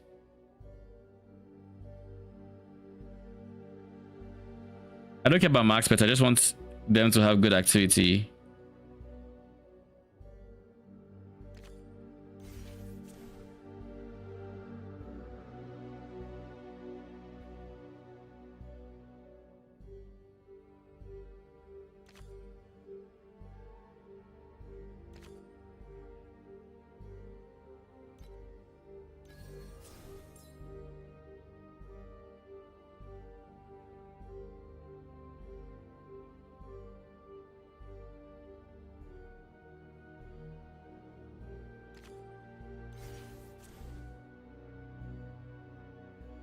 Select one group,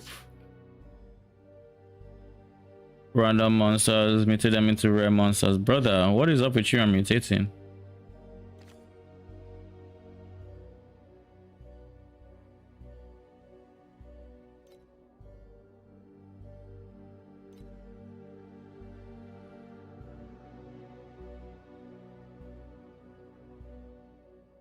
All right, we have 1, 2, 3, 4, 5. So I'm going to mutate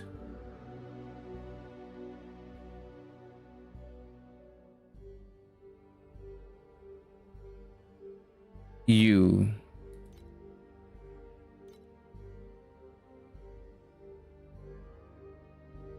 Oh, I don't get to select it? Whatever.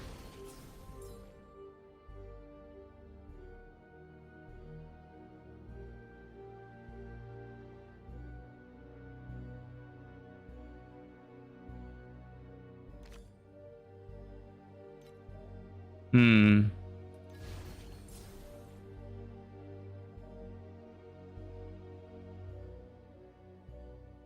Activity to one random group. If they are agitos, they awaken into rare monsters.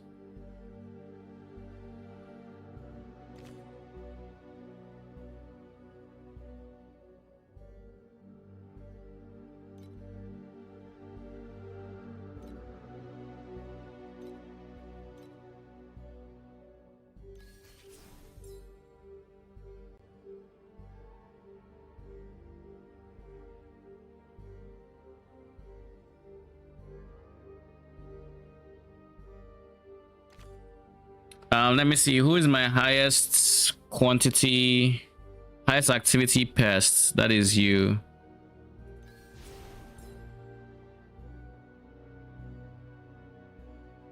Can I add you as a friend in game? How many precise gems did you get? Sure. Once I finish with this, precise gems. What do you mean? How many precise ores did you get from boss killing? Okay, we gotten one thus far. Done like 6. They're all horrible though. I'll choose the random ones and Prage. Yeah, this is actually good. Select one group of monsters and add this to the activity. This effect takes effect 2 times for magic agitos and 3 times for rare and boss agitos. We'll do this one.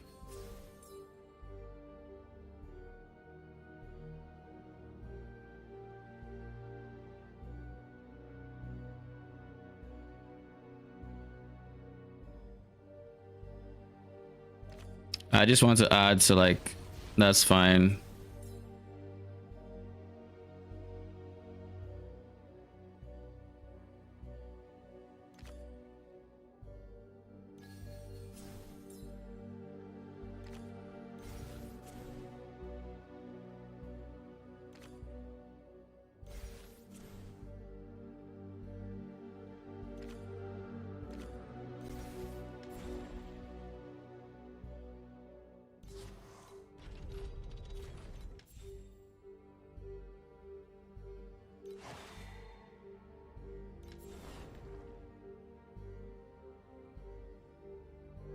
Rare monsters of different archetypes.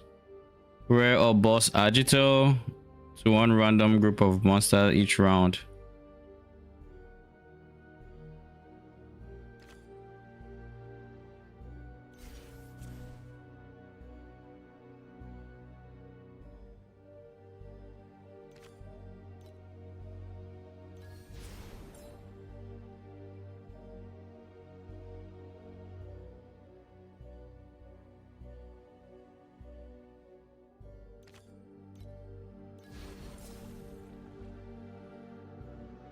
Select one group of monsters to mutate into agitos and awaken them as magic monsters. Guess you. Every 3 rounds, 2 random groups of pests fuse into one group of pests. At the end of the round, for every group of monsters of the same rarity you have, fuse them into one of a higher rarity. If adding a monster, when adding a monster of the same max incubation time quantity with the lowest, no, I think we take this one. Fusing, I think, adds all the activities. So now I just need to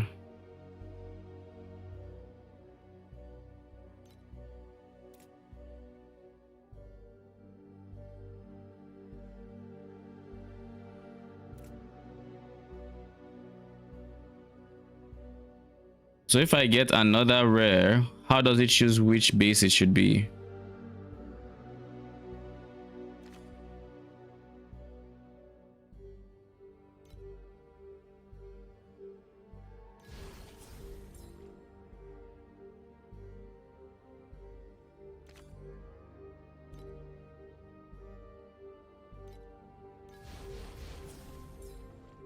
God damn it.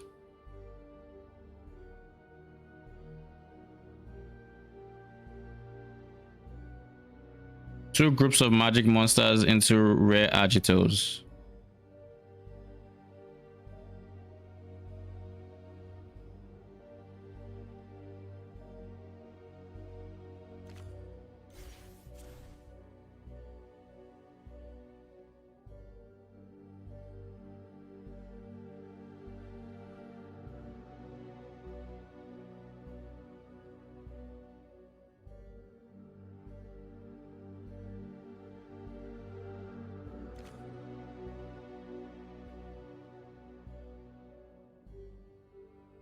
Select one group of monsters and remove them. Add two groups of magic and random magic monsters of different archetypes.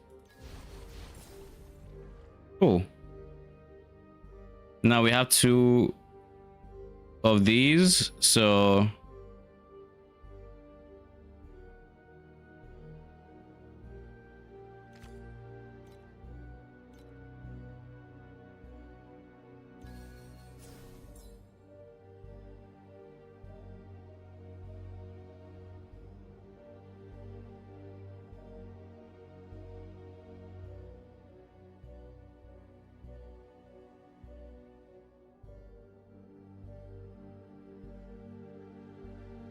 It's an 80 map session I'm about to finish. Please please be an agito. God damn it. I haven't been able to like Giga. I got sustained Netherrealm, but I've never like had like a full stack to sell. I gave up.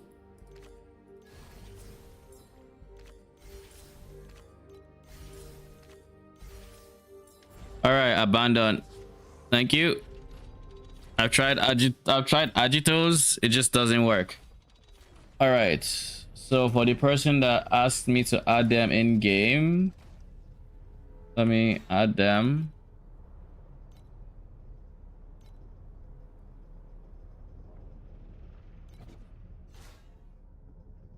It says player not found. Guess let's try this. What is your character name?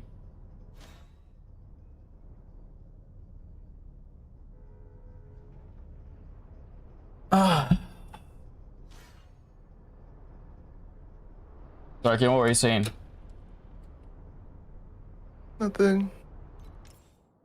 Just finished the 80 map run. We'll probably take a break. Not bad, not bad. I'm assuming it's like 100 FE. I was saying I'm not like Giga sustaining Netherrealm resource. Even with all the chance to replicate it, I was more than doubling my my Netherrealm resonance when I was doing it. Like you were selling 999 stacks. I mean, You're selling 999 stacks. the way with our priorities, Netherrealm resonance isn't really the priority sell anymore. But yes, I was selling 999 stacks. Like if I use, let's just say 500 for like this arbitrary numbers, or actually this is the example I use. I used all my Netherrealm resonance to buy 70 maps, so I had no resonance. By the time I was done with those 70 maps, I had enough to buy 177 maps, which is more than double what I started with. I think it was like 1,400 or something like that. I don't fully remember.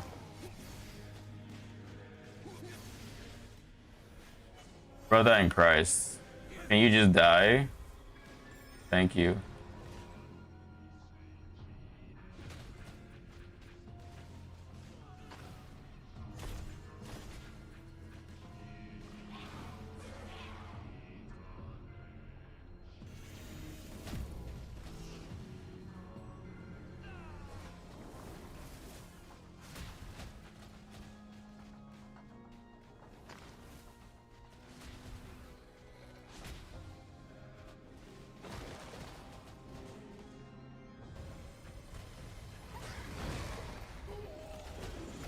Malice Executor. Dude, What is up with this map? Why am I dying so much? Oh, I gave monsters attack has move speed. Like a fucking dumbass.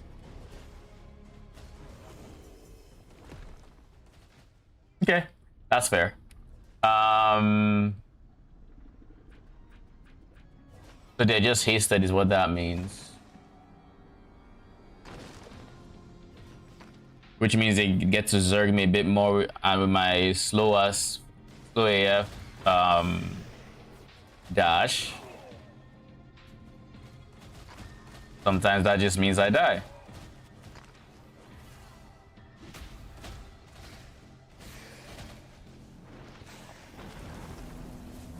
That one is not attack cast move speed. What the fuck?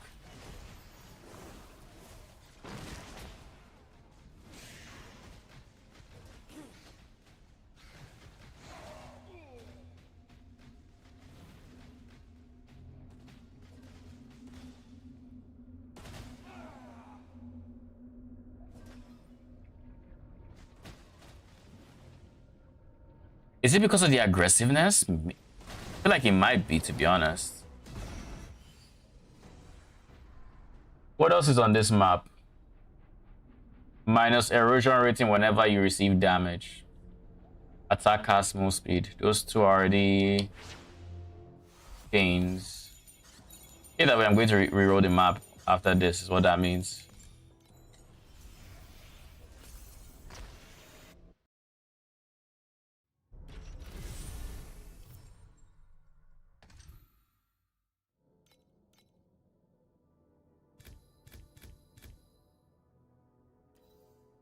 That's pretty decent.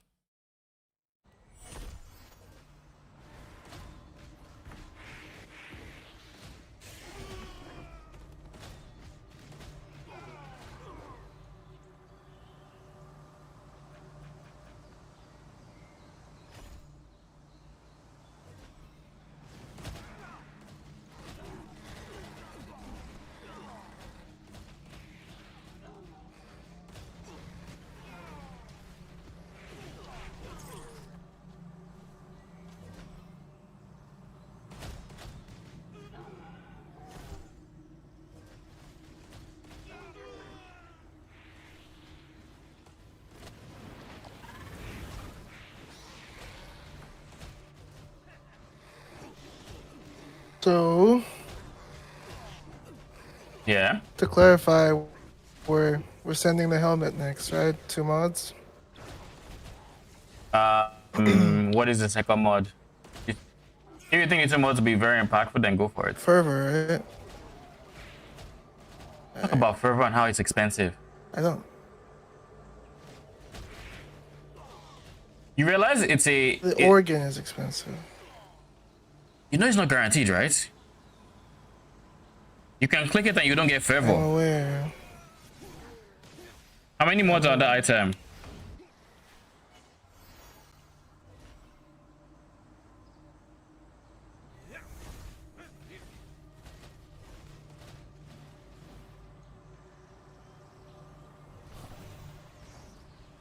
So long as you're aware.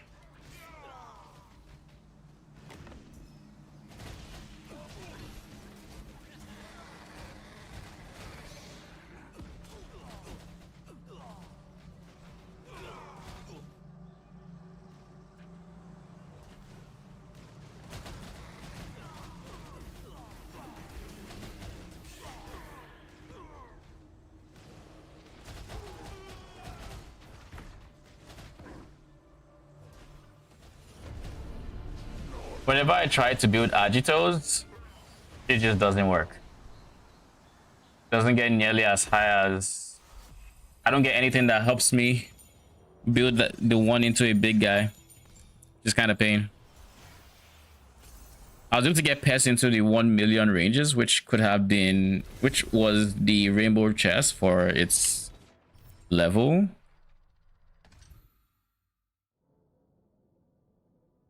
But like... Agitos are the banes of my existence.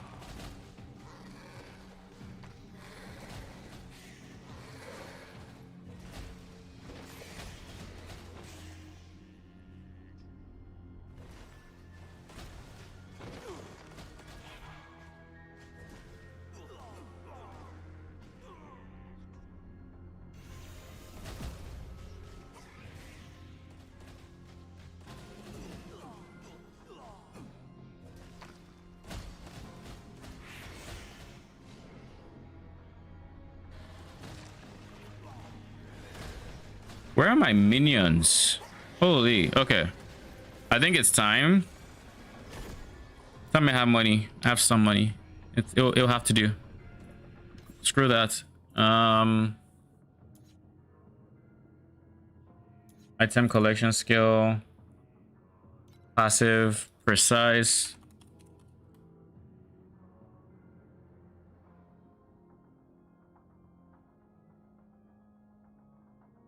Anyways, I came here for precise.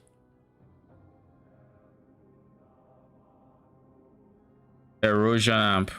This one. Holy, it's 75 now. How are you 75? Okay. If you're 75, I'm going to take 4 from you. 5.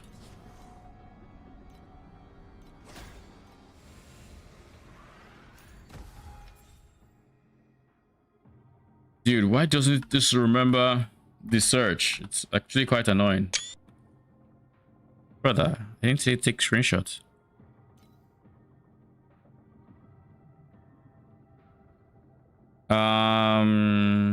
Precise search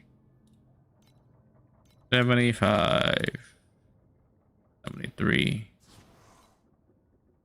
70. Holy, wasted money. 69. Oh well. Anyways, add you as a friend so you can emulate in game. You're new. Two things. You don't need to add me to follow my progress. A and B. The name you sent doesn't work. Tried adding it. It didn't work. If you want to follow my progress, you can use hero. Well, I guess this is if you're. I think this is restricted to if you're in NA, because I'm in NA, like North America. So I feel like you wouldn't see me unless you're in North America. I have a build code, but I haven't been making updates, so I should make an update. Pro builds.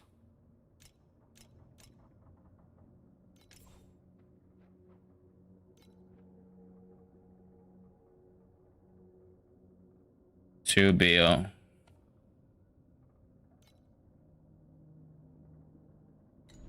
I probably should have made one sooner, but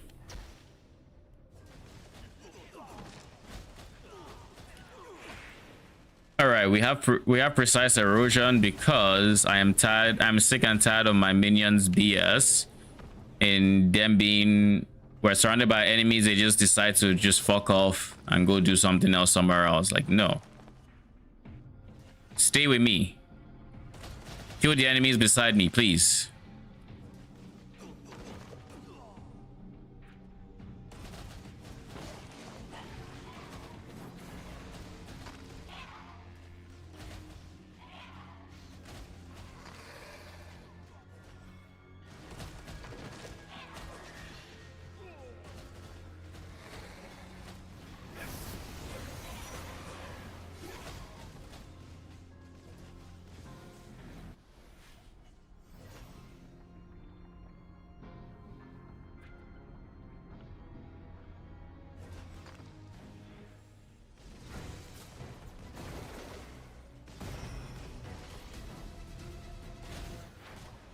I don't know if you heard what I said, by the way, about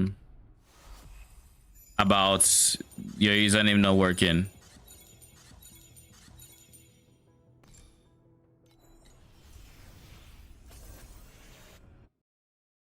I haven't replied, chat. Just in case. Jesus.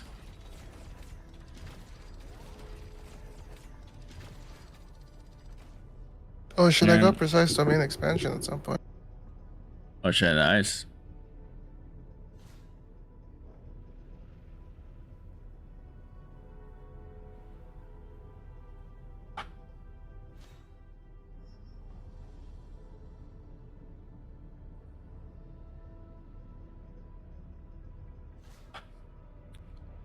All right.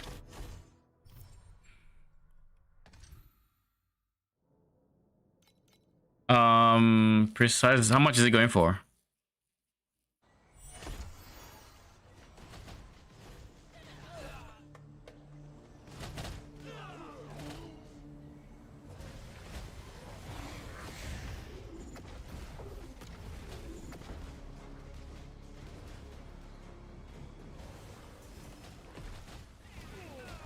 Oh, the Cerberus.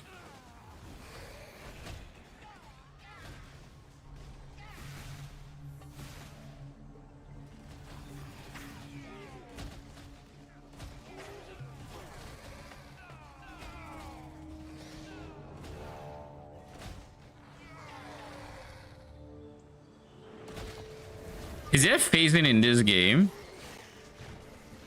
No, right? Because I don't think I've never ever used phasing.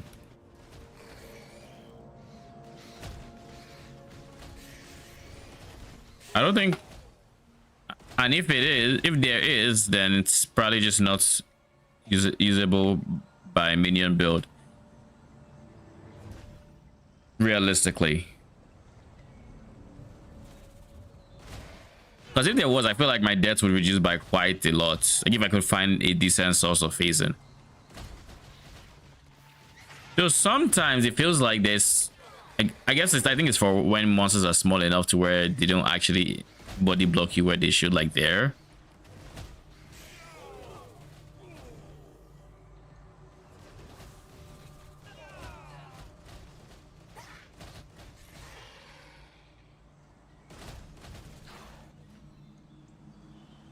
What exactly is my next upgrade? I need to think about that. I have a bit of currency now.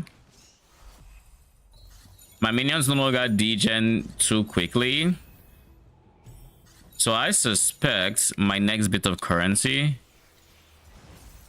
Is going to be from... Going to be going into...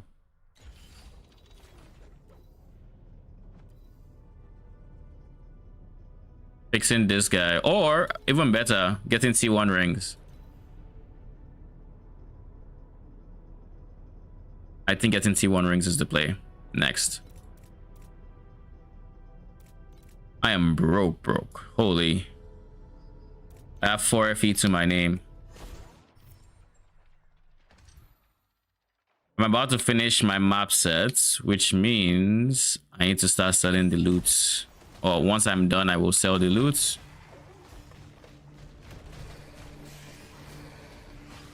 And once the loot has been sold, I will use the proceeds to buy 100 maps if I can afford it, or as many maps as I can afford.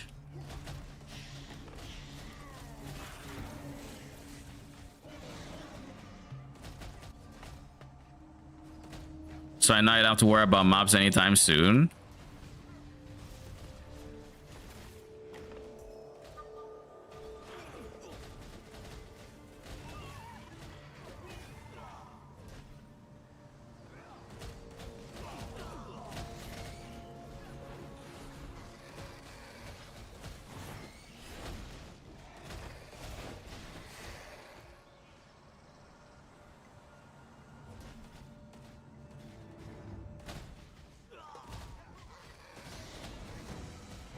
Oh shit, the turtle.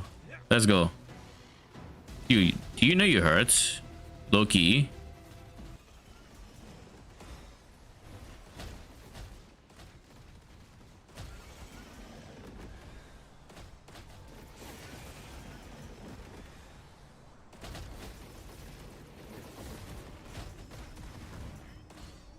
DG. That's a lot of divinity stones.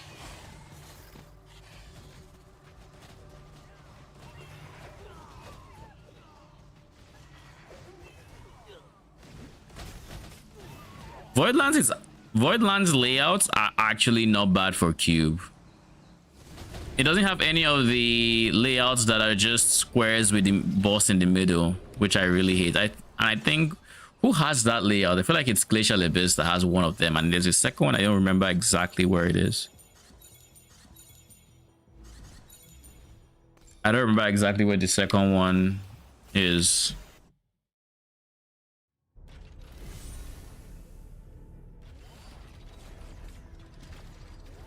It was one of the quick zones to farm, I think.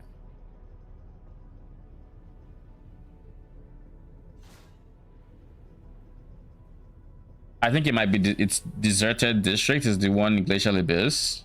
The second one, I don't know, man. I have no idea where it is. I ran into it when I was clearing the others for boss points.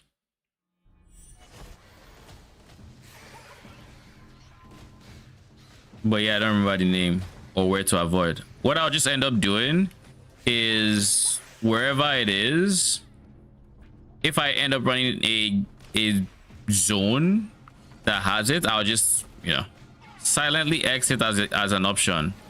Like, now that I know Glacial, now that I've internalized that Glacial Abyss is fucked, I will not be doing that despite it having maybe a decent unique. I would just, it's not worth the headache.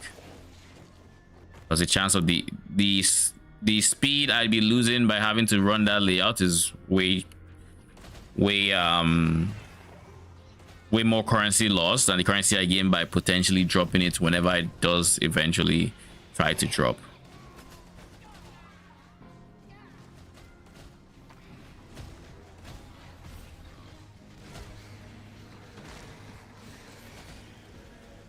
Can you all just die? Apparently fucking not.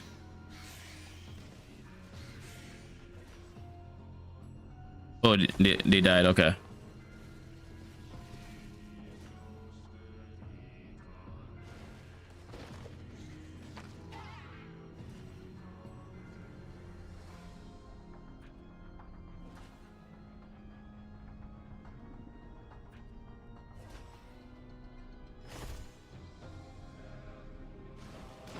Hello, Castro.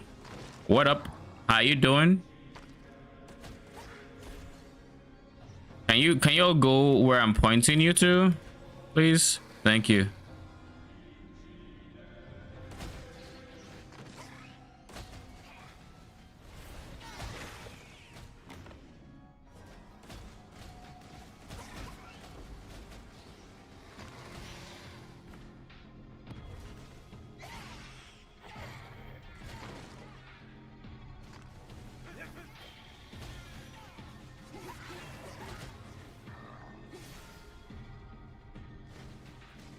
I have about 200. I'm staring at the currency and I'm actually lost. On how to craft it? Craft what? None of the mods were that good.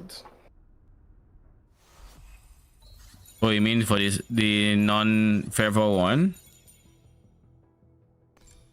Yeah. Maybe the option is to just skip on the helmet and just do something else. But I'm looking at the gear and it's T1. Is I that don't really need these it? two.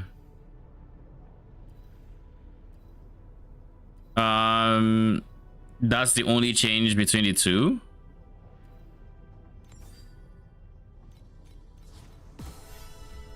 We keep going back to T1 weapons. Dream affixes on gloves. Dream affixes on gloves. What is the dream affix? Dream affixes on the weapon is a lot of damage. It's dex. Dex on glove, dex on ring. Trinket's dream is really expensive because it's used to roll for curse. If you have 200, I guess, let me think. You can try to buy a priceless base and just fill it with like T2 modifiers, I guess. What is a base with the sweet dream already on it? You can maybe do that and then start slowly working on it. Which one? Like a base with the shadow quant. That's 86. That's what we're looking for. It's 300 starting. 300 starting. Okay. That's a bit much. I found out where he gets his life on defeats from. You found out? Belt blend. Does he have it yet? or he's still like in game? Yeah, Does he he have it? had it. Yeah, 3%. No, it's there. 3% Okay. of life on defeat. 19 FE. Let's go.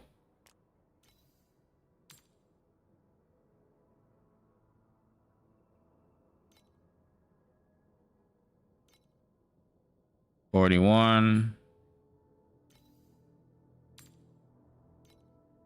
14. Jesus, yo, Crash, what the fuck? Wait, did you? I remember selling you for 10 at some point. 2, 7. I don't think they crashed that much, at least. Oh, I have 10 of you. Oh yeah, that was something I wanted to do, wasn't it? I'm going to try to upgrade it. And then 6 of you. Is that cause at 25 now? They're going up quick.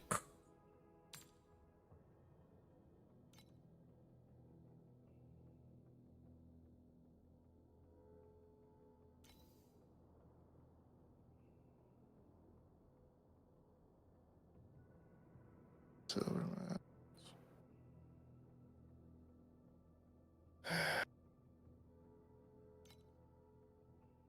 Hmm.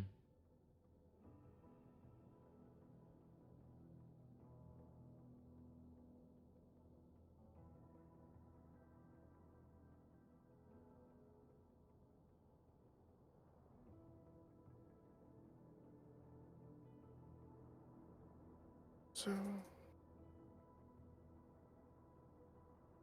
I have 34 eclectic astrolabes. Lol. I won't sell you. I feel like I've sold everything I wanted to sell, or have it listed at least. All right, now that we're waiting for things to sell,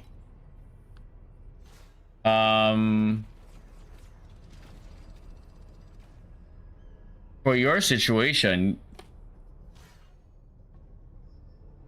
if genuinely the only difference between you right now and him and the what is it 1 bill POB, what is the POB, what is the damage it's supposed to be on?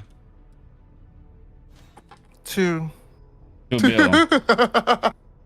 But like, let's not take that for granted, right? Like, a T1 weapon is a lot of damage, especially It is with a the lot of Dream damage. Affix.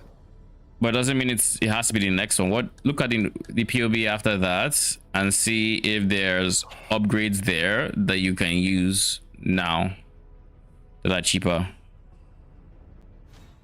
Just because that's the route he went doesn't mean that's the only route.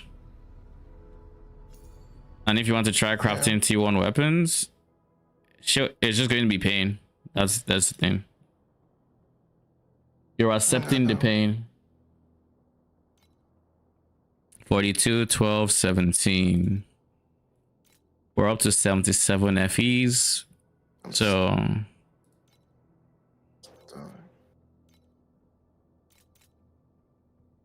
once these sell, I can actually buy my beacons. But let's see for now.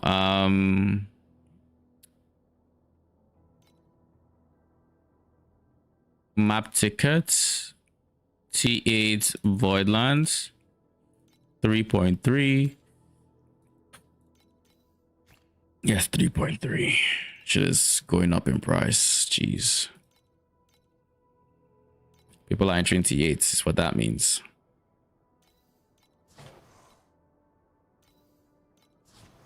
Seven, 4, 8.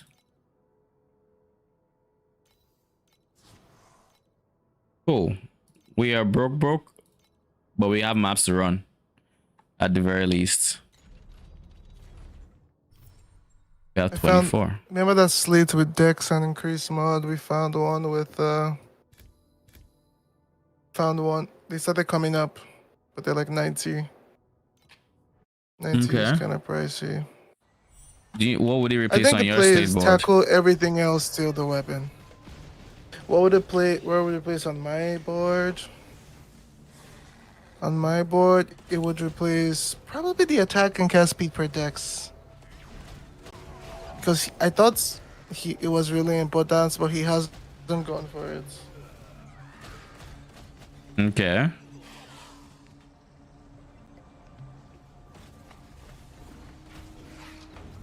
Oh.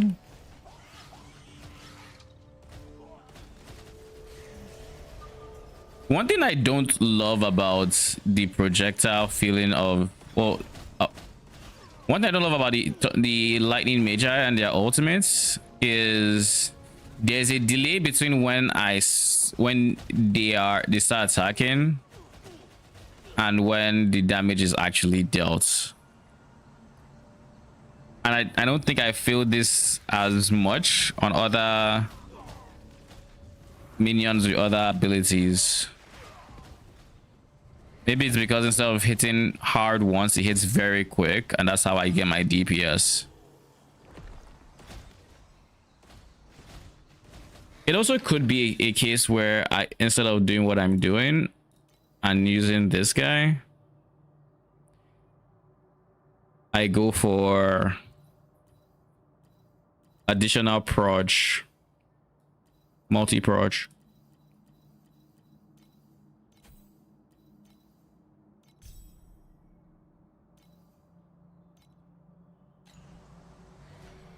Alright, about the slides. I think I'd like to address everything else till the T1 weapon. Okay.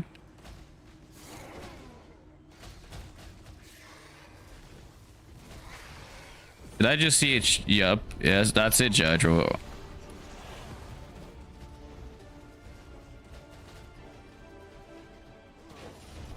That is most definitely a judge.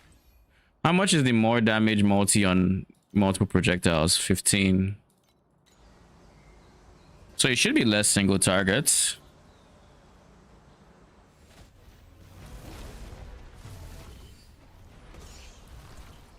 But I imagine not by too much.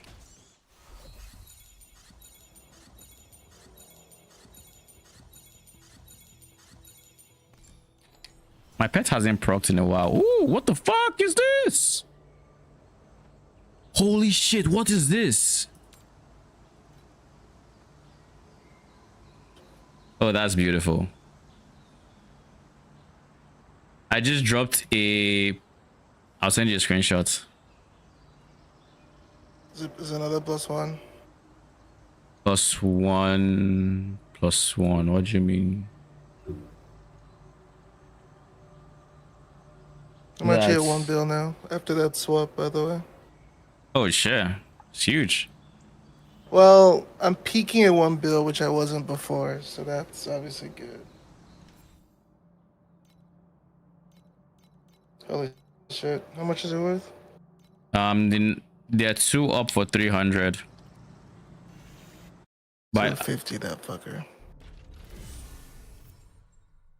So yeah, I made it cheaper. You think I should go as low as 250? I think we I don't wanna get have it- all the spaces. Did you dupe it? No.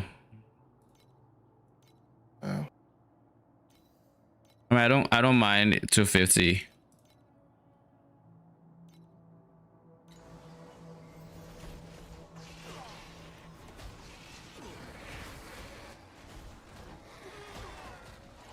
I typically don't 250 simply because I hate seeing that where people do it to me, where it's like, oh, we're at, because like with the Warden's breastplate, I think the staple was like 600 and I put it up for like 695, like 595 or something. And then I check 10-20 minutes later and I just see one person is like on 450. I'm like, or 550. I'm like, why would you go down that low?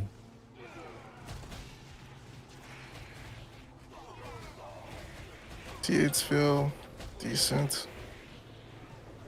Surely you start you commit to farming it now, right? I mean, at 1 bill, I think I should, right? I think you should. Like, I feel like at one build being T7s is kind of bad. I mean, you can still make that decision. It's just, I mean, you're making the decision to make worse loots. Because like just from base drops alone, you end up making a decent amount of FE because you're in T8s. Then you ignore base loots. If you're doing cube and you have cube 3, was it 4? You have cube 3, and there isn't much of a difference. 3 and 4 are the same, except tiny drop points. Doesn't matter. So yeah, you're chilling.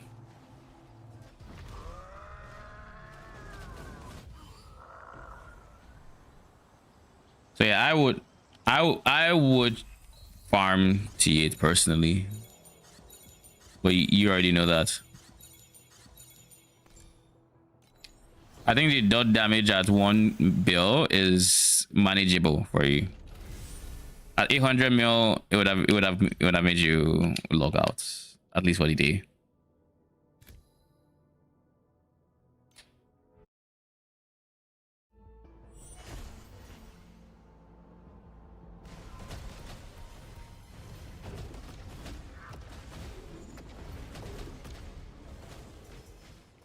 Does this skill actually only target one person with one beam? Is that how it works?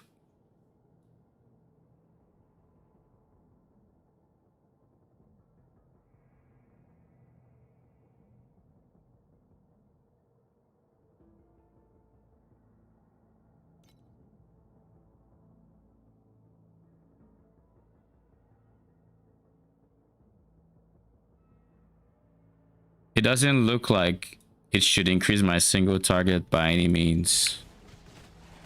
Should make it hit more enemies.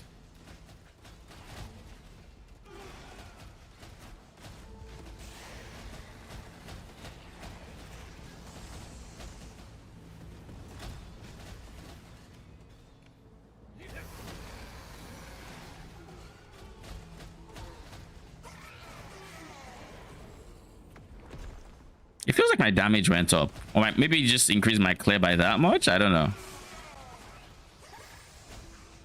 I'll check my single target damage. It should be, in theory, worse now. Like it should be worse, but it's probably just upfront damage where it feels.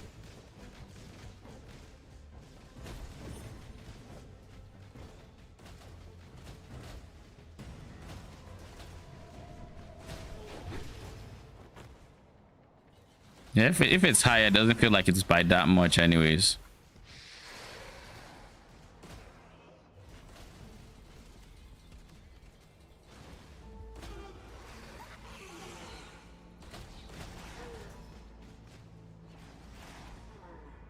That reminds me of what I was doing here.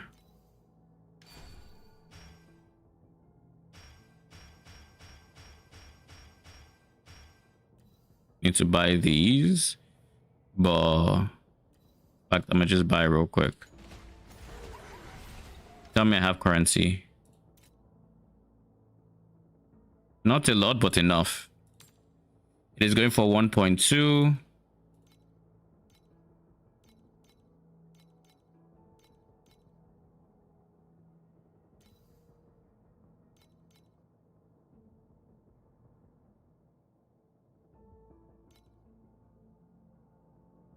Alright. I think 29 is You the know how, I lowest. don't know about you, but like when I enter T8 for the first time, I'm still not convinced I can do it.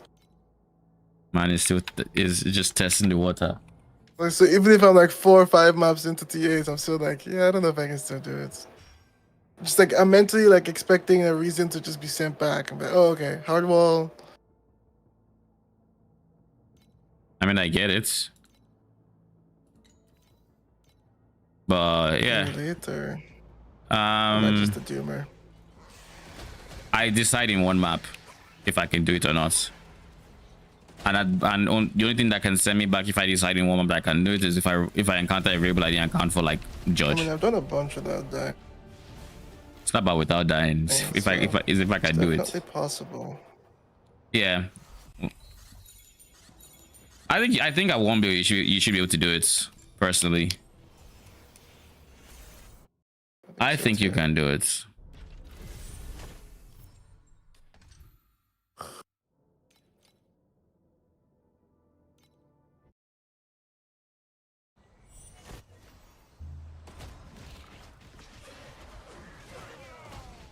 Those are big hits.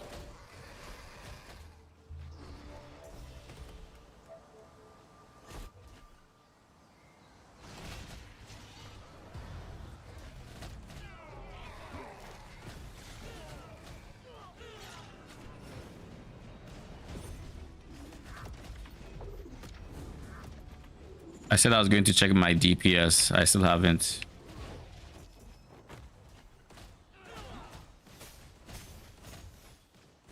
Because there are situations where it just feels like I have more DPS, but like I shouldn't.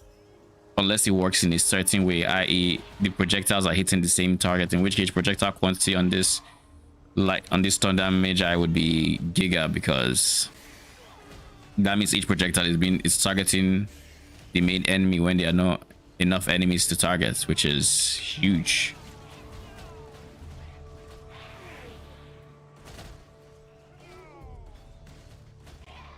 But I don't feel like I noticed like insane DPS increases when I'm facing one target versus when I'm facing multiple. So I feel like that is not how it works.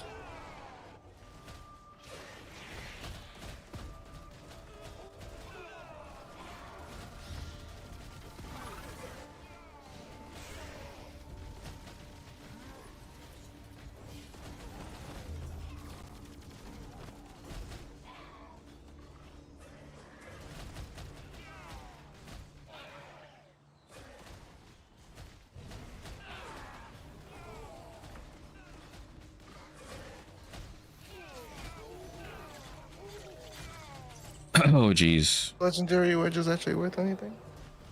Yeah, like the orange wedge itself is worth like almost 10 FE. Yeah, shit, nice. Come on.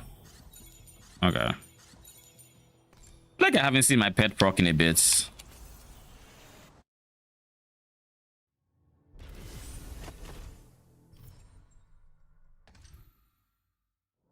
Ooh, what are you?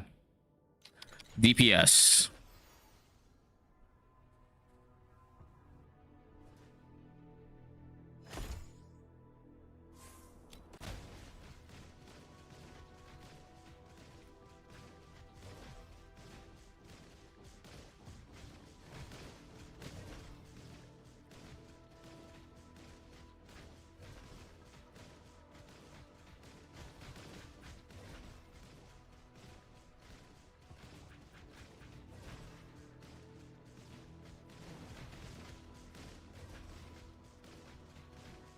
About the same DPS. So it doesn't work the way it doesn't work with the multiple projectiles. Like it's not extra projectiles hitting. It's just it's the lower multi that is hitting more targets. So it's just the multi drop wasn't enough to where I would actually feel it in the map, which makes sense. All right, I'll be right back. I need to pee, and then we'll continue.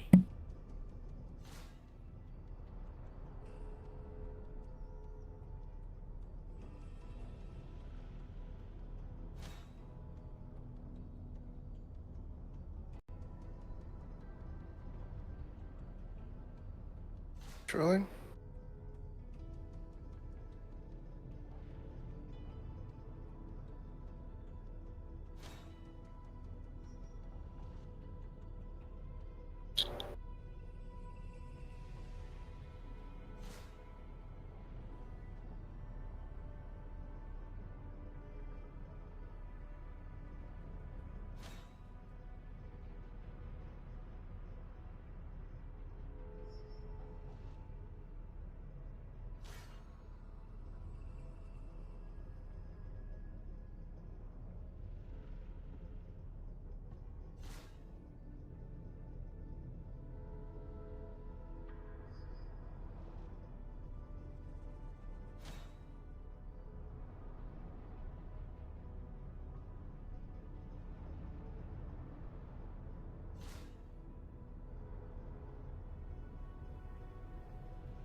I took a break, but I'm really glad I'm back on T8s. On T8 soon. I'll buy some. Wait, even here.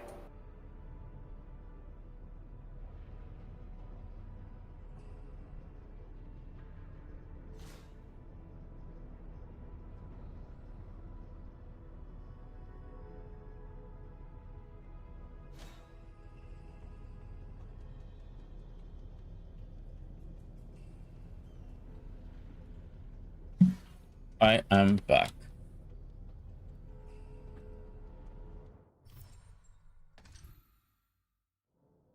We're gonna use this one. Embers have a chance to be dropped as ultimate embers. I'm not going to do anything about it. I'm not going to.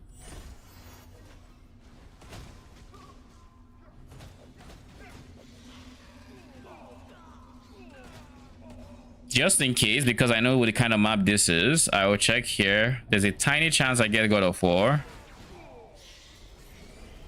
And if that tiny chance procced and it was on the right side, I would be upset if I didn't see it. So now I have checked both corners that it can spawn. And I know it hasn't spawned, so we're chilling.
All right, Cube.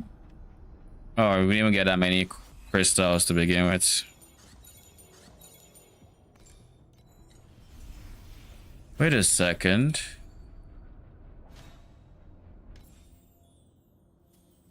Let me just make sure my pack spirits are selected. I'm going to watch you for this next map because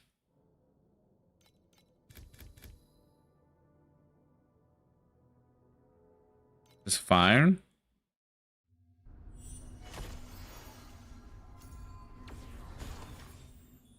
Okay, cool.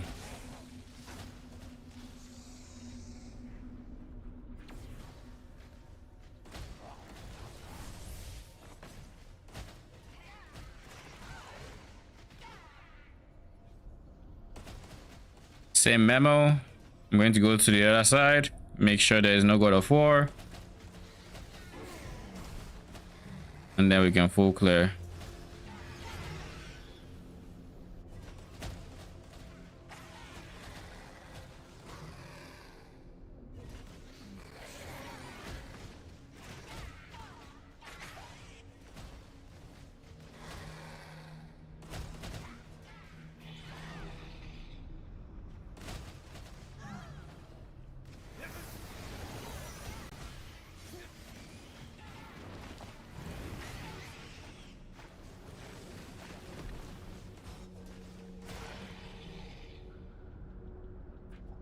We're at 120 crystals now, which makes sense.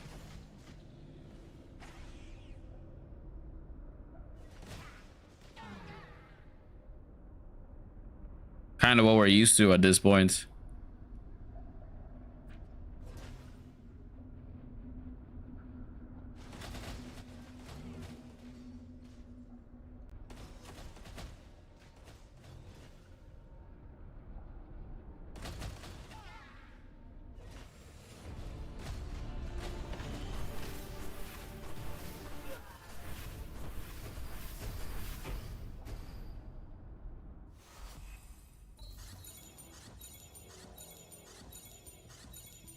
How have you not procced in like 10 maps at this point?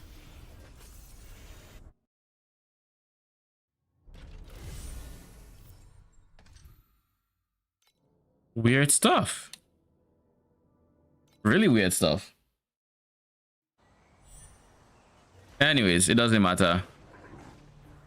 I haven't dropped... I was going to say I haven't dropped anything good in that time, so like it's not like it's not like a problem or anything like that.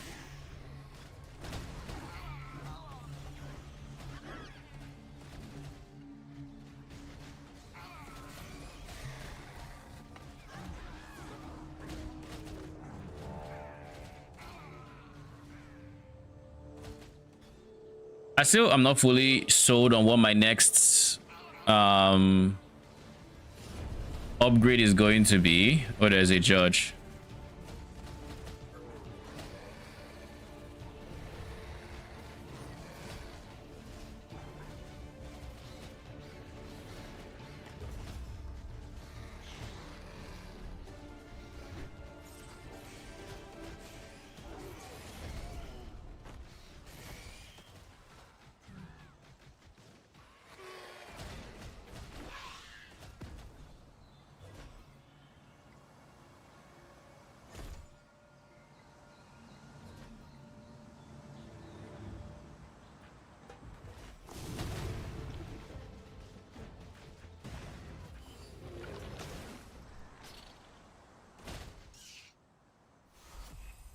Oh, finally! Look at him now.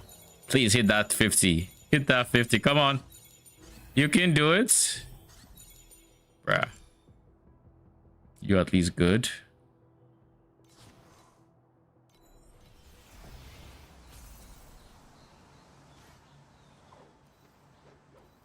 Your ass, right? I mean, I already see that attack aggression is not... It's nothing. It's nothing. It is absolutely nothing.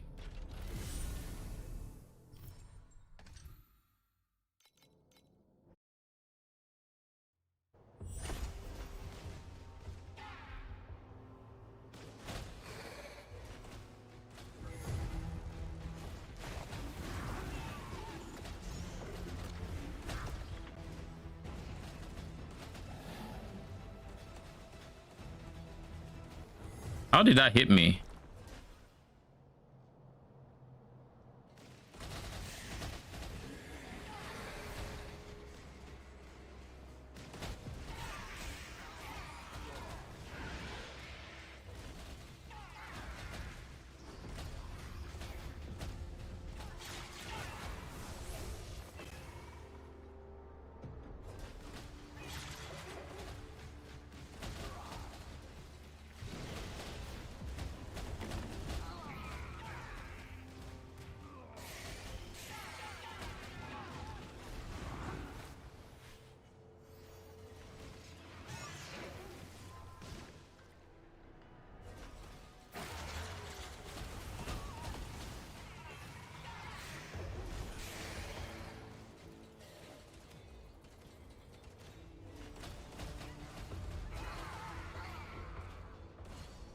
What is this?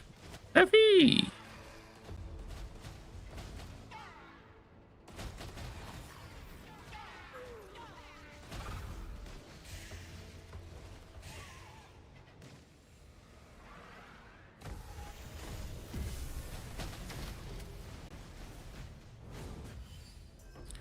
There's an item that can have attack speed that I didn't put attack speed on.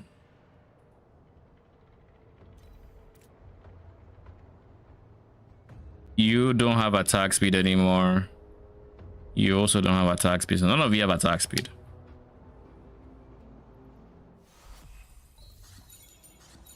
Come on, give me this. Or I guess give me nothing. That's also an option, I guess.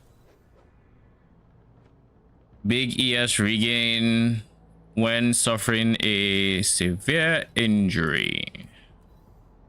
Completely irrelevant. Irrelevant.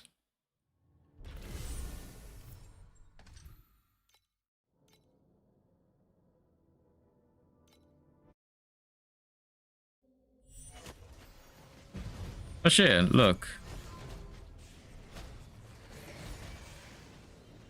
I like how it's the one I get God of War that I start off my map with a literal judge.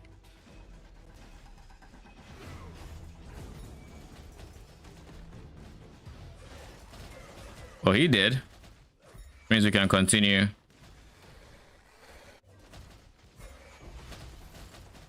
Six FEs. Thank you very much.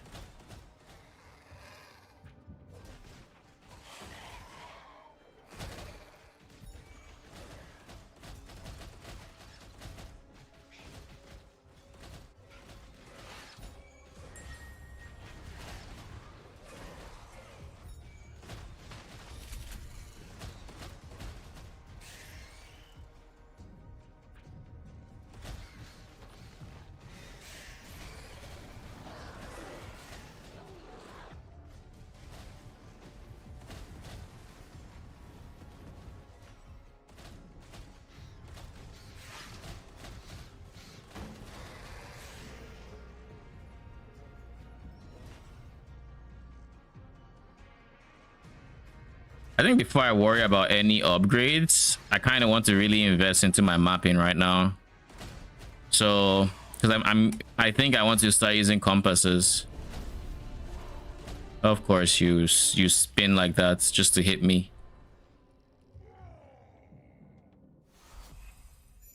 Ooh, packed. Let's go. You got my back, right? Give me some good. Not what I meant by good, but okay. Most definitely not what I meant, but Vegas can be choosers, I guess.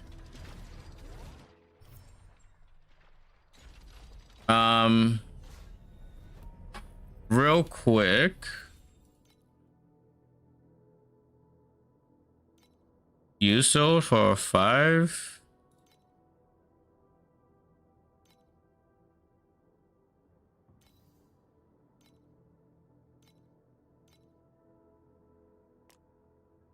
Yep, I guess put the next one.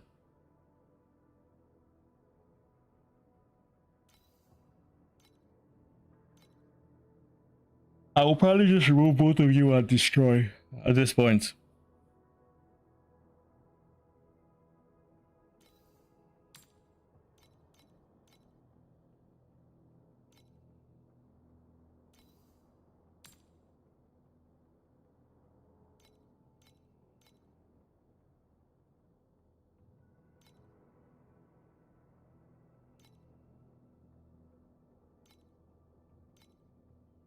How much do I have? I have 171. How much are compasses? Because I'm kind of torn. I would like more DPS before I start adding life to enemies. But at the same time, something like blue compass isn't problematic. Right? It's 10% life. But it's 3.5 cost every single map that I'll have to deal with. Which is fine. It would enable me to have God of War in every single map as well. So I guess I should realistically compare that to God of War Blue as well. Yeah, God of War Blue is cheaper than Cube Blue. And I don't think I have I don't think I will have the DPS to want to put purple just yet. So I will put God of War Blue in for now.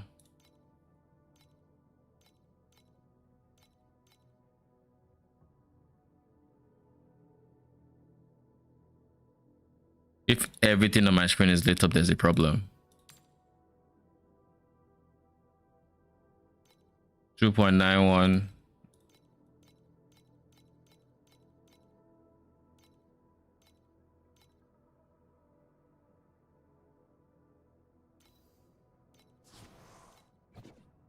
Bruh.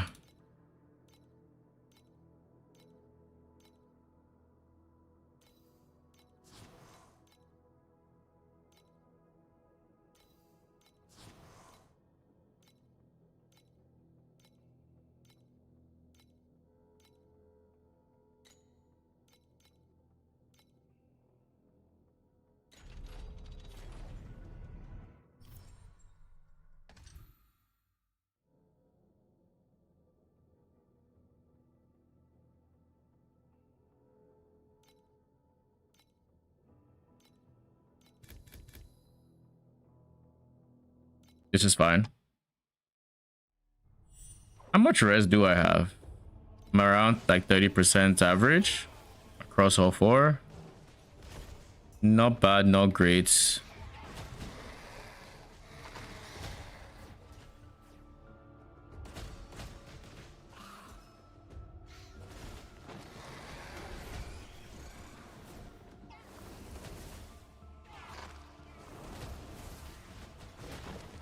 I didn't put the compass in. I just realized. Luminescent Throne is actually a pretty good map. So linear. I like it. Up until the end, of course. The end is kind of very non-linear. Very square.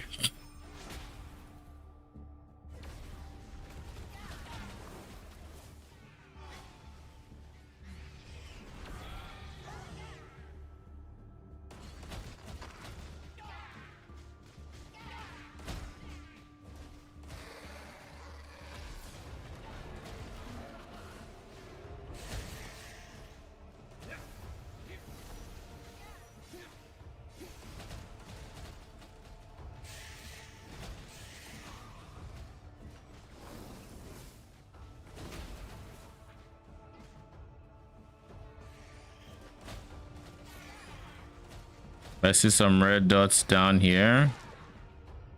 See one all the way down there, but I'm not going all that way.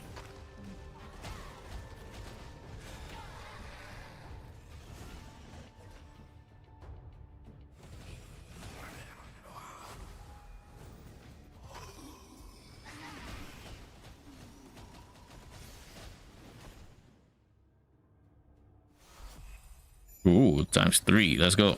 Come on. Come on. Come on. Bruh. Disappointing. Actually disappointing. Oh. Oh. Wait. No, that's ass.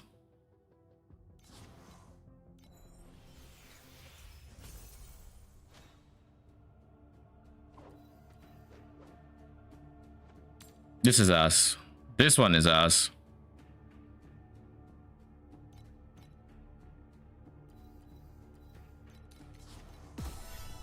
It's a whole 5 FE. Realistically, it's just not going to sell.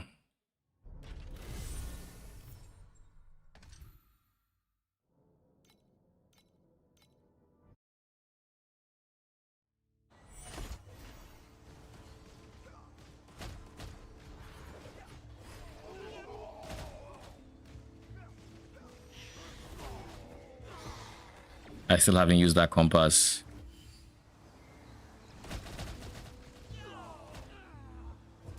I'm just going to keep forgetting it exists.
Who is this?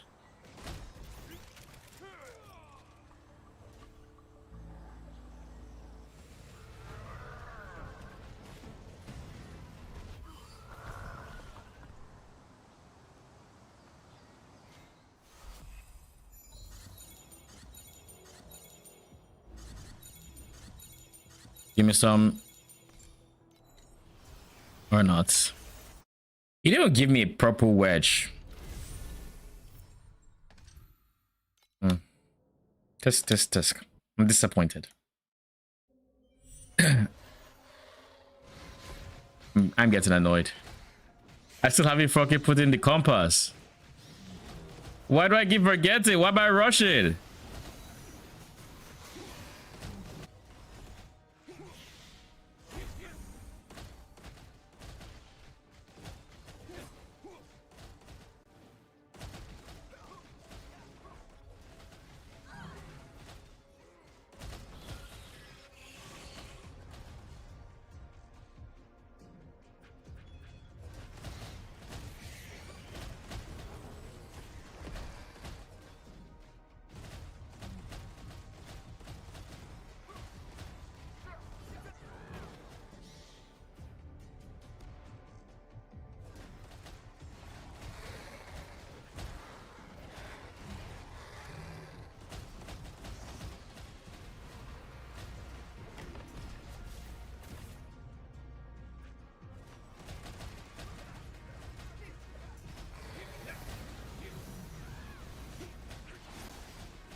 Let me actually also invest into my while I'm investing into my movement speed via compass, I should honestly also look at switching to rock magi as my primary damage source, because that would just be much quicker as a build.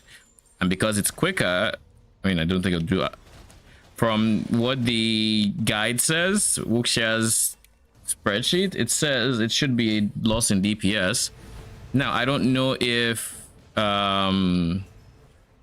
he does what I'm doing right now, but for his setup it's a loss in DPS. I feel like he doesn't do ultimates as early as I did, which means it might not actually be a loss in DPS for me, but we'll see. How much are the T gems? I guess would be a fair place to start. Magus. Clustering sand is pretty cheap, actually. My goodness. I hate that when you close this thing, it forgets your search. I feel like it didn't used to do that before. This is new.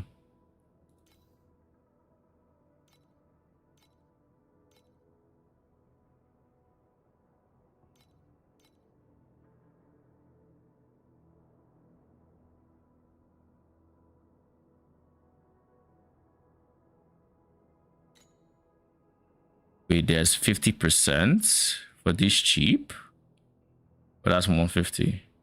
25. 49 for 10.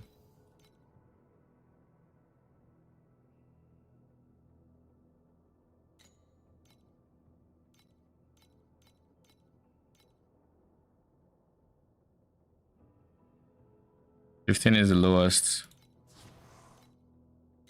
All right, that's clustering sand. Same thing here. Magus. Stone refinements.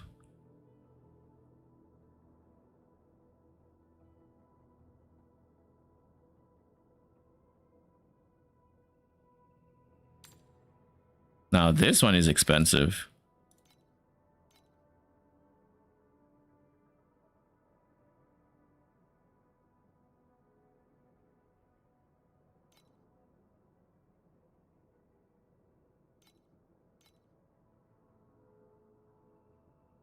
T1 is going for like 345, 315.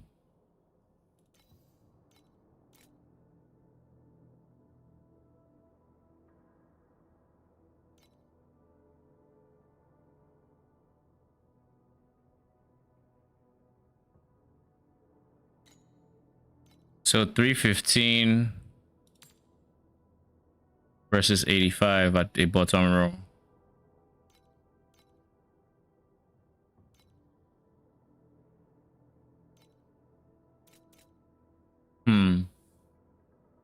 Let me think.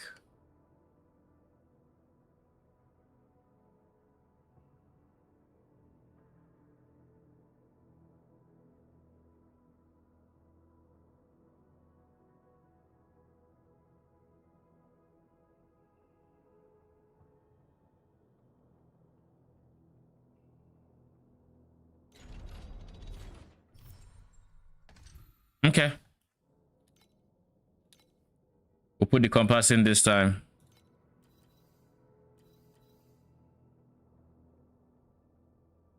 Season compass? I don't need season compass. I guess season compass has a special slot.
And then with all that dead, we have you as the last cube standing. Also willing to drop an FE, so I'll take it. And we're done. We actually finished the map in the time it took for God of War to finish.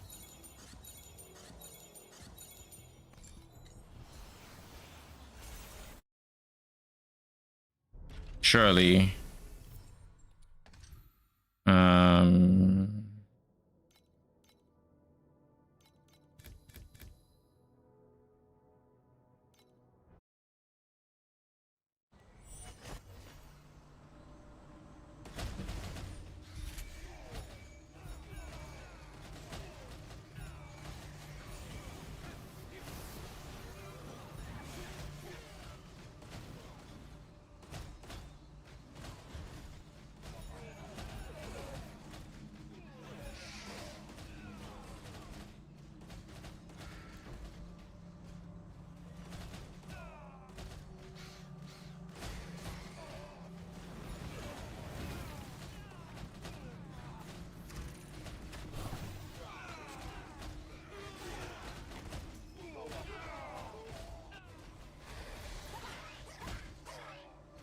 Why are you guys still alive?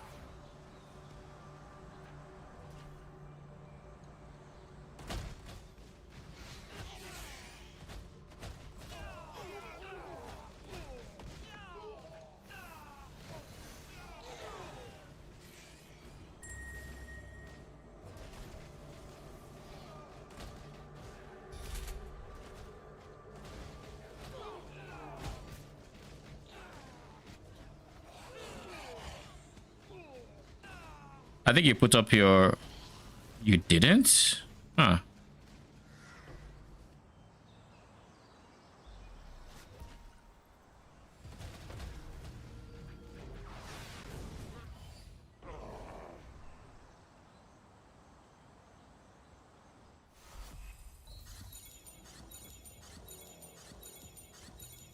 I went on a really nice streak this afternoon, and now I guess I'm getting the other end of that. I guess I'm getting the other end.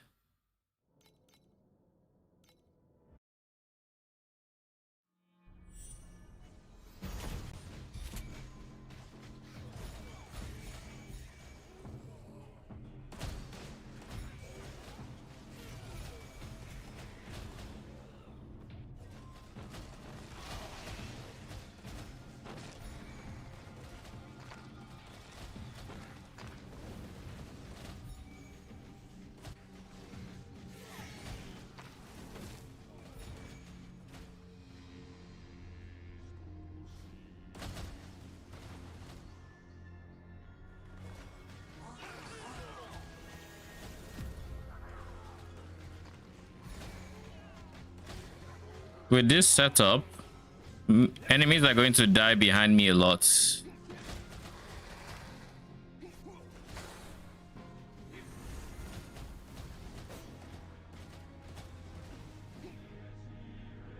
But I can use that to my advantage and just allow them to die while they are off screen.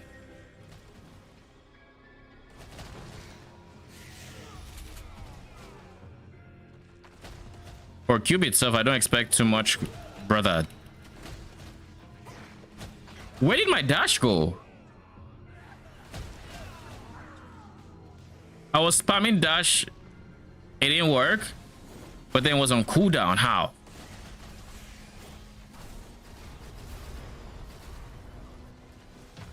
Bruh.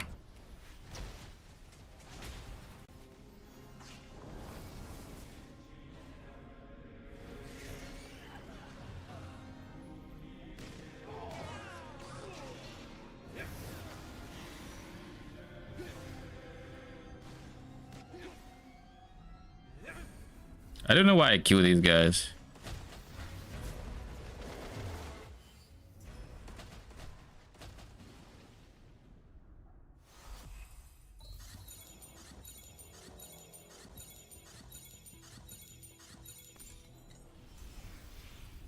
What is that? Evasion per dex.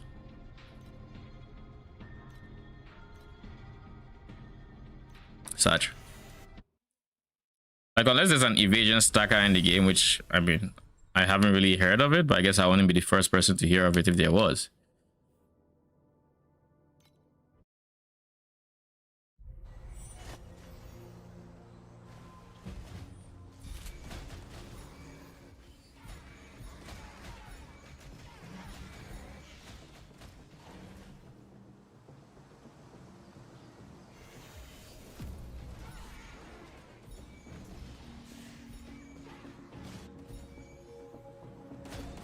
I should look at the prices of truth fossils. I haven't checked.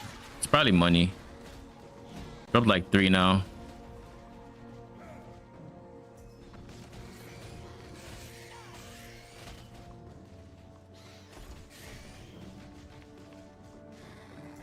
Man was stuck in the wall.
Come on, give me something good. It's been a while since you gave me anything good. Anything.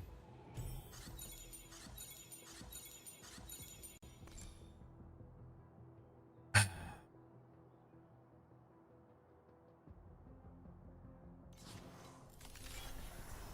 right, buddy. All right. It's been a while. Just saying. I haven't seen a desire core in a bit.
Wait, what?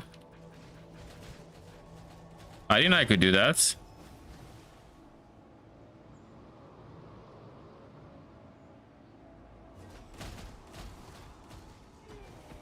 That is good to know, actually. What the fuck? I thought that was a shortcut that would never work because of the distance. I've seen smaller shortcuts not work. So that is very surprising, actually.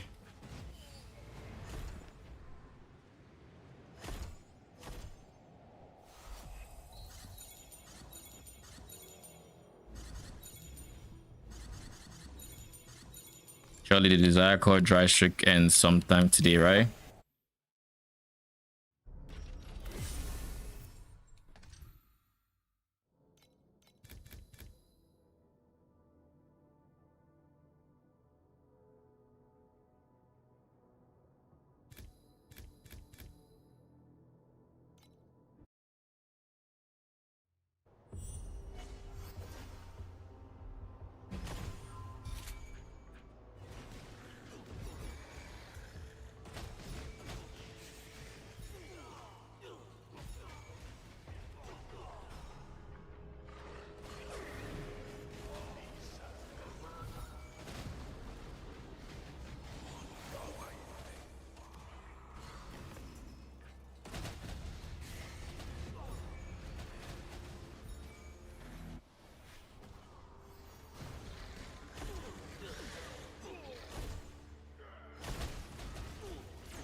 What do you have? Spell block max AS on an evasion base.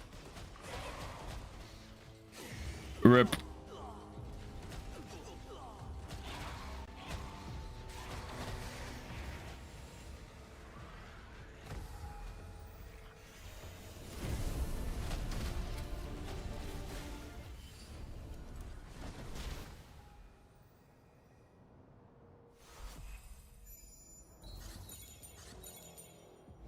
Okay. That is decent because he has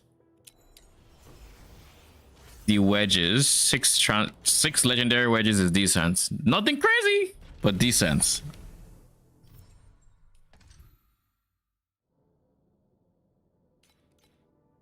Kudos to the pet for proccing as well.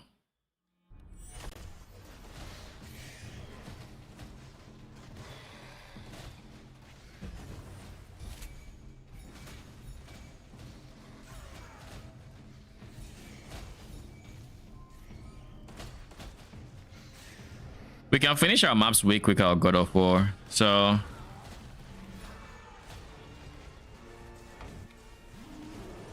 brother in Christ.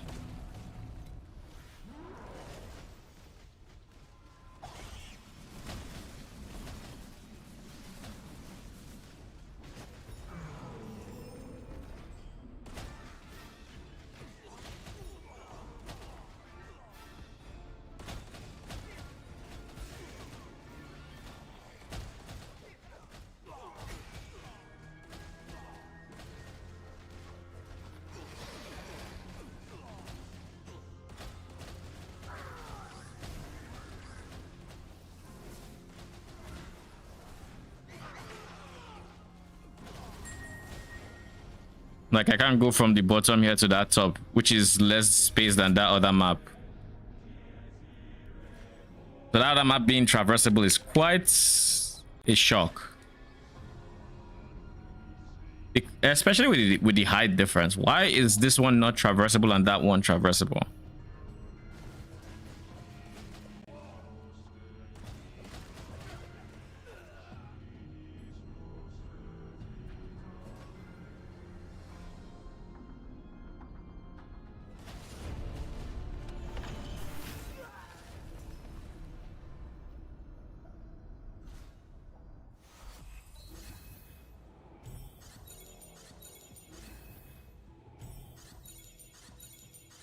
It looks like you're ready to shake off the dry streak, but I'm here for you. We can shake it off together. I'm going to enter my next map, and you're going to give me the desire core. All right. I'm glad we're agreed. Remember, desire core specifically. And Rose, you're also going to proc. All right. Nice pep talk. Overall, am I losing money if I'm paying for Cube Compass? Not Cube Compass, brother, what the fuck is happening? It's the fucking lightning, I'm sure. It's blipping through the terrain and I'm not entirely sure if it's on me or not, but something is killing me.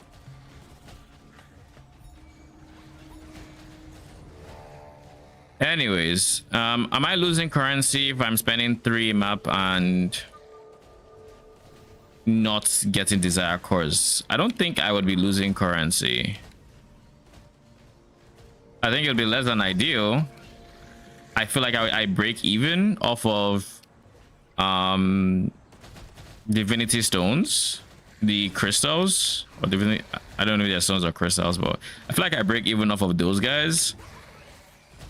Maybe I don't think it's slight loss even with the cost of maps currently.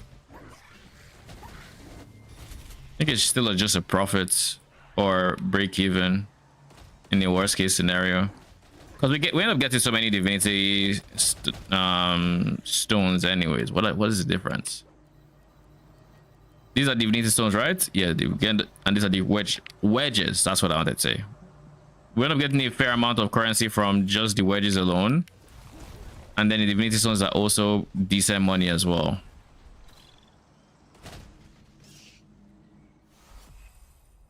And like, what are the odds we don't get even a single transcendence wedge or you know, anything else that is serviceable at least? I'm pretty sure this guy is not expensive. Yeah, you're cheap AF. Additional base damage with 200 is okay.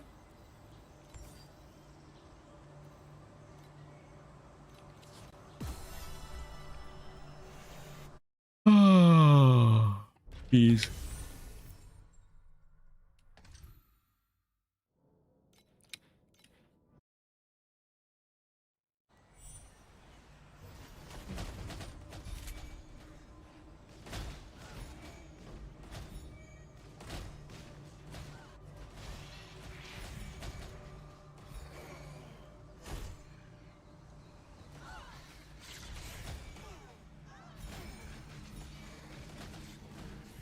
There's a big drop here. What is it? Memory thread epic.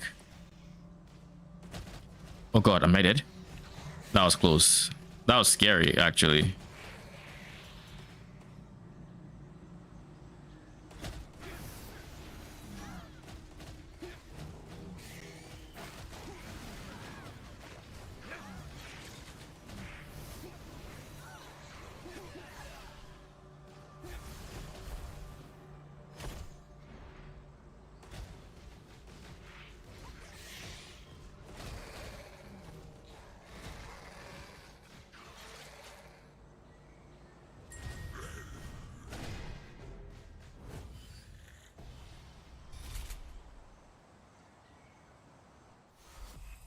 Ooh, this is gonna be good.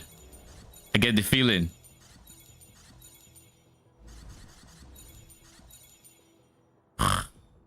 Rose, you disappoint me.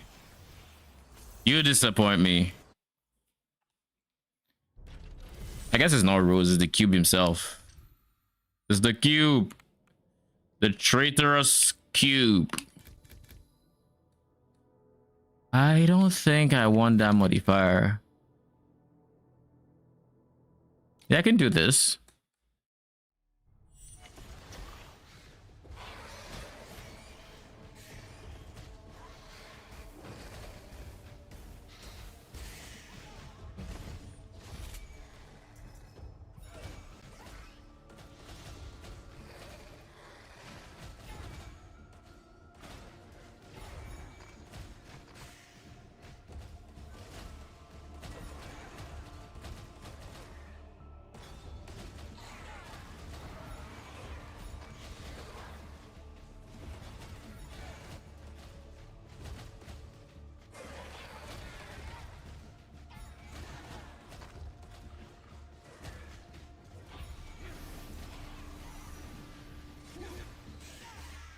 How much is that multi-strike helmet? Now that I think about it, wouldn't that just be really nice for... I should check. That would probably end up being a better helmet than Fiend Crown or DPS. And I'm hoping it's not as expensive as Troublemaker. And even then, I don't know if I'm sold on Troublemaker yet. I don't know if I'm quite sold on it yet.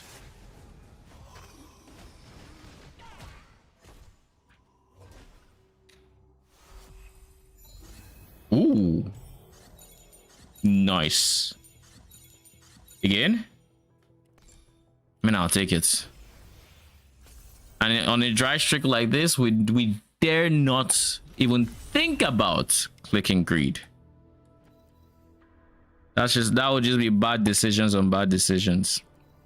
We're up to 164. But it looks like in this set, most of my currency is going to come from this legendary wedges. Because this would be like closer to 80 something FE. I have not a single desire core, which is not great, as you might imagine. How much are truth fossils? I've gotten a few of these. I probably should sell them.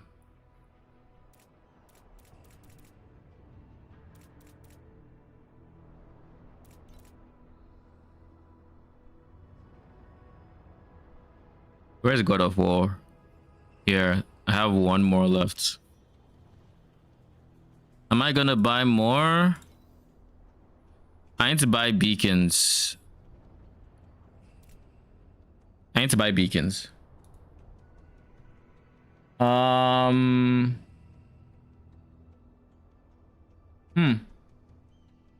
What should take priority? Beacons.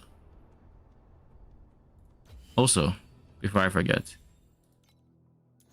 I think beacons should take priority. But I also have some beacons I just haven't used. So I might as well go around using it, which means I have some spare time where I get to still use God of War as a priority.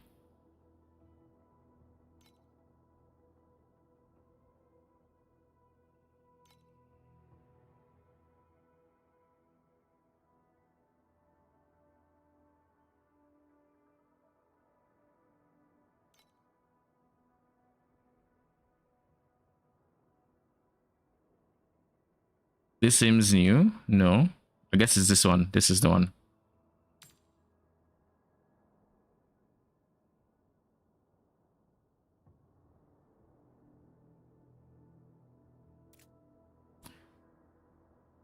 Let me try this actually. If it's this cheap,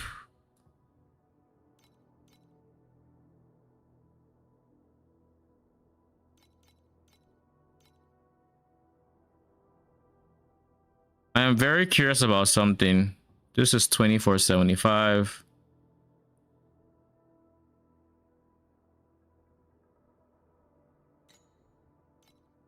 Energy. We're going to put 50.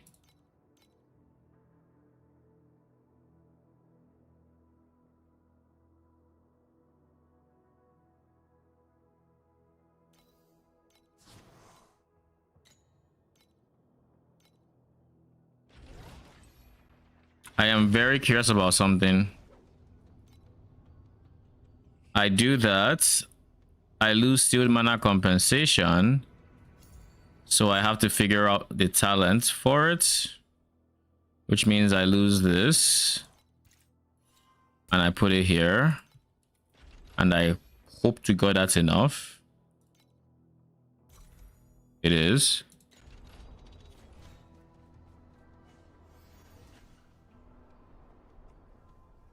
One mana left.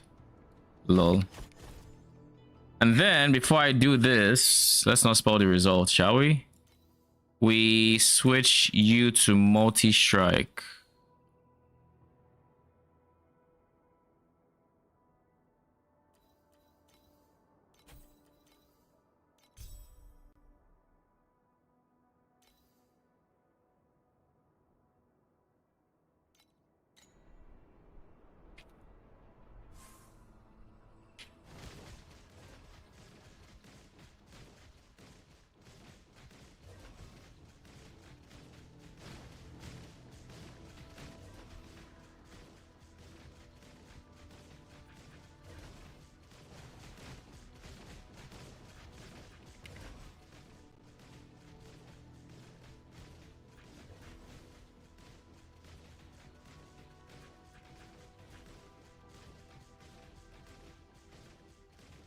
Also, I just realized something.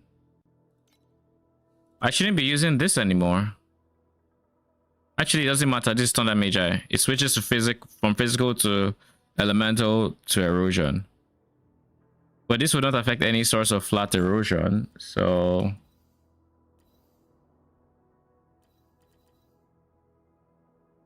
Thank you, Deconic. If not for your stream, I wouldn't be able to make it to T8s and Torchlight Infinite for the first time. Your content keeps me... Sorry, one sec. My reading glasses.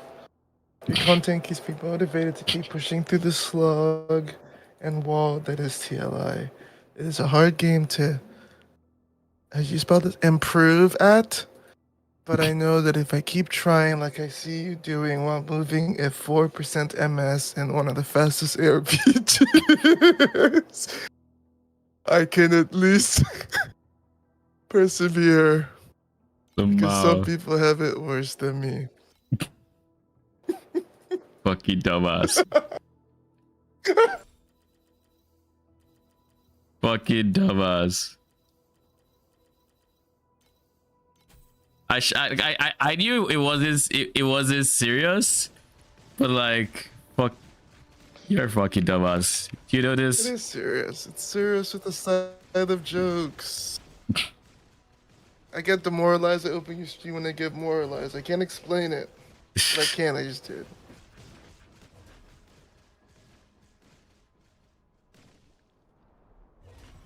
So we're in T8s, apparently. Congrats. We're going to switch this back to multiple projectiles. Then we're going to switch this back to this. Honestly, I'm going to leave.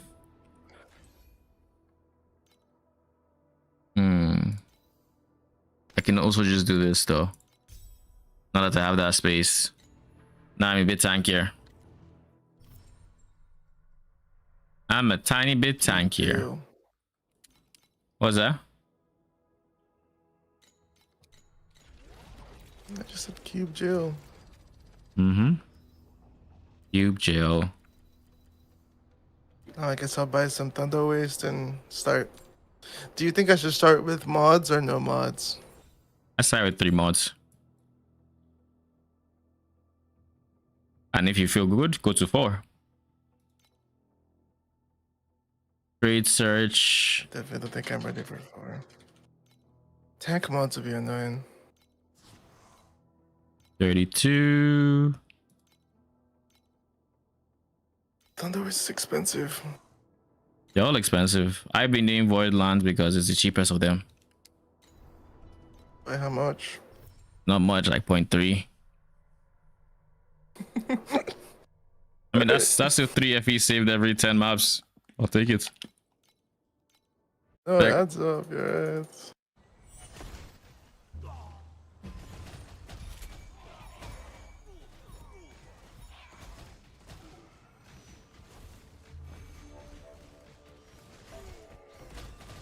Soon, poverty would be not our future.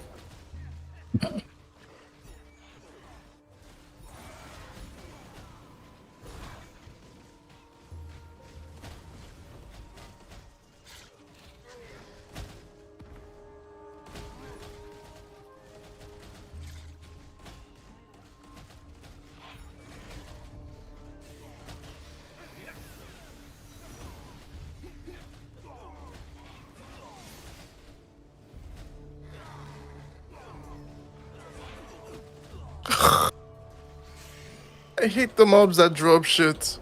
Because I'm paper next to them, man. The ones that drop shit? There's no warning. Oh, you mean the cube ones? Yeah. I mean, there is. Because the projectile is there. It's just black and white.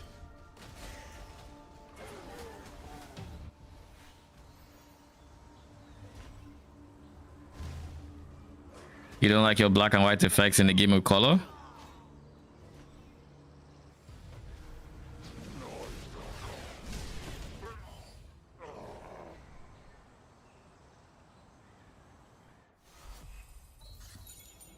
I think ID mode said this was bad.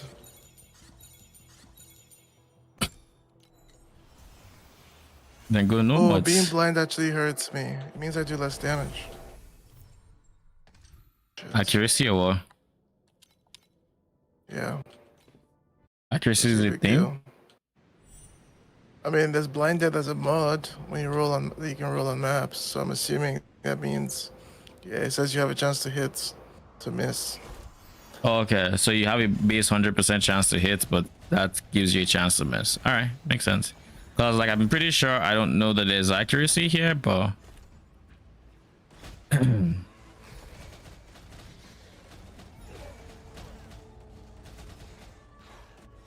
I think I'm about to break this map. that bad. I guess your DPS goes Yeah, I down a died lot 4 because times of in the beginning. to what? A mob or just not doing enough damage? It was still a falling mob. I can't dodge that in time. I have to stand still to do DPS. This is gonna kill me. I have to stand still to do DPS, so like, and I have to be next to them to do optimal DPS, right? I literally have so many nearby multipliers. So it's actually so rough when I have to be away from them. Plus, because they're always moving, right? That's how they work. Yeah. Oh, you mean the actual one that doesn't do damage but drops things? I thought you meant like the things he summons which are tiny but they do damage, or they throw projectiles and do damage.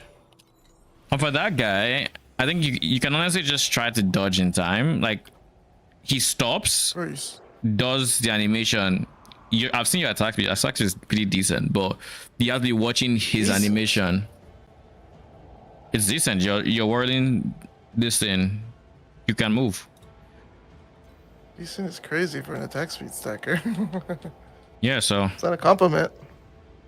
how? I get what you mean. So then move. I used to just fucking hate the league mechanic. Like I do. It's like I'm being punished. These maps will take a while. Even with so good. That is the dot damage laugh.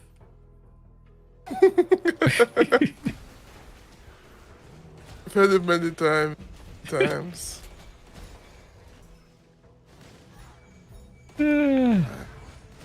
All right, Mr. Judge.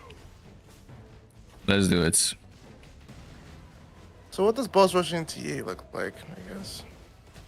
Why are you boss rushing T8s? Why shouldn't I? It's still the most lucrative strategy, right? If you have the boss rushing Isn't it like T8s, beacon farming? yeah, you beacon farm. Can we beacon farm? You usually Yes. beacon farm before anything else. Is this You- something you have like a plan? Something we can do or You probably can. switch over? It's just, do you have the damage to face bosses? Because I would typically start beacon farming in T8s is nothing compared to in Profound when you can use the legendary God of War compass, but it's decent. But the thing is, you can't really juice magic monsters to the degree that it makes sense to. So you're better out just using the boss compass and forcing bosses into your map and giving your those bosses chance to drop beacons. But then you have to be able to beat T8 bosses, and boss compass adds blessed. Do you have the damage for that? No, I don't. Because that will log you out. So to answer your question, in the ideal universe, it's putting, like right now in T8, it would be putting more bosses on your map and going for snow paper and all the other things. And I don't think the base chance on the big talents or whatever it's called is enough to justify boss rushing in T8 because of the cost of the beacons. I don't think so either.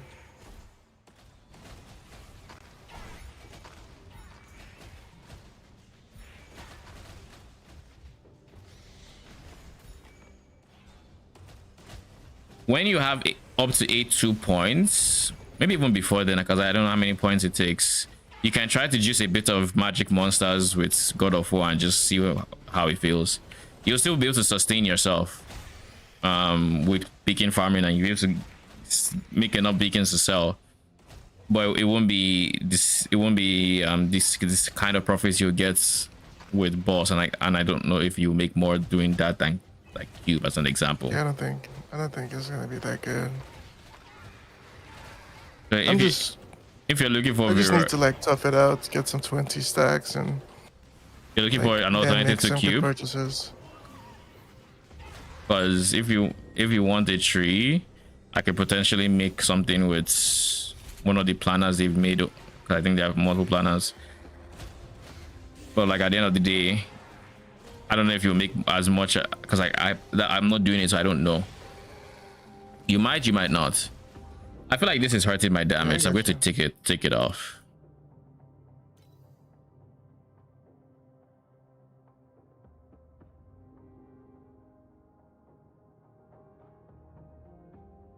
How is passivation good when like does it start at 0 and go up to 46 to its max? Passivation is a support gem that says supported skills deal more damage to enemies with more life, up to 62% additional erosion damage. I assume this is something you use on mind control. So my question now is that worth using? I assume if you're using it on a dot scale, it probably is worth using.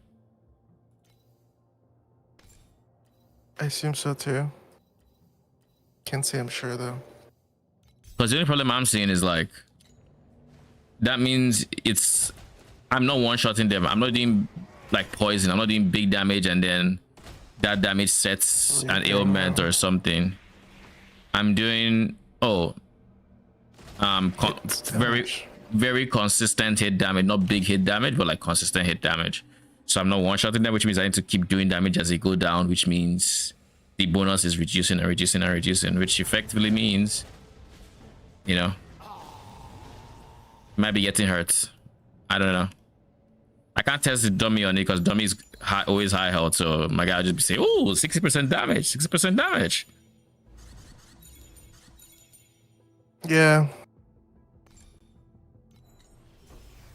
So yeah, I don't know. That. Have I tried multi-strike? I literally just did a few minutes ago. It's pretty decent. Pretty decent. I'm not entirely sold on it because it increases my attack rate and that reduces my minion survivability, but I think there's potential there.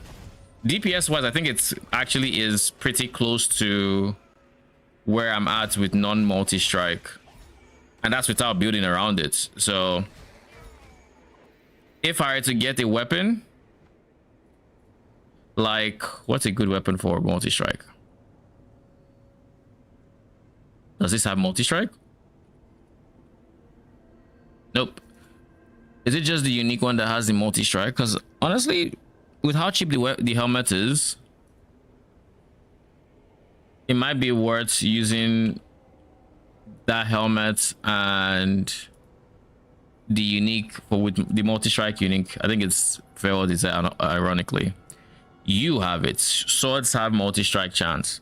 So if I had to get a sword instead and go like multi-strike deal increasing damage or advanced suffix chance for multi-strike and just go for that,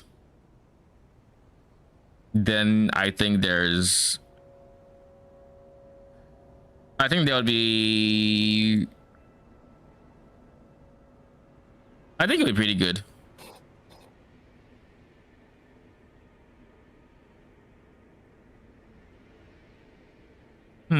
Let me think.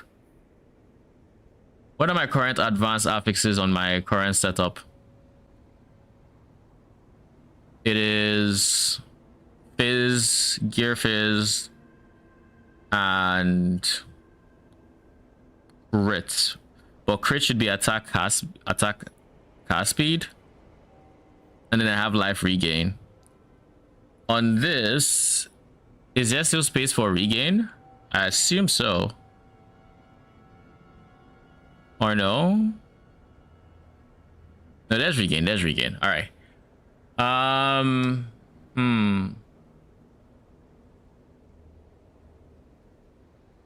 Multi strikes deal 120% increase in damage paired with the 7% here. That's the high end of 200%. And then how many multi strikes would you have?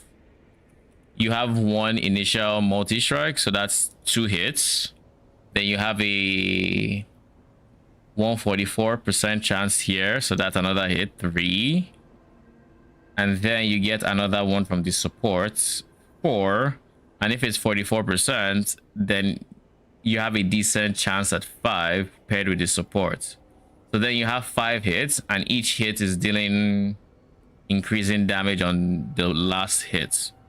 So by the hit number 5, you're dealing 600% of the damage. Pretty chill. How does multi-strike feel with golems? With rock golem, I wonder. Maybe I'll try that. I'll switch to stone golem, go multi-strike, and see how it feels.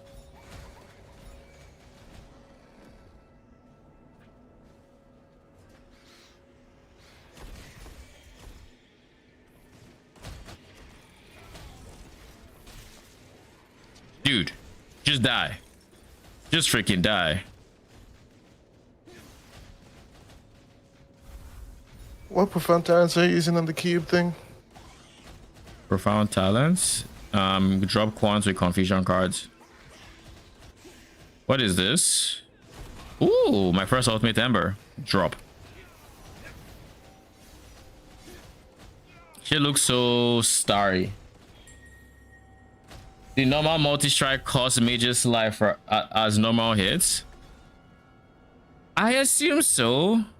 I didn't see any hits that my magi were doing that didn't cost life, so I assume so.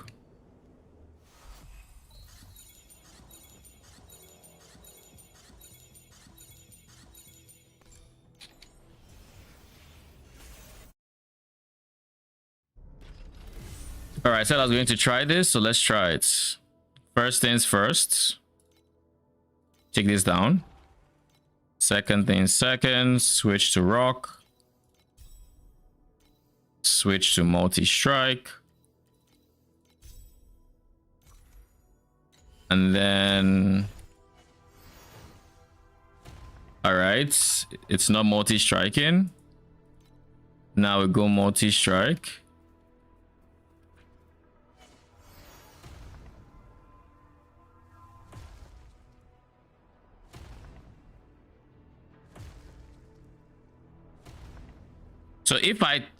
So basically by casting it, if I let go, it's going to keep going.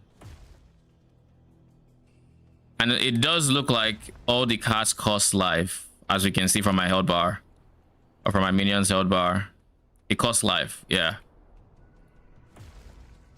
I assume that's your question. So you're going to have to figure out the life cost with multi-strike.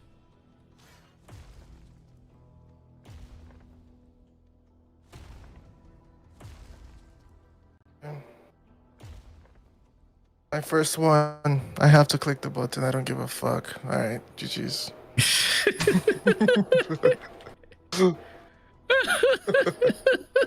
We won. You did? I won, yeah. GG. 2x desires. How much are they? 25 each. Why can't I afford this? Oh, I know why. Wedges body. Not really. For one's on money. That's why.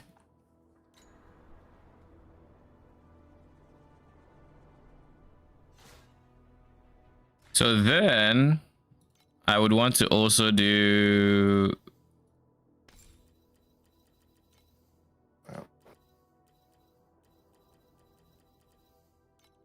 I guess I'm using multi-strike support.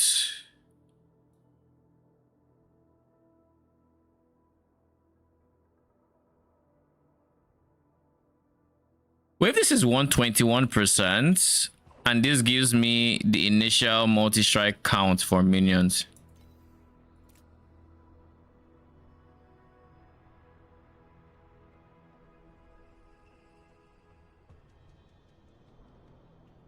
Records the current attacks number of attacks during multi-strike. When a multi-strike is triggered, the next attacks count during multi-strike +1 for each attack made. What the fuck is that translation? Do you want actual what multi-strike does? I actually have a full description from Legolas.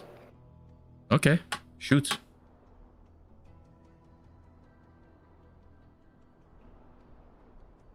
This in-game translation makes my eye twitch. What the fuck? My brain hurts just trying to make sense of it.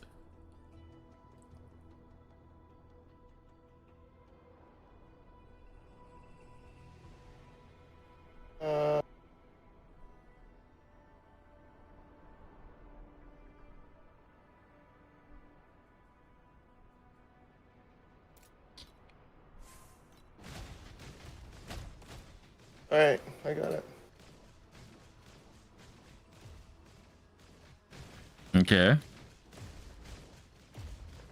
Wait, how did that echo 3 times? Oh, because of life? No. I guess it echoed 3 times because this is 144. Like, I know what multi-strike does, don't get me wrong. It's just I'm trying to understand what the helmet does with the initial multi-strike count. Like, I kind of know it means they can now multi-strike. So without this, I am not multi-striking. It just means I can multi-strike. It doesn't mean it is a multi-strike. So that means we're starting at a base of 0. Or I guess 1 strike.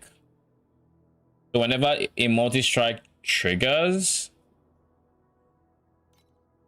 is it the next one or is it the current one that gets DMD? I think that let's might see. answer exactly what you're looking for.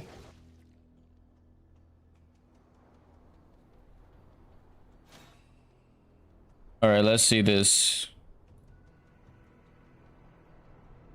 Multi-strike is one of the strongest scaling mechanics to attack builds in Torchlight, yada yada yada.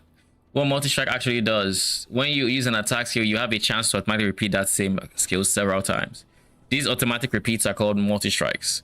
Important rules: multi-strikes does not trigger during an active multi-strike chain. Moving or using certain skills interrupts multi-strike. Hurricane has a special hero trait which allows to not cancel the multi-strike. Mobility skills, channel skills, spell skills, and sentry skills cannot multi-strike. Tell that to my magi to just multi-strike with his jump. Every multi-strike gets additional attack speed, which is Erica's traits.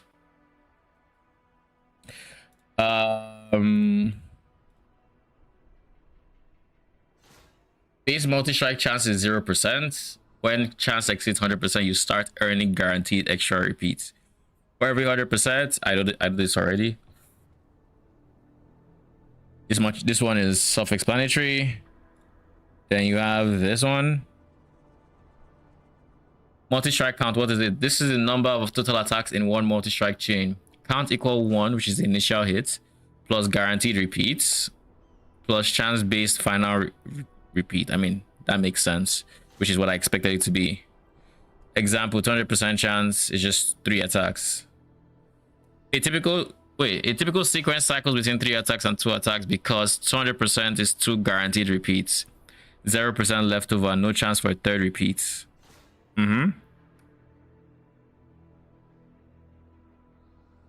So the chain looks like 1 2 3 1 2 3 across many hits. Yeah, so what does it mean? A typical sequence cycles between 3 attacks and 2 attacks.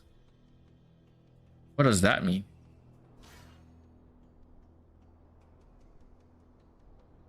When you add leftover 250%, the chain may be 1 2 3 4 1 2 3 1 2 3 4. Yeah, I mean, I get that.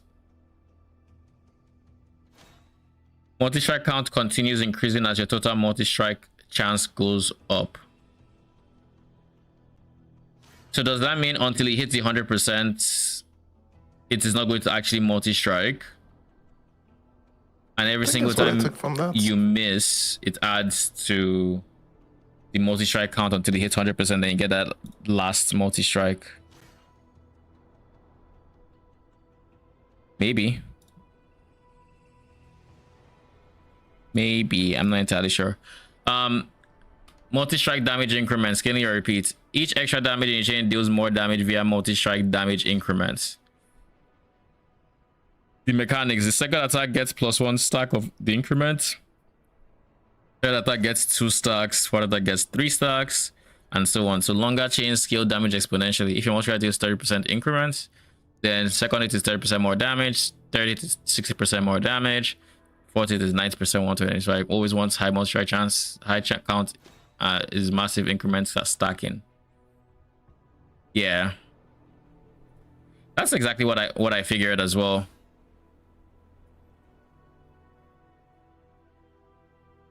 So yeah, if I want to go multi-strike stacking on this character, I would have to go with two-handed weapon, because then I can get 120% increase in damage as an ultimate prefix, and of course base affix. And then I can have my minions repeat on steroids. Plus, this gives me some 80% increase. So like we can get 200% increase in damage. So the first hit does base damage. Second hit does 200%. Third hit does 400%. Actually no, not it's 300%. The second hit does. Third hit is 500, 700, so on and so forth. The only problem with this that I can see is, can minions be interrupted doing this? I wonder. And we also lose access to our rod, which is also not great. Do we get a chance to deal double damage on this? I kind of doubt it. I doubt.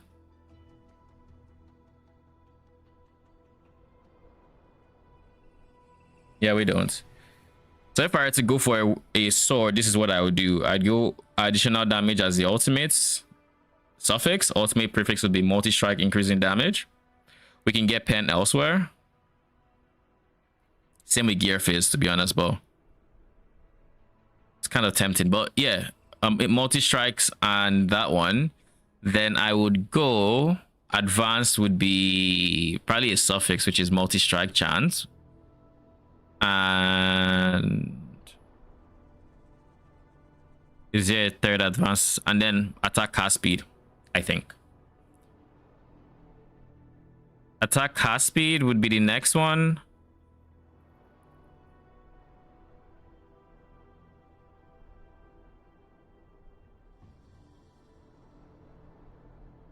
Which means no advanced prefix for the advanced prefix, which makes sense because this means my gear phase would actually be quite ass, but we don't need gear to be insane when we can just do multiple sources of flat damage, which all work thanks to erosion magi. And then all the flat damage we missed by not scaling that, we can then go ahead and pick up our armor stacker advanced sequence. On rock, they may jump out of range. So here's what I'm thinking. I haven't decided on what my main DPS is going to be. I know I want rock so I can move, and I know I want erosion so everybody's doing erosion damage. I haven't decided on number 3. And that is where I'm not fully sure what I am going for yet. I'm not fully sure what number 3 is going to be, which is the only problem. I would like Frost to be in the mix, and the reason I would like Frost to be in the mix is because of regen. Regen is very nice, but if I can figure out regen elsewhere, which is possible, by the way, it's possible to figure out regen elsewhere.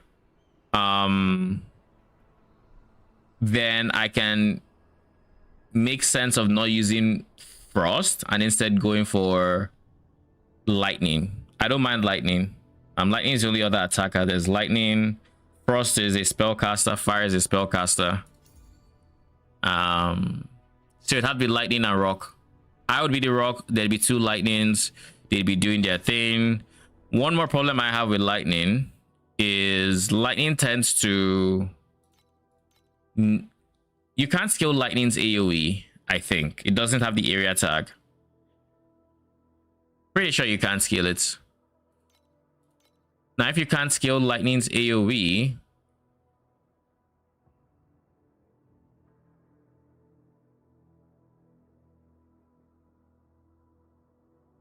that means clear could remain awkward, and then we are a lot more prone to proximity shields.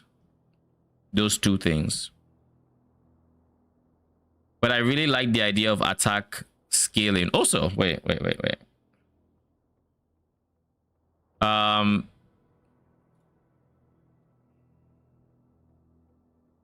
Is there a...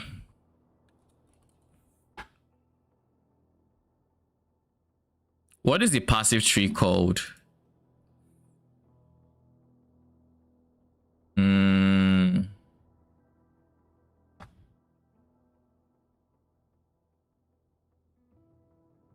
Profession. Let's go talent. Minions convert 100% of phase to lightning. So if I can get assassin, let me think. I can skip out on erosion magi if I pick up something like this. Phase to lightning. This would allow my rock to switch to lightning. It would allow my lightning to stay as lightning. And I can then have frost in its place. The problem with skipping out on erosion, the biggest problem, is we would lose out on Wicked. And why Wicked is important is because Wicked gives you a buff on his origin that can get up to, I don't know, 2.5%, something like that. I forget. 3.5% for all magi for each minion you have, which means when you have 6 synthetic troops and 4 magi, that is 10 minions. So that's 35% additional erosion damage for all of them, and it scales. So if you had to get 100% increase origin, which is easy to do with supports alone, you're looking at, instead of 35, it's 70% additional, and then it keeps going from there. 100% if you scale enough of it. So that is a big multiplier to lose out on. Multi-strike helps balance this a bit, but no. So I think erosion is just a mandatory thing. So if erosion is mandatory and rock is mandatory for movement, then frost is the weakest link. It really is. How can we get enough life regen? I know we can get life regen on a tree like this. We can opt for a tree like this. Honestly, it wouldn't be the worst thing. Where is the life regen? It's 0.4, so this is 1.2, 2.4, so that's 3.6. 3.6% of life per second, non-scaling. It would apply to our magi, which is cool, but we would need other sources of life regen, which isn't great. Minion life regeneration rate would be huge on rings to help with this.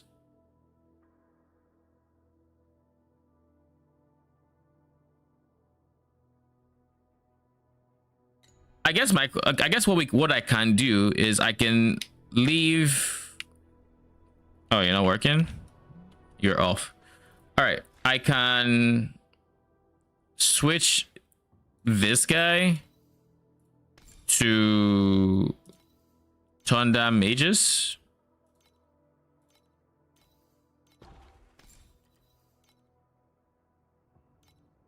Switch to Thunder. so I can equip you.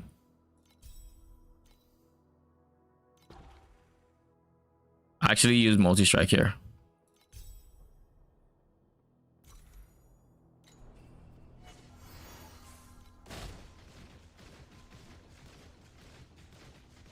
So yeah, the multi-strike is working for the Thunder. Okay, cool. I just wanted to confirm that. Now we can take this and put it here.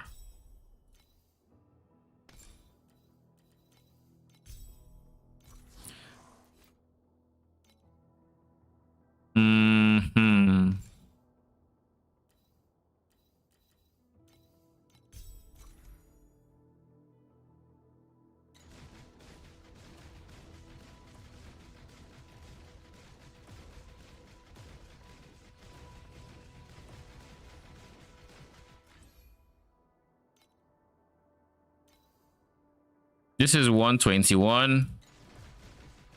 So they are guaranteed multi-strikes.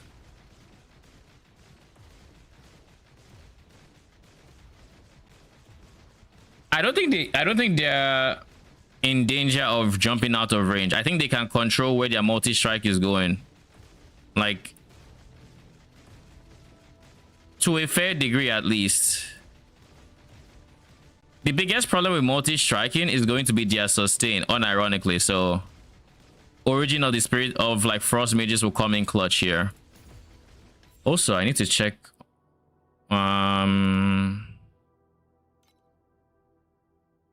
superpower. How much are you going for? 700. This would supercharge the regen and allow them to better sustain, and then of course we need better life regain as well. Coming from the double two-handed sword, it should be fine.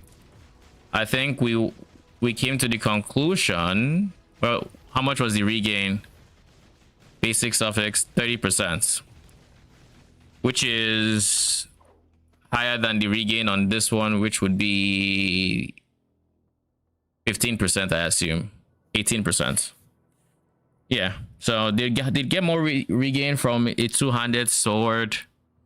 We'd miss out on the stats from a rod, which includes pen, double damage chance, stuff like that. So that means my rings are going to be tough to skip out on stuff like pen. My rings are going to need pen. Whoa.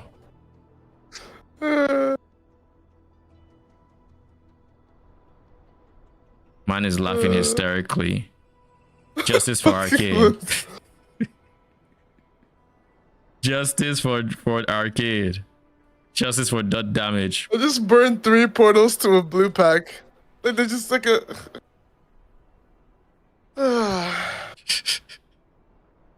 I want to be honest with you guys. How the fuck is this fun? I don't know what to tell you. Get more damage and it becomes fun. Roshan was like, he would play T7 till T8s are comfortable. I'm like, bro, what? PoE, please. Lol. So, because of dropping Rod, we lose out on a big additional damage multiplier here. Right?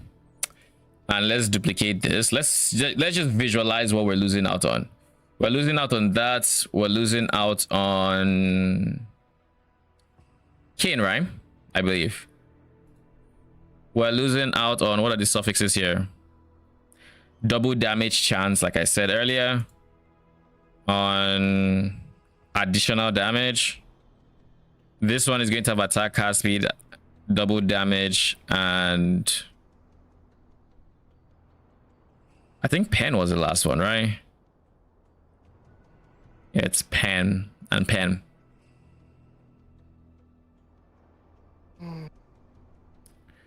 Of some kind. So between the two of them, we have gotten like 60% pen.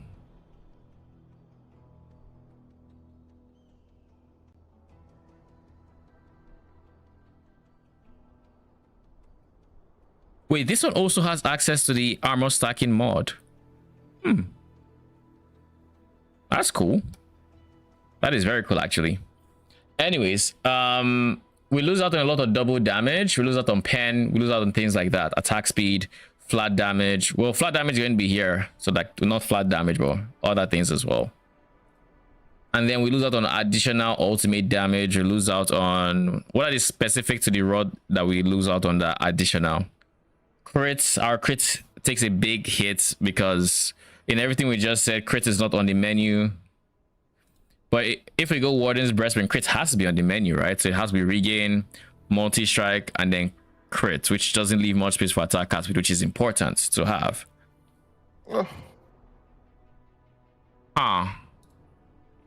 I guess that means we wouldn't go Warden's Breastplate.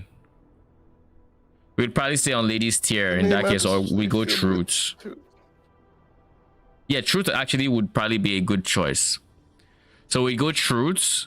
We would avoid crit on the weapon because it's not as important, and then we get crit from other sources. But if we're getting pen on our ring, it means crit is going to be rough. And in everything we're saying, we need a lot of rares. So that means chest piece is rare, helmet is the unique. We're talking about the multi-strike, right? Chest is rare, gloves are unique, boots would have to be lone walkers eventually. And if they are lone walkers eventually, I guess we could do rare until lone walkers. But if they are lone walkers, then we have to figure out res. Res becomes the biggest concern for me at that point.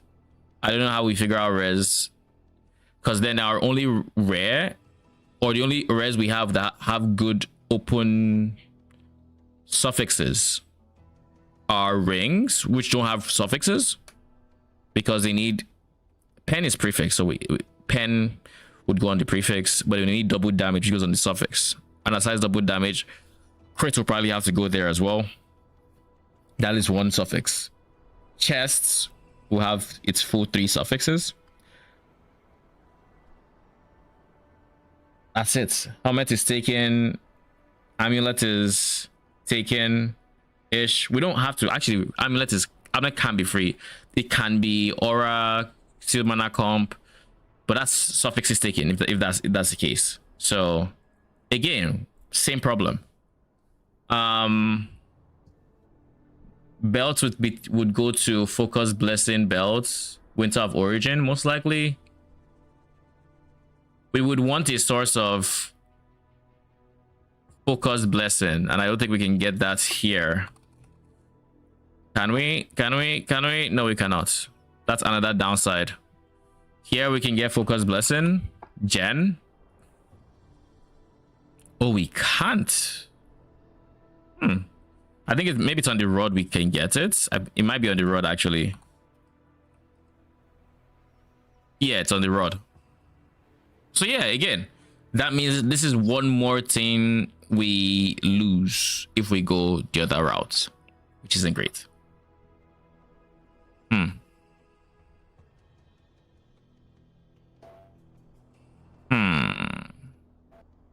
What does this mean?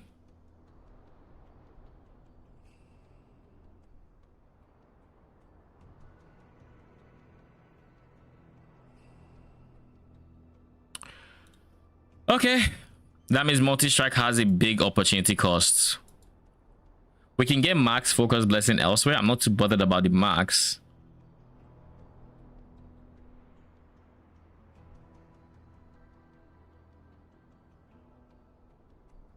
What are other good sources of Focus Blessing if we skip out on that?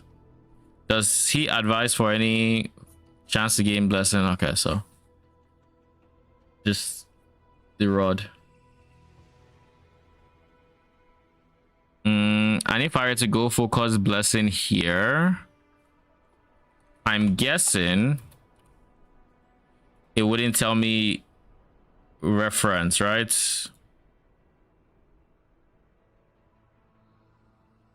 Chance to gain. Wait, Goddess of Knowledge. So if we go for a pedigree, we can get this.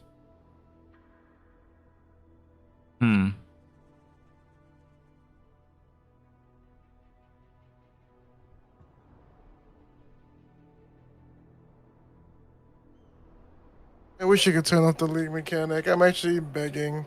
Because the truth is, this shit will never get. I'm so far from this shit getting to not be a pain. They have the same icon as Cube. It's a slightly different hue on the map. This is insane. Oh, 07. I guess there's the ring that has one stack, but like I don't even know where.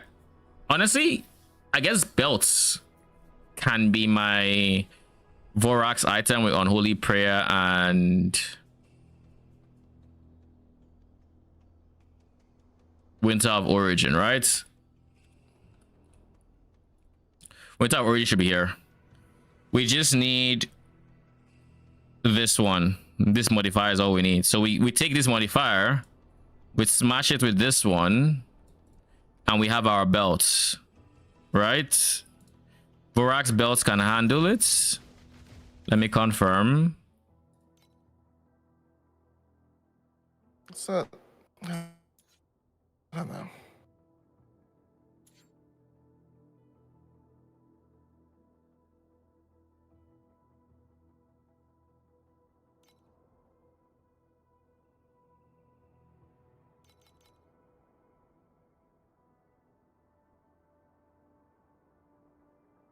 My internet cut out. Is it back?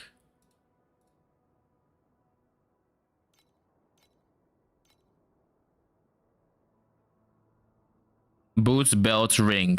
Yeah. So I can make that. In which case, we now have a source of focus blessing. We still need a max from somewhere. Wouldn't be here, but we need to get max from somewhere. And I guess that can be, if we don't get this, like a pedigree with Chili. Chili just solves everything though. Chili and a minion mod would probably be biz.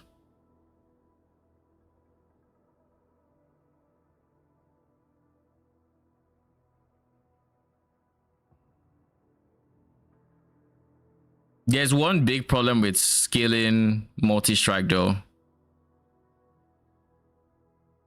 And that is if we scale multi-strike,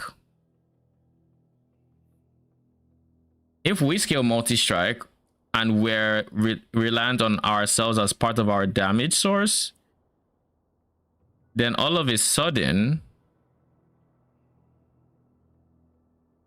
we have to rely on the multi-strike to actually do damage. So we have to press the button once and make sure we don't move to interrupt it, at least for single targets, which means we have to be tanky enough to eat all the BS that comes with being a minion, essentially just turning off your brain and multi-striking. Let me see something. Let me try something.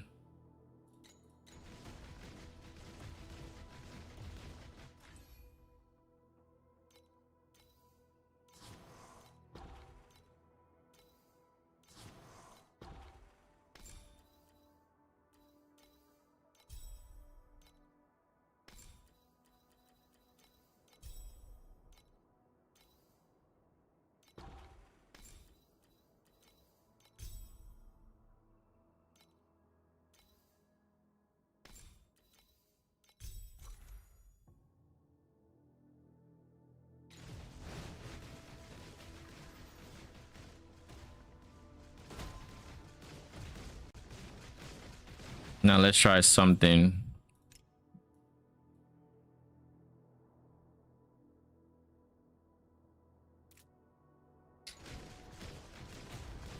Bro, I need a break. So we auto aim, it actually works.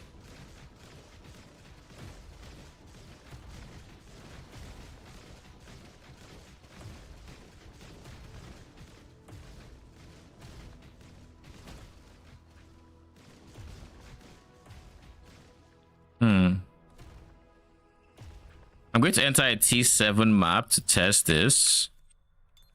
I'm going to test how it feels.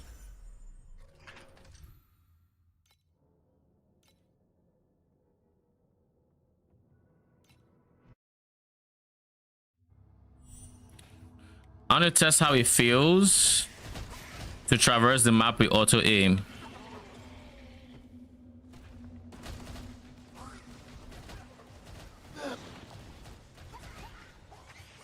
Okay.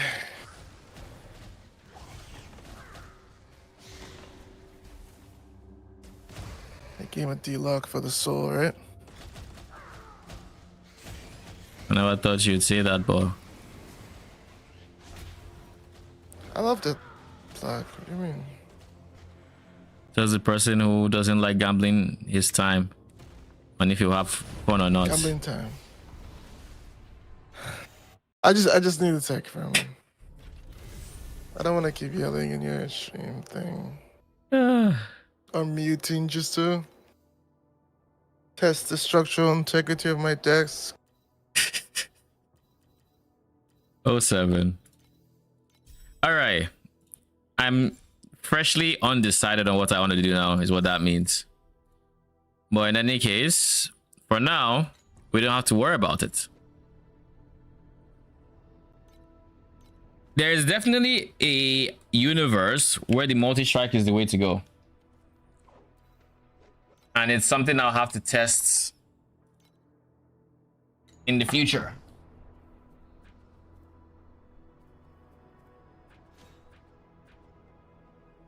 What do you mean unable to use current skill? What's happening?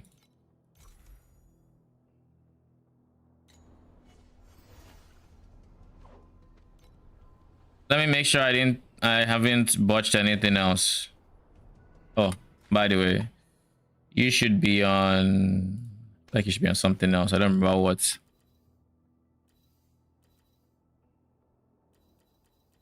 I think protection field was on this guy.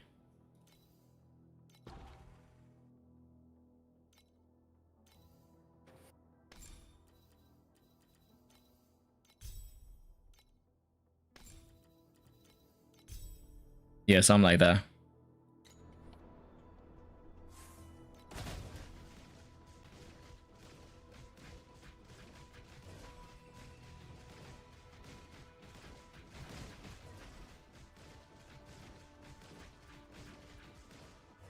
All right, cool.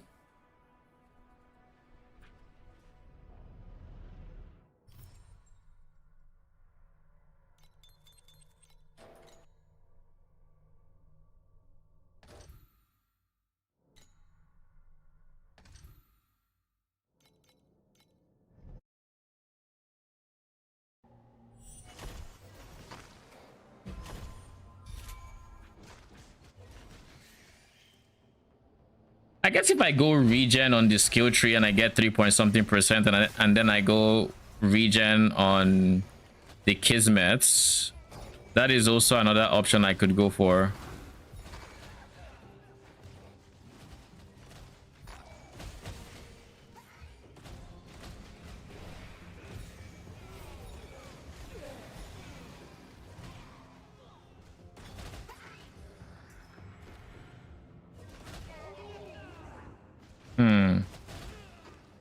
Because then it's a 4% baseline effect, right? So that means total we'd be sitting at like 7%, of which generic scaling to origin effect should still apply to that one, I think. And if effect is working, then maybe we get up to like 10%, 12%. And then from there, it becomes minion life regen plus my life regen to try to get it to a respectable area where we can actually sustain the multi-strike. Where we can sustain the multi-strike degen.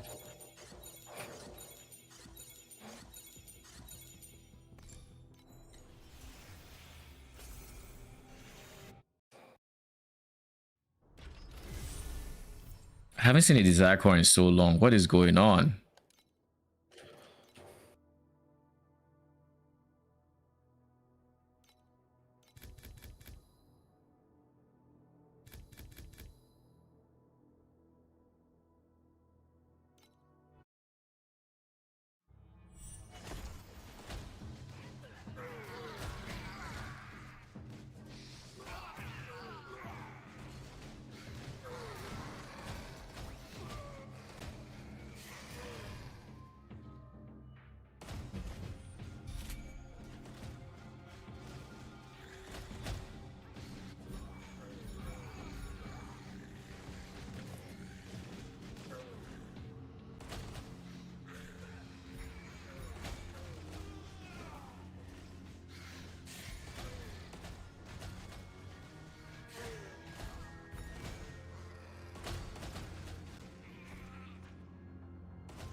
The one setting I hope I remember to turn off is auto aim for my rock magus.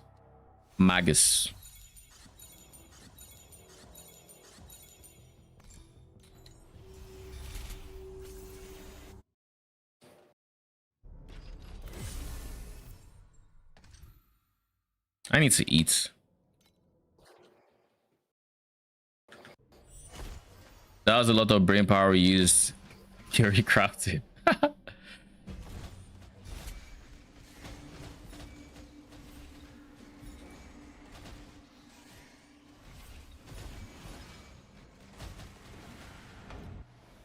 That stands to reason. You drop mines as you walk, because why not?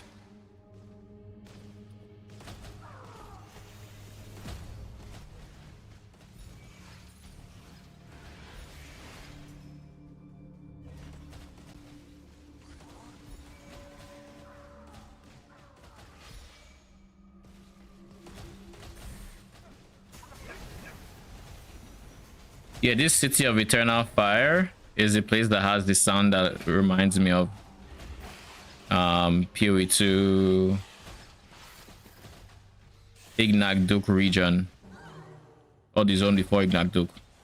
Ooh, Mr. Turtle. How are you? Oh, that's how you want to play, huh? Okay.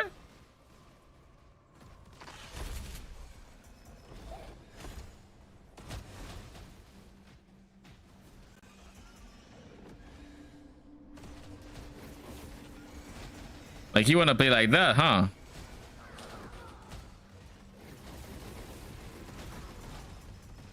Who can play that game?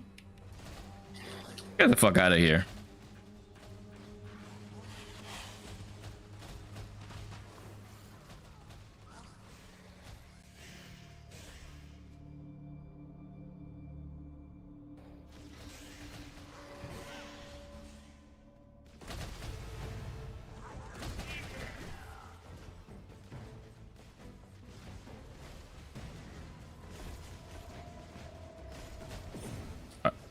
Why did you have to just disappear?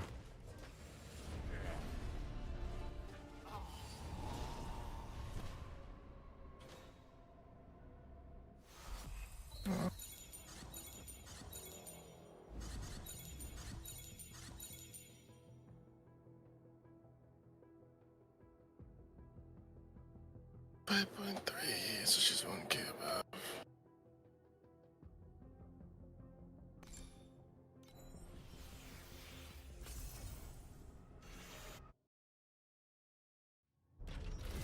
Oh, she's gone. What are you talking about?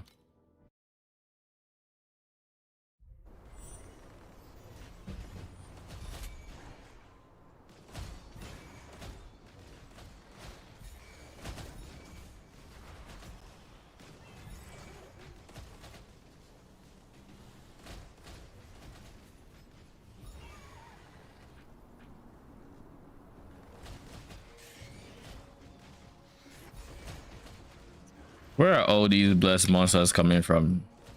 The good news is they just die without too much of a headache, so can't complain too much.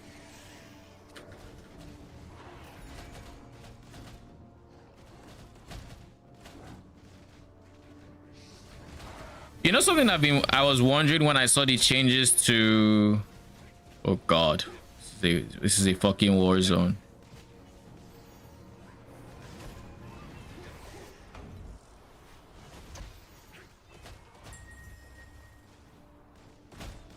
You know something I was wondering when I saw the changes to Frostbite? It was with Frost Mages. Typically, I know in the old implementation, it just could apply up to 100%, 100 Frostbite rated, and that was kind of, you know, it's a gimmick. So I was always wondering what they would do if they would add like minion Frostbite rating modifiers for it, and how you would solve it on this, because, you know, if cap is 10 by default, then that's a problem. And when I checked TLIDB, I didn't see any such stats, at least anywhere that I thought to look, except the ring. Spirit rings had max frostbite rate, and I'm like, I mean, that's interesting. But unless they make it so your frostbite rating applies to them, or there was a way to do that, which I didn't see, how would this work? Then today I actually looked into the what's his face, Frost Magi's skill or information, and apparently they added a tag where your max, for every 1 max you gain, he gains 1 max. So apparently that's how you're meant to scale it now. That's kind of cool. What'd you say? Man went from fighting for his life in TLI to fighting for his life in Deadlock. No matter where he goes, he's PvP'd.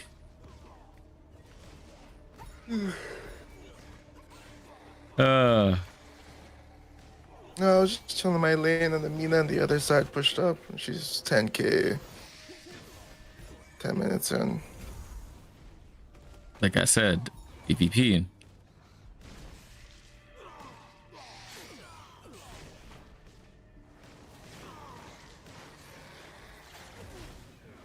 She just goes into the air, ulties, you're dead.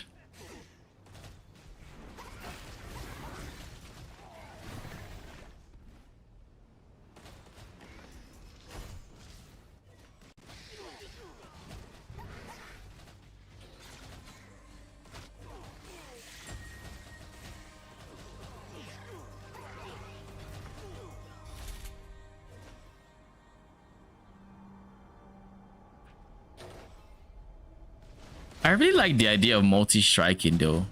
How can I make it work?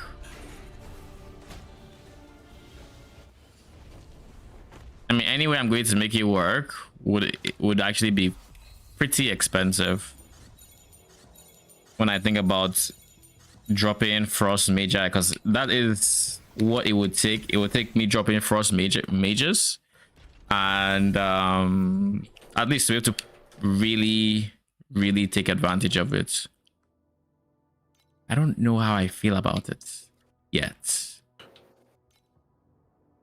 Not excited to drop I'm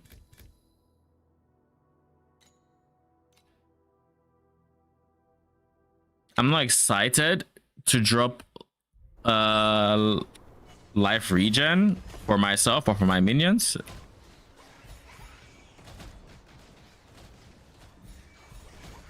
But I guess that plus regain might be enough. Maybe. Pretty chill. It's just when you notice that you've been fighting your lane and the enemy team has double-digit kills and your team has 2. Just one of those ones. It's just one of those games.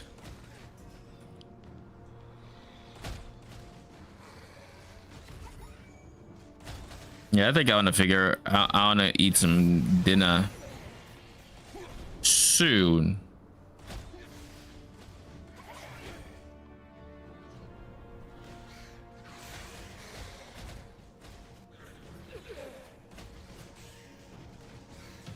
Yeah, I kind of saw that coming.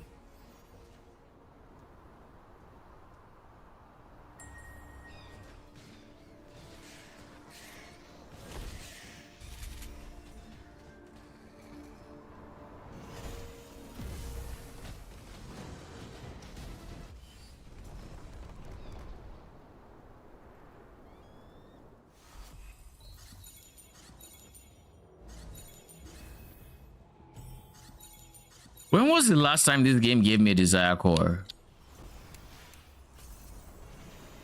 Oh, what? Your stock has finished. You don't have any more desire cores to give out. Is that it?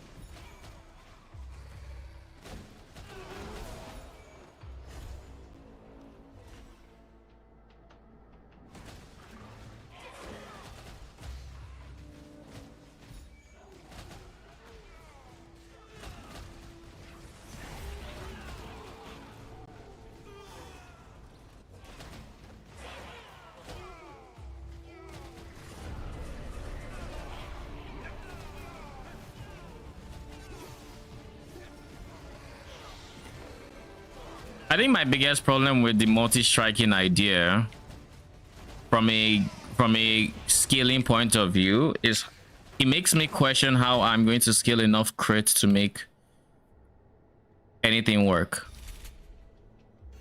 Because if multi-strike is taking 2 mods on my two-handed weapon, it's a two-handed weapon, man.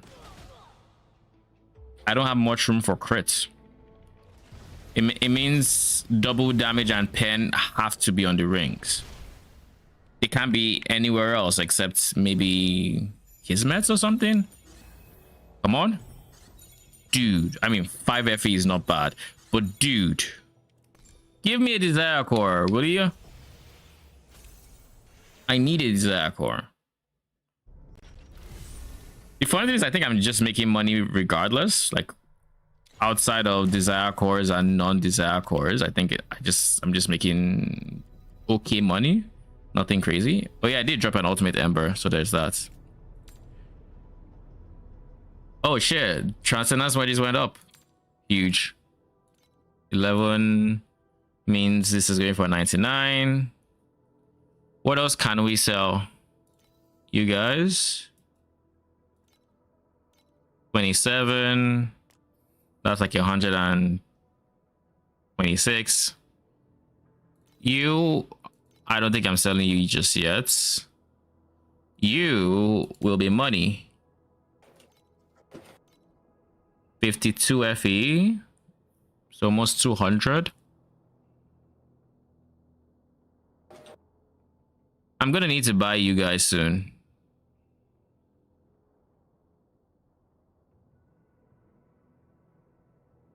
The Ethereum Resonance doubled in price. Holy.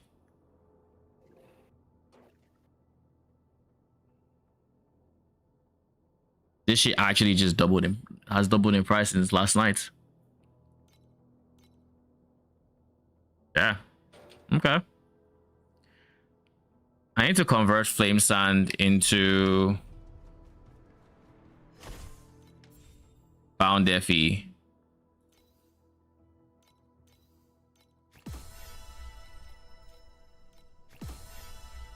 Kind of tired of it filling up my inventory. Cool.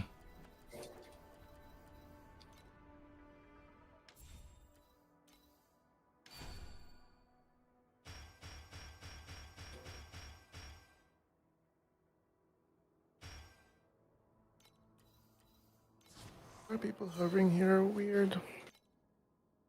They're being quite weird.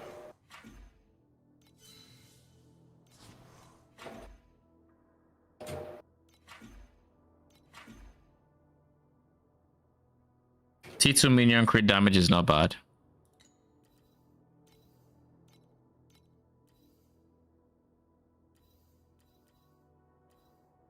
Have decent movement speed. This is level 4. I'm just kind of chill.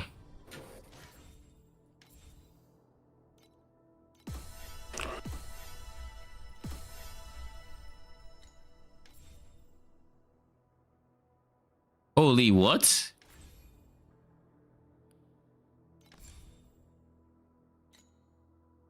Which one is Nectar Valley?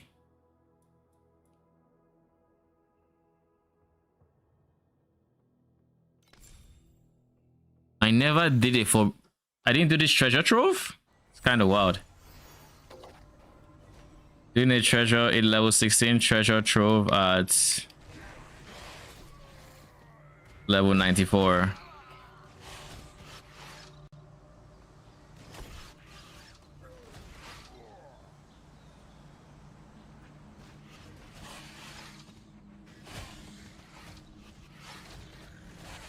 Divinity Stone sold.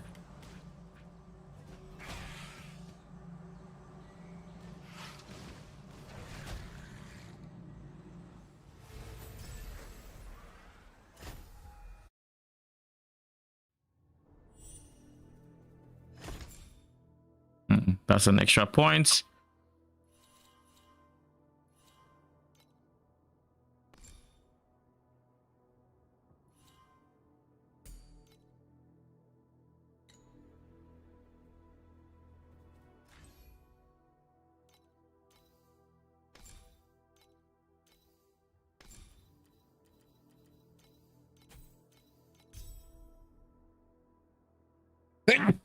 Jesus.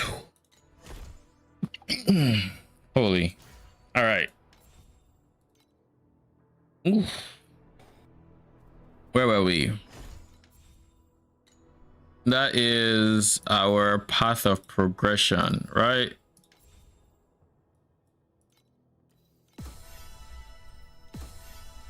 Send that leveling points. Another one. Another 3 points. Atlas tree, nice. More Atlas points. Even more. Complete a T4 above with full affixes 1 time. Okay. I mean, I won't do the T4 now, but I can do my current stage full affixes.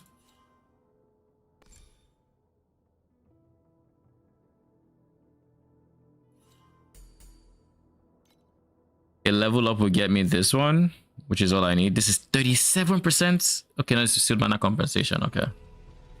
Also, I mix it up with origin. I'm like, what do you mean I'm getting that much origin from origin effects? Well,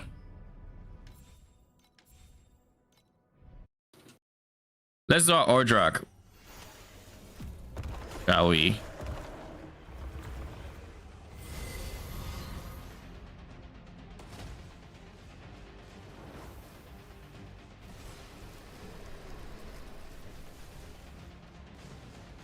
We live through we share regen.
So this is now 900 on the Ordrak.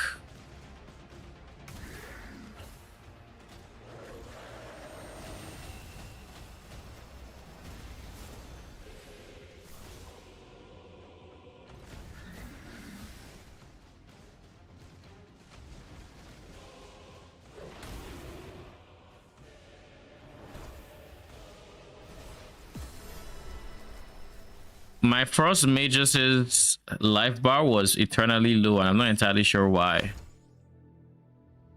But we got to 900, 957, and we're back up to 24. I don't know what rank I was at before. But it's a whole bunch of bound FE, a whole bunch of bound Emperors. Nice. All right. We haven't done Supreme Showdown yet. Should I look at it yet? I don't really feel the need to just yet. Current highest is Uber Elite on 10, and then SS 11. Privates.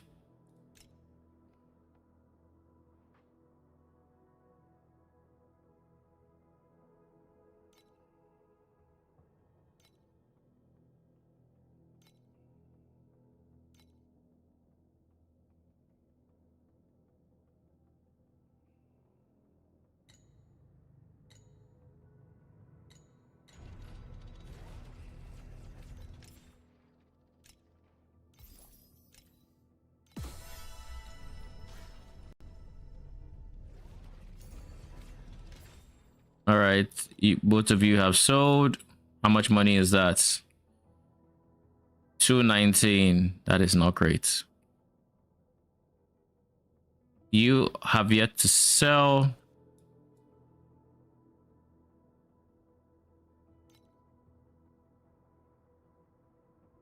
What about you?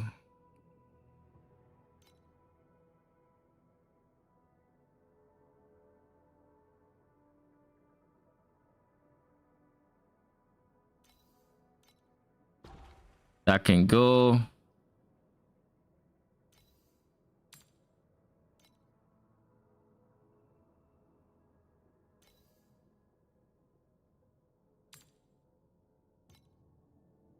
This guy 245 me with this second one.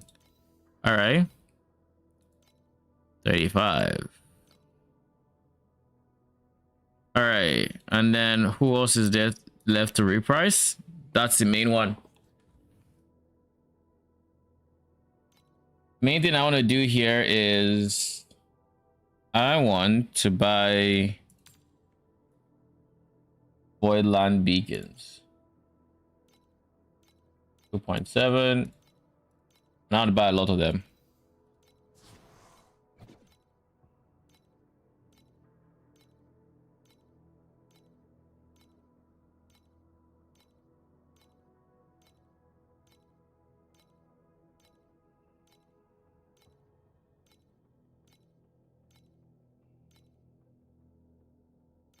I'm looking for a big bulk. All right. It's not easy to find big bulk. All right. So we're going to do 2.8 then.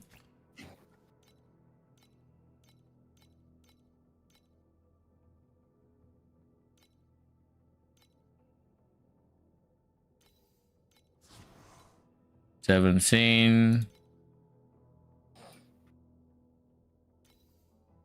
13. That's 30 maps. In those 30 maps, I'm going to need 30 compasses, which would be 90 FE.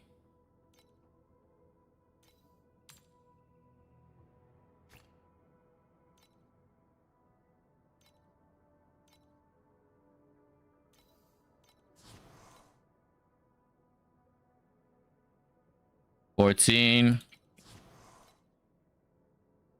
17.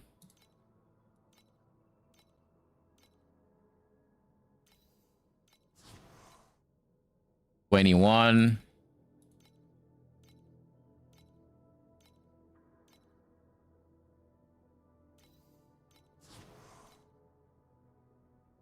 38. So I have 38 compasses, 30 beacons, 30 beacons. Ready to blast for a bit. We get 4 points though.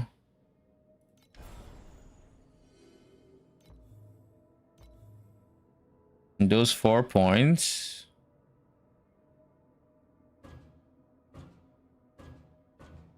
We're going to put some God of War duration. And then whatever is left,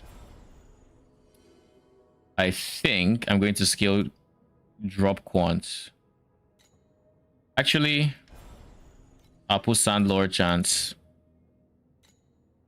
Even if it's just a little bit of Sandlord chance, I think it's worth it.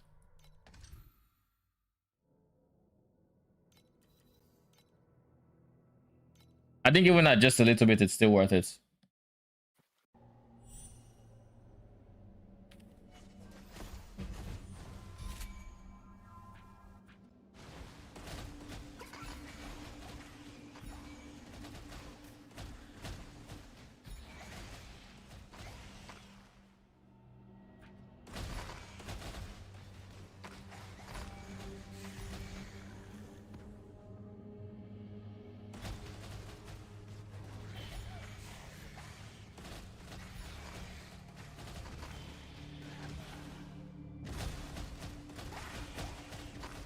Something is bugging out with my minions health bar. It's permanently empty, but I can permanently do it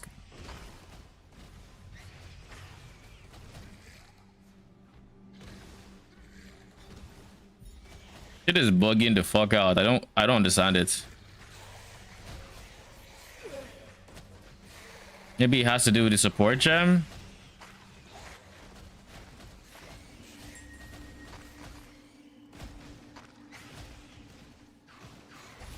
Did I get any more regen? What happened?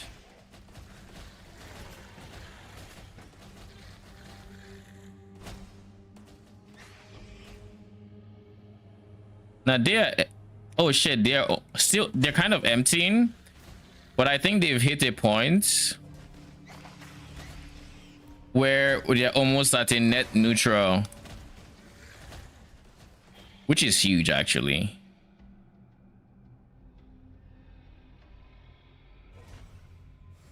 What did I change?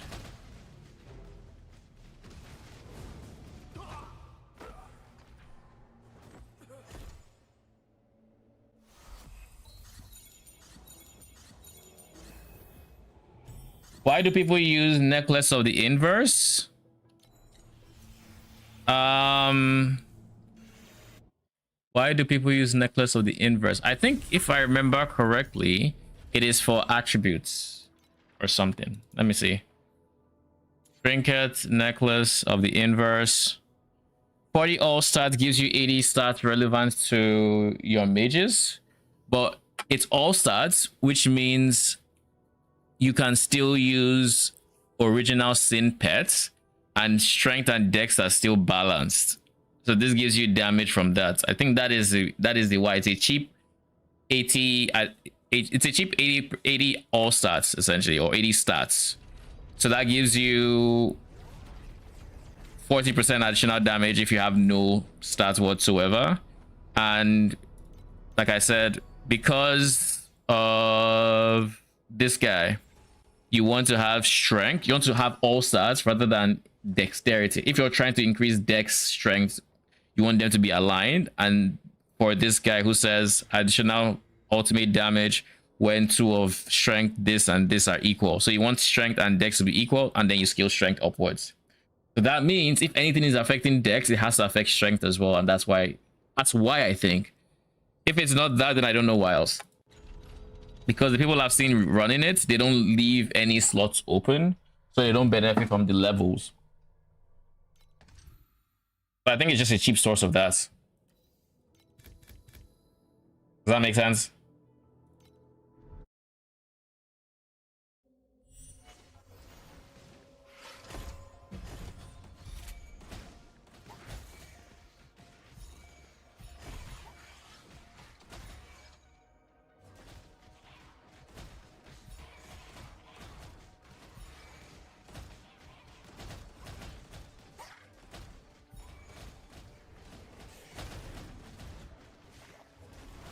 This is the one area where Thunder mages really struggle facing those shields. So if I can mix Thunder and Rock, the Rock will help shore up the weaknesses of the Thunder, and vice versa.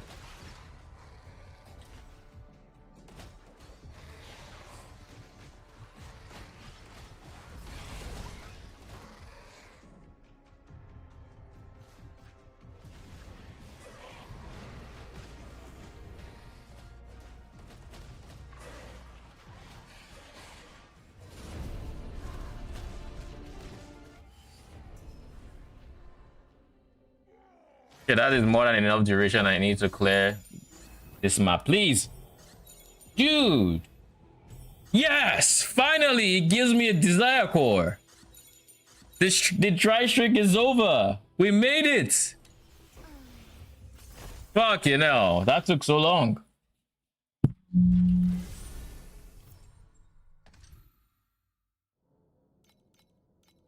And then it procs when my pet procs, so we actually make a decent chunk of the currency we've been bleeding. Not bleeding, but losing.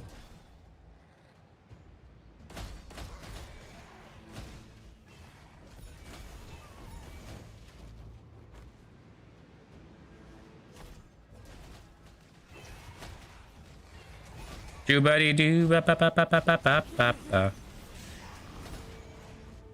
don't know what I changed exactly.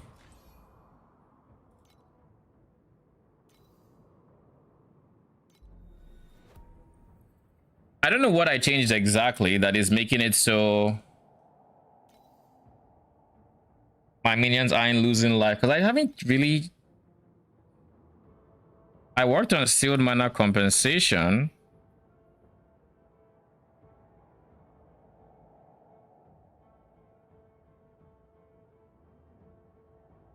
Realistically, I should have this one as well, 12%.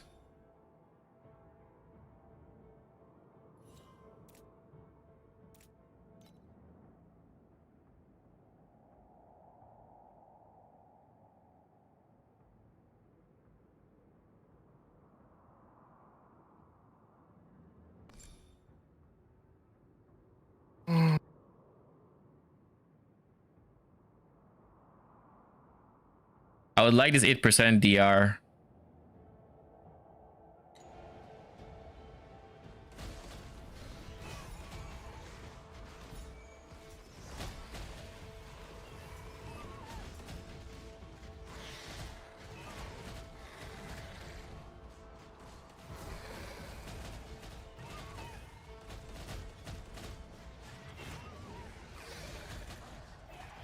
Why did they invest in the corroded of second line +2 passive skill level? Any hidden mechanic there? Give me a second and I will check what you mean.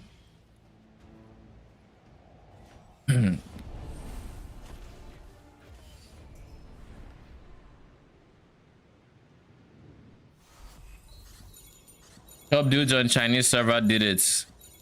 What list are you looking at?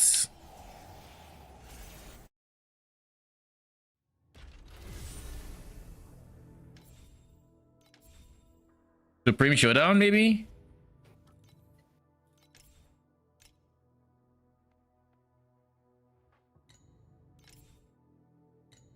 I guess I could do hero ranking.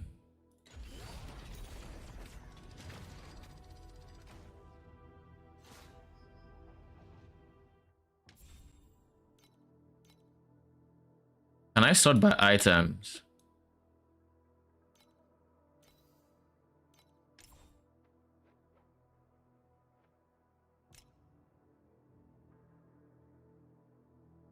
+2 passive skill levels for each empty active skill slot.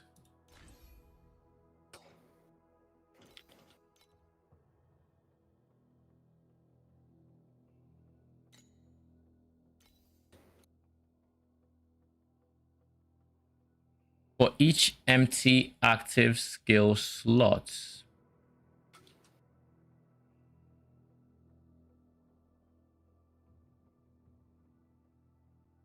How much is it?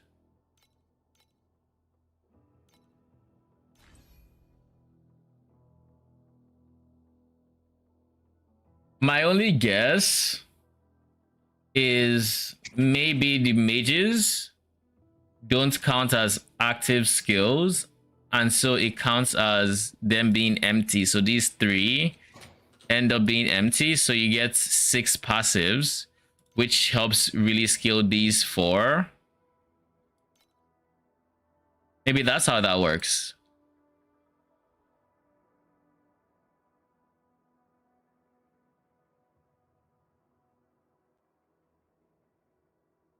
I mean, give me a second, I'll ask somebody.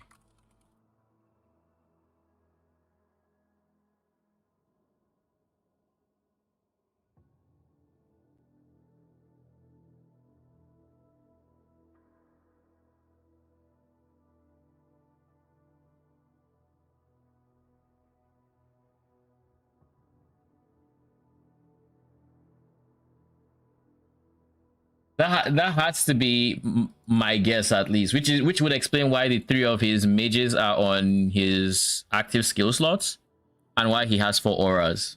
I mean, he has 4 auras to properly take advantage of it, but yeah, that would explain that. But that is like,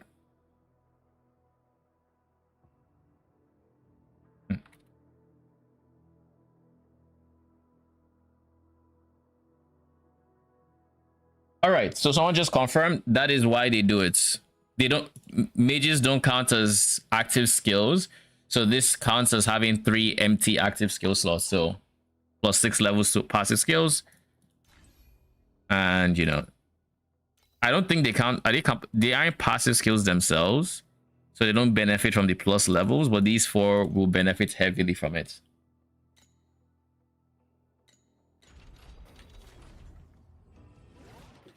Good question. Like I had thought about the same thing, and I was just like, I guess all stats would be UI, but like I didn't want to assume it'd be something as jank as that. But yeah, that is actually why. Mages don't count.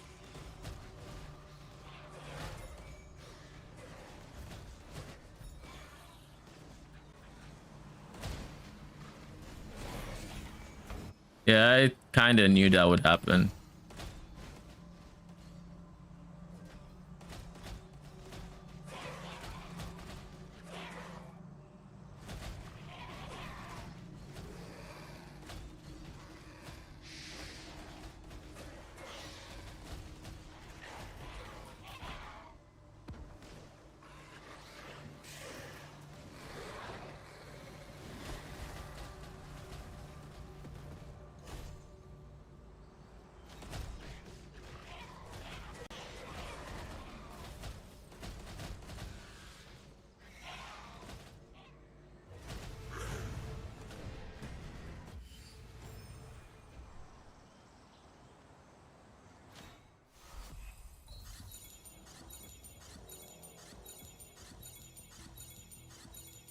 Do we get anything good here? No. Okay.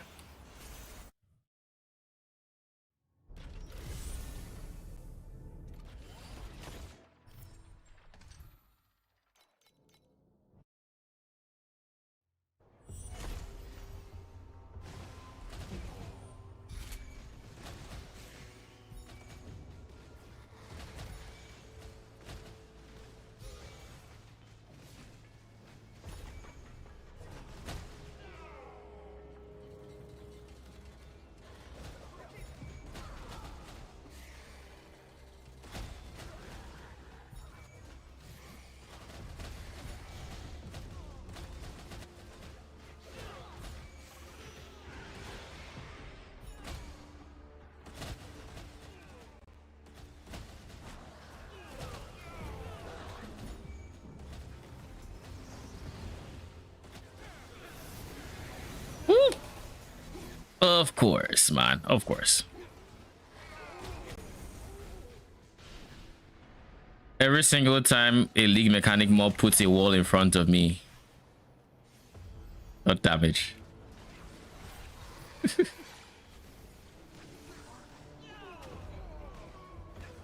And like, it's even, I feel like when I lose my dash, I want to cope and say being a stone magi would solve this for me. However, I don't think it's actually the case because stone mages have dashes, not blinks. So any mob that creates that obstacle, I'm not going to be able to dodge it. I can dodge mobs, but not the freaking obstacle. But that's going to be something.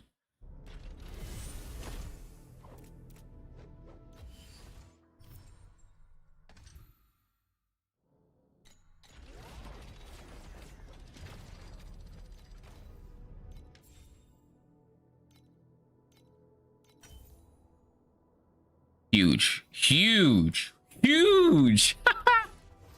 All right. So we just got a bunch of pen.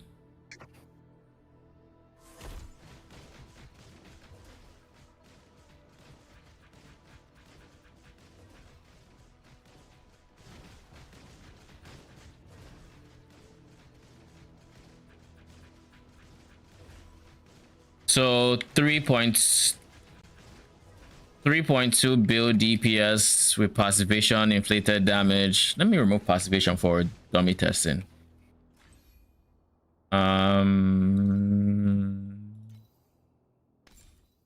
What are we gonna put here? Let's use continuation, I guess. It's a decent choice.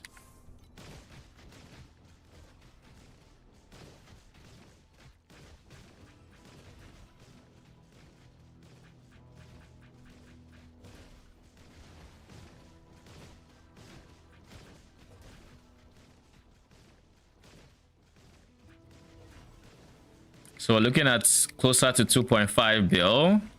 as our steady DPS. What if I drop passivation for continuation? It's less upfront damage, but because of my current playstyle of running and leaving people to die behind me, I feel like it would work. I feel like it would feel decent at the very least.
What are you?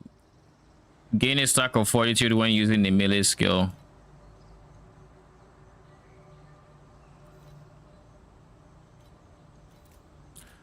Fortitude is the reduced hit damage.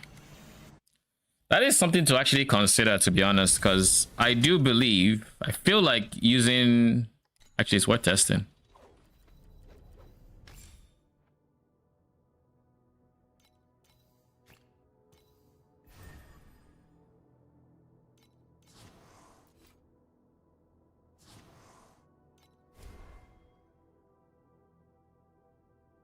Brother.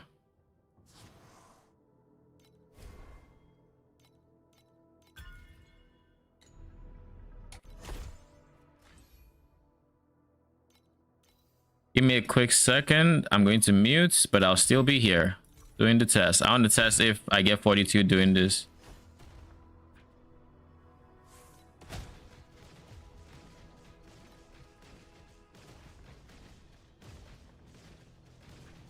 I don't get fortitude. Interesting. All right. So I can't use fortitude. All right, BRB.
I miss, man. From full HP to... In a split second, I took so much damage.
All right, I'm back. So this build code that I just sent, it is before I made some upgrades, but I am currently at about 2.5 bill, so it isn't too far behind. Like I think only thing I've changed is not even this is here, but I have this at level 40 now. This is probably the biggest one, and maybe support gems. I changed my passive tree a bit, so now it has more field mana compensation.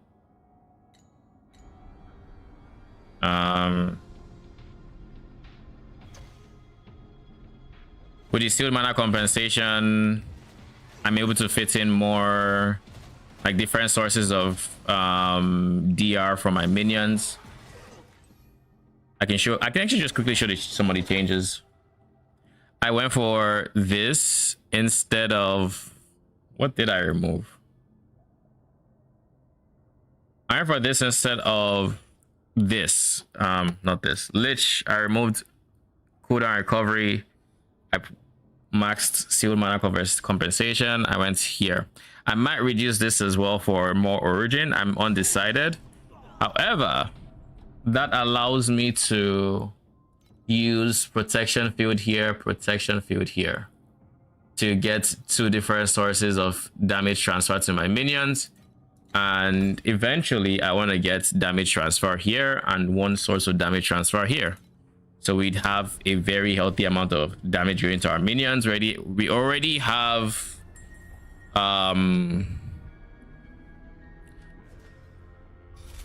a very healthy amount of DR coming from our third hero trait. Okay, I'm in T6 now. No problem I'm having now is sustaining the green mage's form, the green bar. It takes a lot to sustain it. What I will say is use Frost Magi. Frost Magi and your third hero traits are going to be a big chunk of sustaining.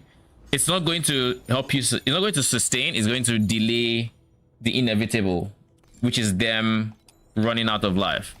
For me, we don't quite sustain, as you'd see. They slightly degen, and this is with a lot of investment. But the path to getting the sustain involves using the frost, scaling origin of the frost a bit, and that includes using Friend of the Spirit Magi, which gives 57%. And of course, this gaining extra levels means even more effect. Then on top of that, getting extra levels on the hero trait and getting this to level 30 means this is now a level 4, which applies a lot of regain to them. Why this is important is A, life regen is what we just mentioned, coming from our Frost Magi. They end up getting a large chunk of it. Well, I'm getting 80%, but they end up getting a large chunk of it. We get DR and they get more regain. We're getting regain from our main hand weapon. We're getting a decent chunk. It's nothing too crazy, but a decent chunk from here, as well as isomorphic arms. So this life regain ends up double dipping in the form of we get life regain and they gain almost double our life regain. So they gain the life regain, but then we give them the weapon via isomorphic arms. So they already gain 13%. So by having this here, they end up getting like 39%, or actually like, I think currently for me, it's like 36%, something like that. But like on the high end, when you get level 5 last hero trade, this ends up being like 39%, a perfect like 3x life regain from what you get from your main hand. Then we also use Alloy Covenants, which is also more life regain for our minions, as well as applying some of their life regain to us, which is nice. But this is for synthetic troops, actually, I just realized. So, but we do have synthetic troops, so kind of works out that way. We're still able to benefit from that, which is a nice, pretty chill defensive layer.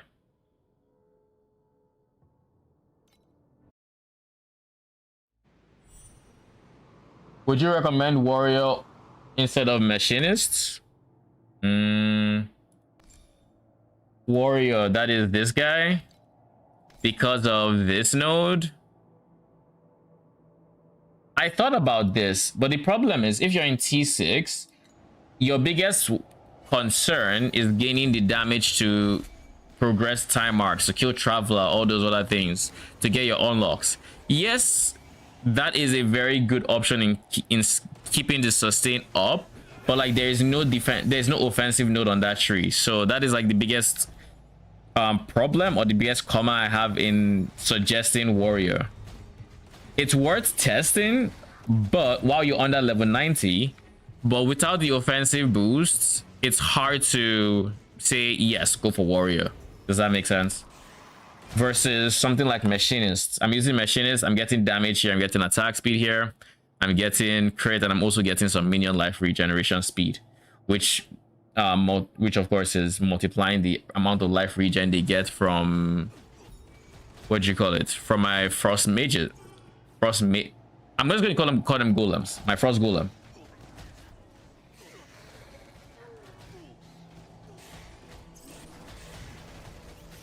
It was only recently they almost started self-sustaining their life, and I feel like I didn't change much to get that effect. I'm not even fully entirely sure what's changed, but something changed. I just probably don't remember. I tweaked something here. Did I tweak anything here? No, it's not there. There's something. In any case, these two are also very, very nice, because what these two do for uptime is whenever they do die, they're going to gain a lot of life very quickly. This is 29%. This is 39%. So this means my minions gain 68% life per second when they are reconjuring, on top of whatever life regen I already give them. So this effectively means whenever they do dip below, whenever they do die, they fill up very quickly. Like, let's try to watch this one. It's gonna die. Watch how quickly it goes back to full when it does. Will it die? Come on, you can do it. Come on. Bruh. Yeah, it's not going to. I think it's like my current, the one I'm piloting. It's not going to empty it out.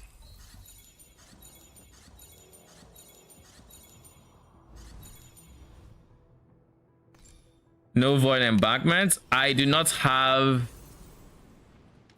the pack spirit, So I do not care about the balance. If I had it, maybe. But here's the problem. I like Friend Nemesis. It gives additional damage, it gives growth, and it gives uptime.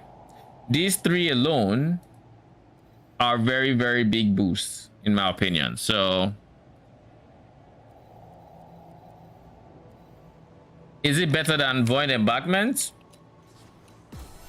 A good Void Embankment with corroded Void Embankment is pretty good for stats, and I would say for a while it will out DPS a Friend Nemesis, but eventually, does it even? I'm thinking what you gain in damage you lose in uptime. That is my thought process when it comes to Void Embankment and Friend Nemesis. But like in the ideal universe, what's going to happen is okay.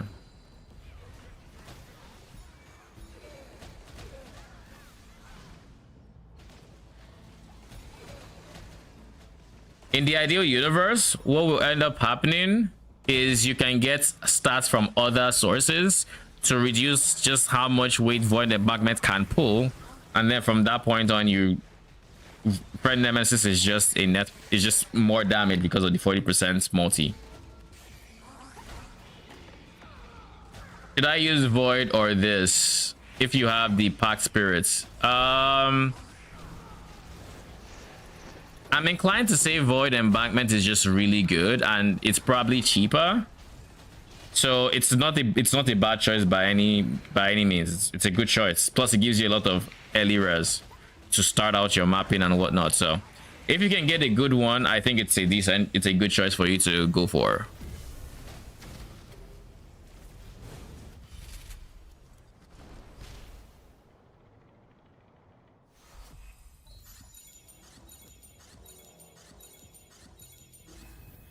Ooh, yes, huge. 3 desire cores, we move. Another, and of course, like I said, ladies tiers are pretty good. Also, if you can get this corroded, no reason not to, really. Like, it is relatively cheap even with the corrode because of how popular this amulet is. So get the corrode, get good other stats, pretty decent, pretty healthy damage boost. I should look a bit more at corroded items as well, but I just don't have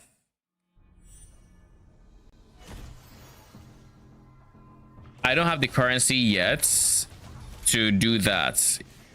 I'm currently investing in my farming strats and trying to just make currency. So I want to try getting my DPS up to, like, I'm at 2.5 bill right now. I want to get to like 5 bill, then I'll try the golden compass for cube, and then I'll see how it feels. I'll probably try a 10 map test or something. I'm curious to see what the mini games would be like. I'm hoping it addresses one of Cube's biggest flaws, which is just typically lack of drop loot. Like, whenever you go Cube, you just, the amount of things you drop reduces by quite a bit, and you end up getting a lot from the cube itself, right? Now, they already did something to combat this in the form of having the elites have a higher chance to drop desire cores. So we already see a bit more natural loot,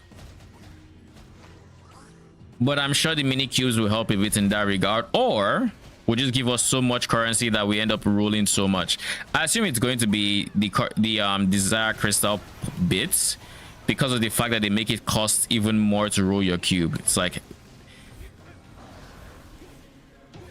bruh.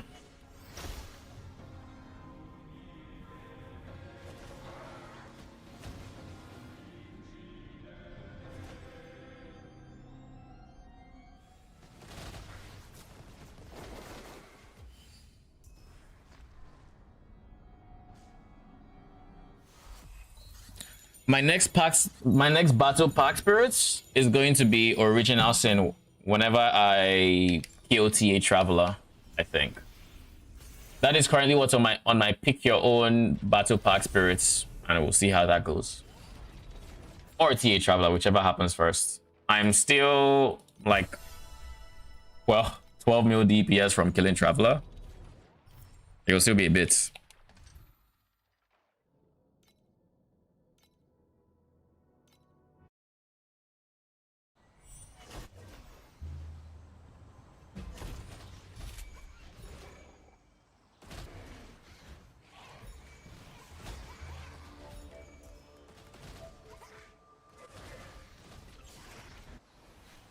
Ow.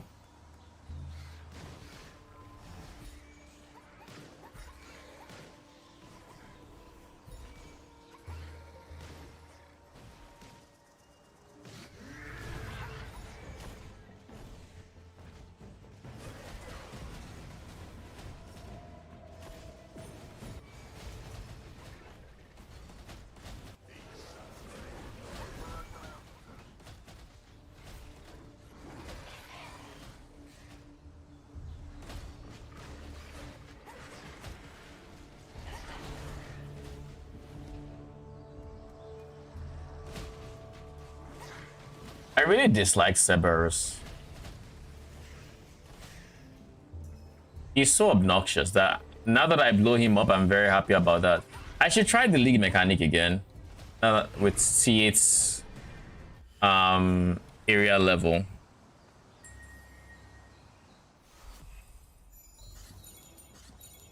Anything good? Another desire core. Are any of you good? Life regen per stack of tenacity blessing.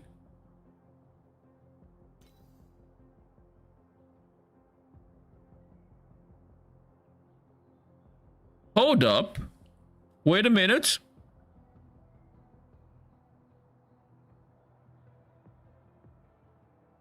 That is honestly not a bad mod for what we want. But that's life regeneration speed.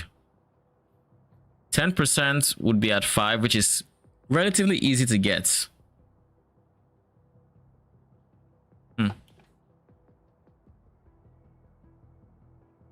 10%. Let's at 5 you get 10% and you get 125 life regen per second.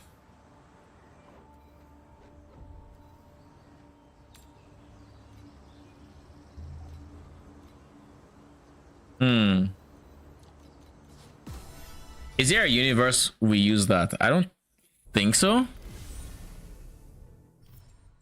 I don't think there is one.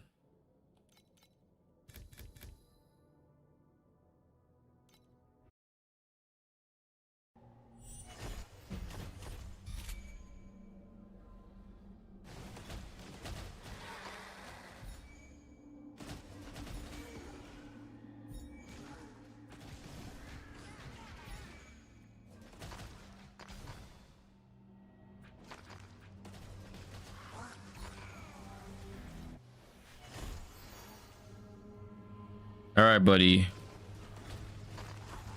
You come and explain why you are so fast and tanky.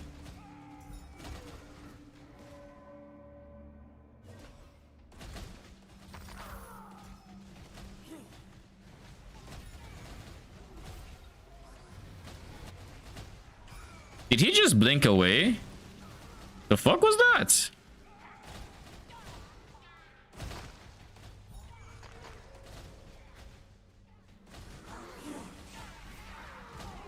What is the time actually? 11:30.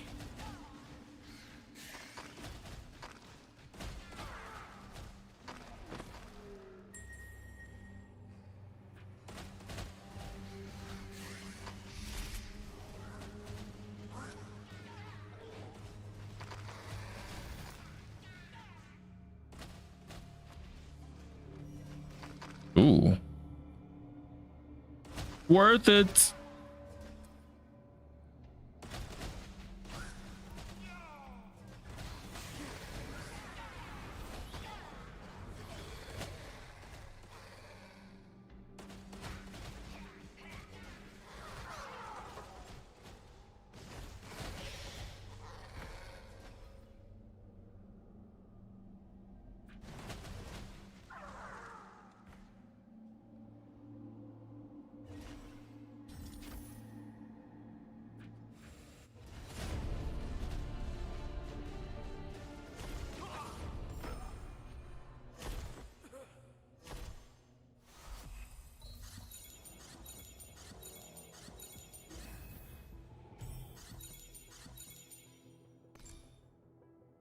What did we get here? Oh, your ass. All right. I should have greeted that. I had nothing to lose. Quite literally, nothing to lose.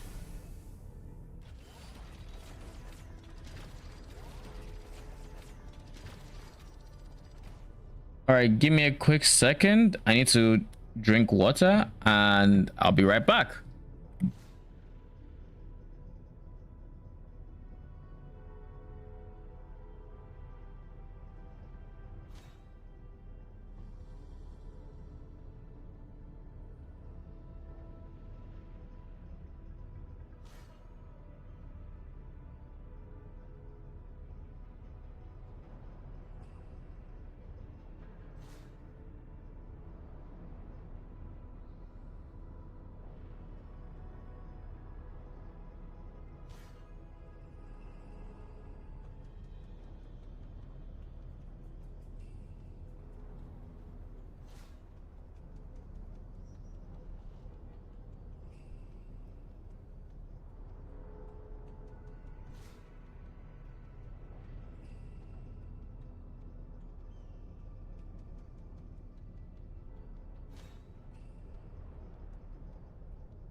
I am back.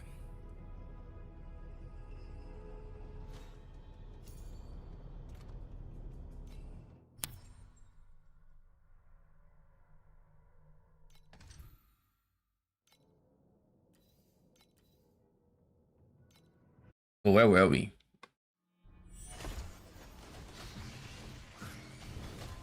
We were farming while contemplating what we wanted our end game build to look like. That's what we're doing. Trying to decide if we wanted Rock Magi's to be the only guys, or if we wanted other potential minions in there, like lightning.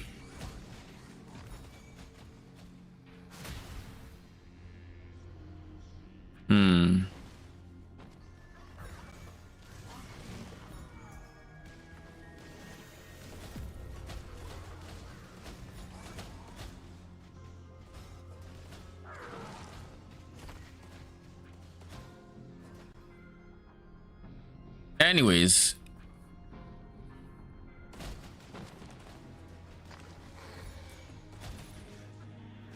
I think realistically, aside erosion and frost, I would really like for lightning to be in, but I just don't think it's realistic. I say erosion and rock. Rock because I like movement speed, I like mobility, and this is going to be my one chance at a minion class that actually is very good over highly mobile. And erosion because wicked is too good of a support gem to not use, so we have to use wicked.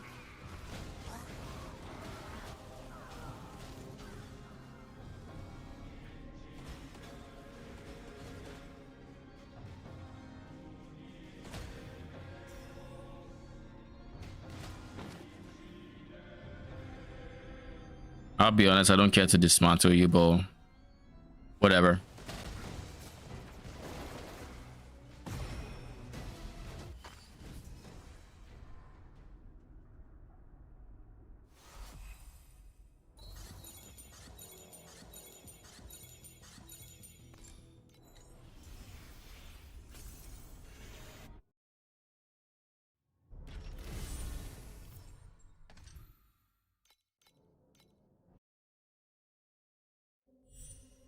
I do like the build diversity in Iris this league.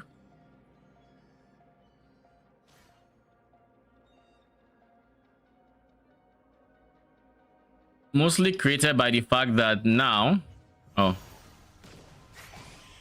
there's a multi-strike helmet to consider.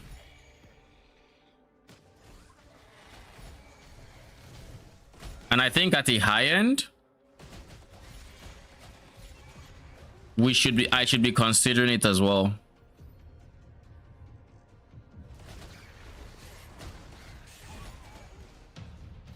Bruh. I'm curious to see if I give my minions enough multi-strike, will it actually end up being very strong? Would it end up interrupting their multi-strike chain? Like questions like that, because I think overall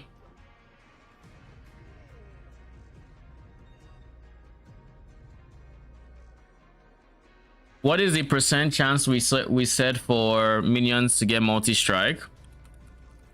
We said we had 144 here, and I think we had like another like 150 something or 40 something from the gem. That puts us at like 300%. If this is T0, it becomes even better. But let's just say 300% chance to multi-strike. That's three multi-strikes or 4 attacks. And let's go multi-strike actually.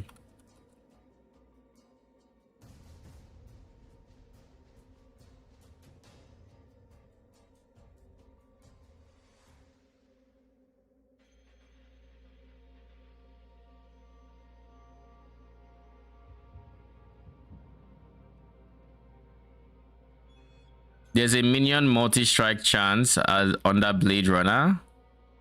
Interesting. It's a minor note, so you can get this up to 18%. Quick advancement is also 55% increasing damage, which is huge. Any sort of increasing damage is huge. This will become mandatory if you decide to go this. So Blade Runner, what does Blade Runner look like? Actually, I think Blade Runner is like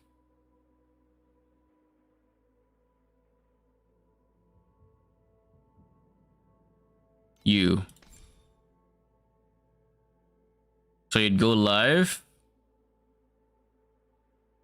you'd go regain, you'd go multi-strike, and then you'd stop here. You wouldn't go anywhere there. You'd go movement speed. You'd go movement speed applied to cooldown or mobility skills.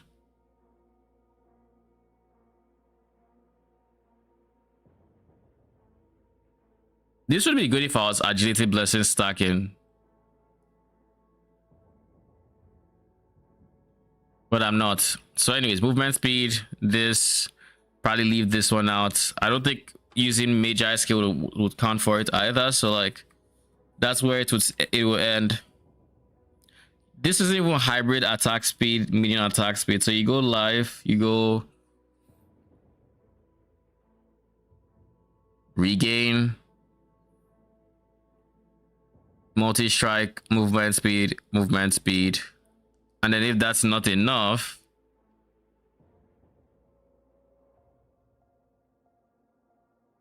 if that isn't enough, I don't know what else you do. I don't know what else you would do actually. 3, 6, 12, 15, 18, 19.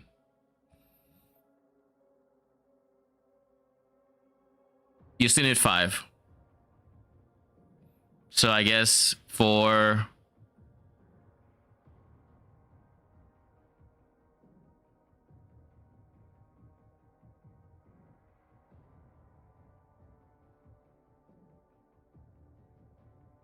maybe crit if I'm going Warden's Breastpin. That's like the only thing else that makes sense.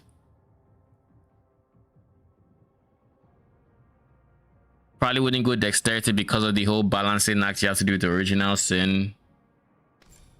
And then you go for Quick Advancement. Or you go for Quick Advancement in a Pedigree and forget all about this tree. Because realistically, the only thing this tree provides that other trees don't is multi-strike chance, which is just 18%, as well as increasing damage, but you can get increasing damage elsewhere. So, total increasing damage, 55% from here.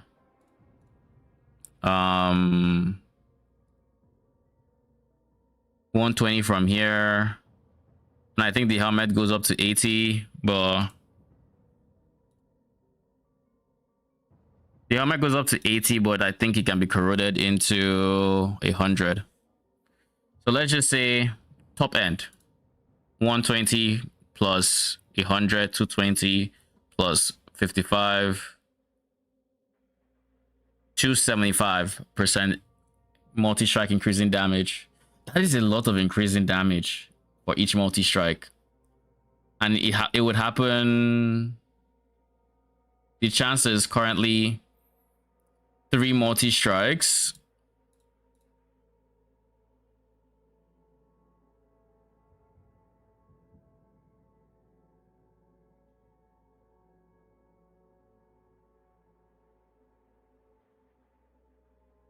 So I don't care about the corrosions except this one. So that'll be 3 multi strikes with 300% currently, and then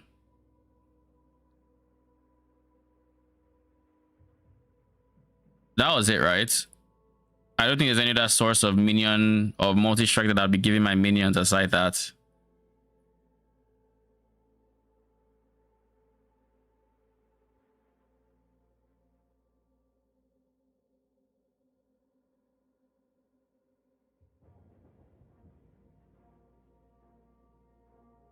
Yeah, I think that's it actually.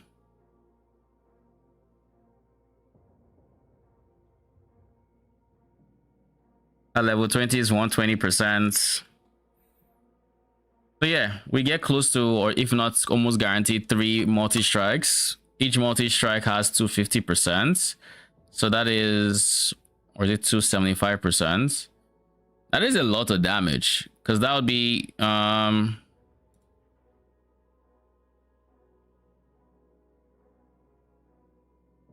plus base 100. This is the last one in the multi-strike chain is doing like 925% of base damage. That is a lot to go on top of all your other multipliers. The only thing is, doesn't the damage cap also apply where if you're let me think about damage cap problems now in this theory craft. If we're dealing with damage cap, if only I think there's a cap on the amount of damage a single hit can do, right? Something like that. I know every 0. There's a damage cap is every 0.2 seconds there's an amount of damage you can do, and you cannot exceed that, something like that. So with that in mind, if we're relying on multi-strikes, how does SS20 look like on an Erica who relies on multi-strike? If it's good on her, I feel like it can be good on minions, I guess.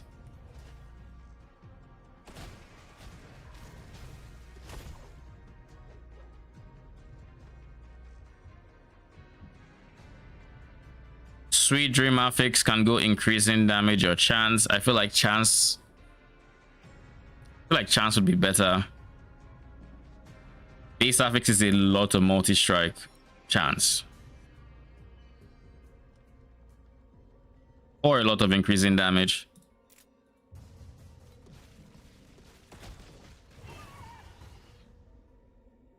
I think once I get to 3 guaranteed, Jesus Christ, man, all the mines you're dropping, can you stop? I was going to say once I get to 3 guaranteed multi strikes, I don't think I need to go for more.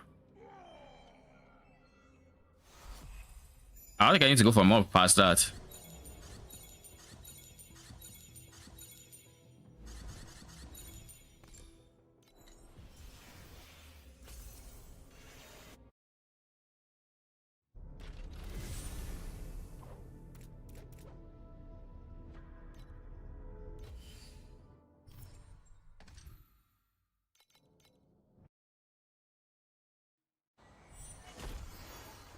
And if I'm relying on my minions to repeat 3 times, I don't think that's problematic. Now, I guess my next question, and I guess I already have the tab open to answer it.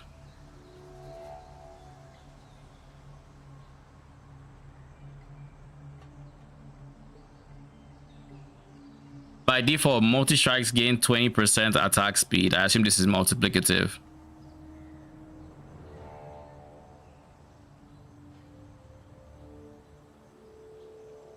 Okay. So that is also, I mean, attack speed is also another reason to do it, but...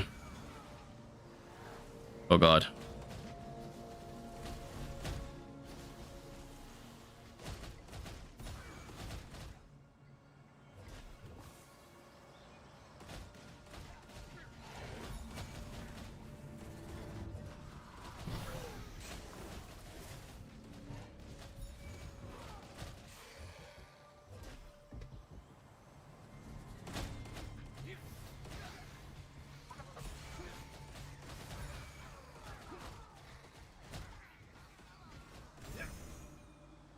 What is that? Oh, meh.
I'm going to very soon need to buy Netherrealm Resonance.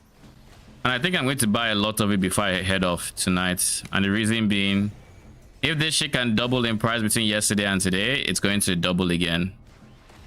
As more people break into like TH Profound and really start getting their farming going. So I'm going to want to be ahead of that and pre-buy my farming materials. Jesus Christ, man. This league mechanic area is such a pain in the ass.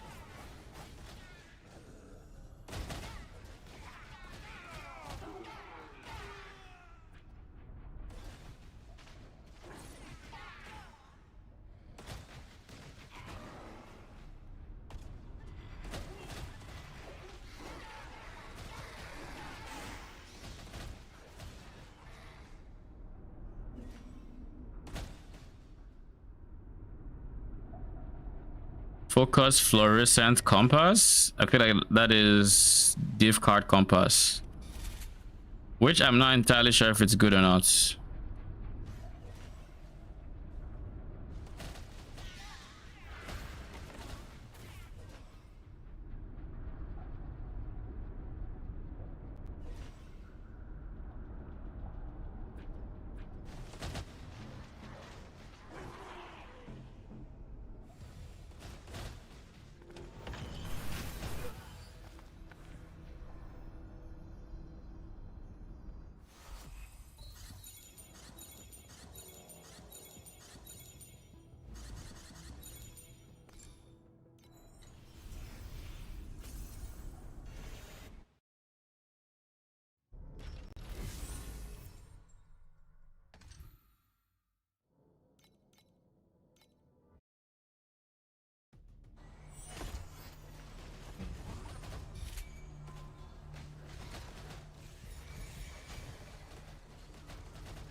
Wait, I just thought about something. Base suffix is 64% chance.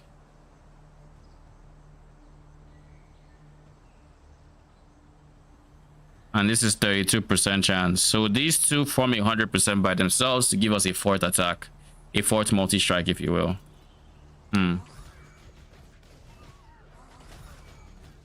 I think that would honestly be better than...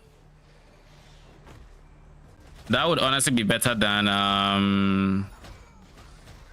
going for increasing damage there.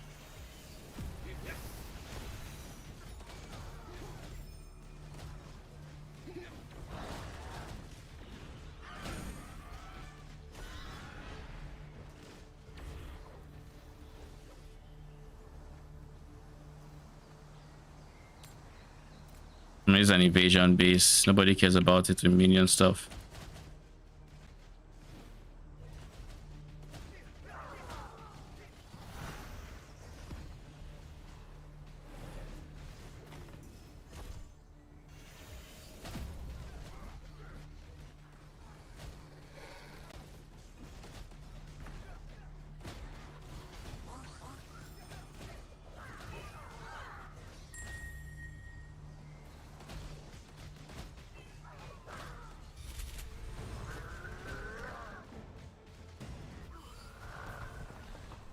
Wait a second.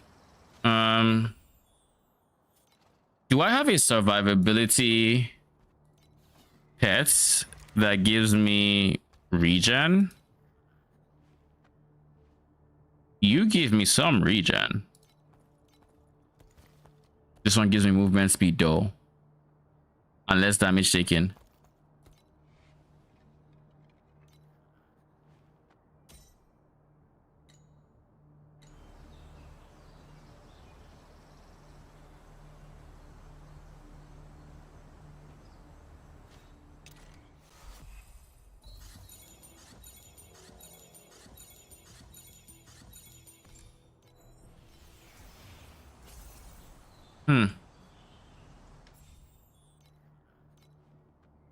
What I was doing before was this guy, which is just additional damage. Additional. I don't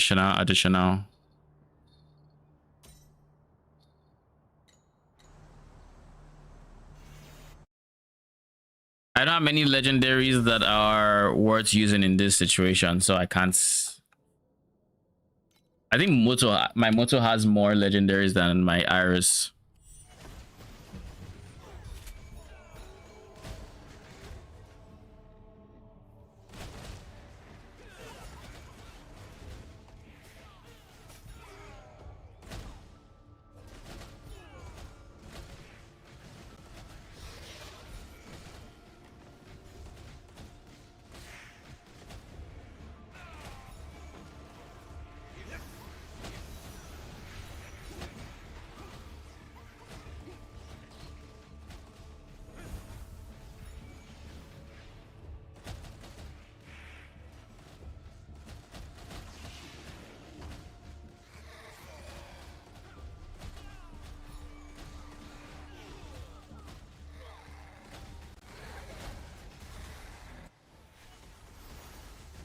Brother, whoever you are that needs to die, you should die right now. Freaking just eating my XP for free.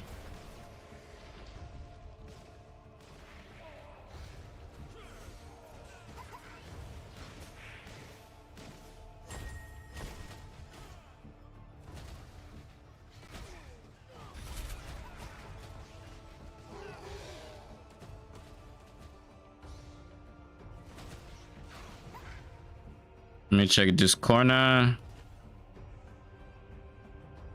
What is this?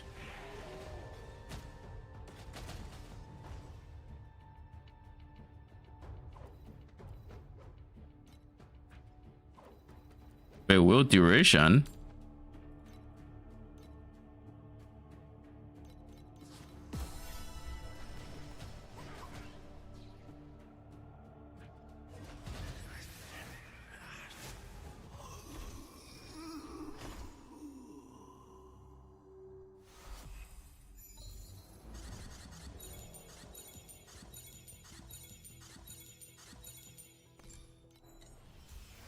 Absolute trash. All right. What we're gonna do now is we're gonna end stream because I do need to eat. I need to eat. I need to sleep to try to fix my sleep schedule a bit, since as I do have work on Monday. So there is a chance I stream tomorrow. There is a chance I will not. I am not 100% sold on either or yet. But if I do choose to stream, I will be mentioning that on Discord. But if I don't, I'm gonna see you guys on Monday. Ideally, I'd be in the ideal universe. I'm going to be in Profound by Monday, maybe sooner. But yeah, that is my current loose plan. Anyways, we're making a decent amount of money, but I don't know if I'm going to be able to get Profound levels DPS before then. But I think that is going to be a goal I try to strive for as best as I can. We'll see how it goes in any case. All right, guys. Thank you for stopping by. Appreciate y'all. I will be back on either Sunday or Monday. But till then, have a good night.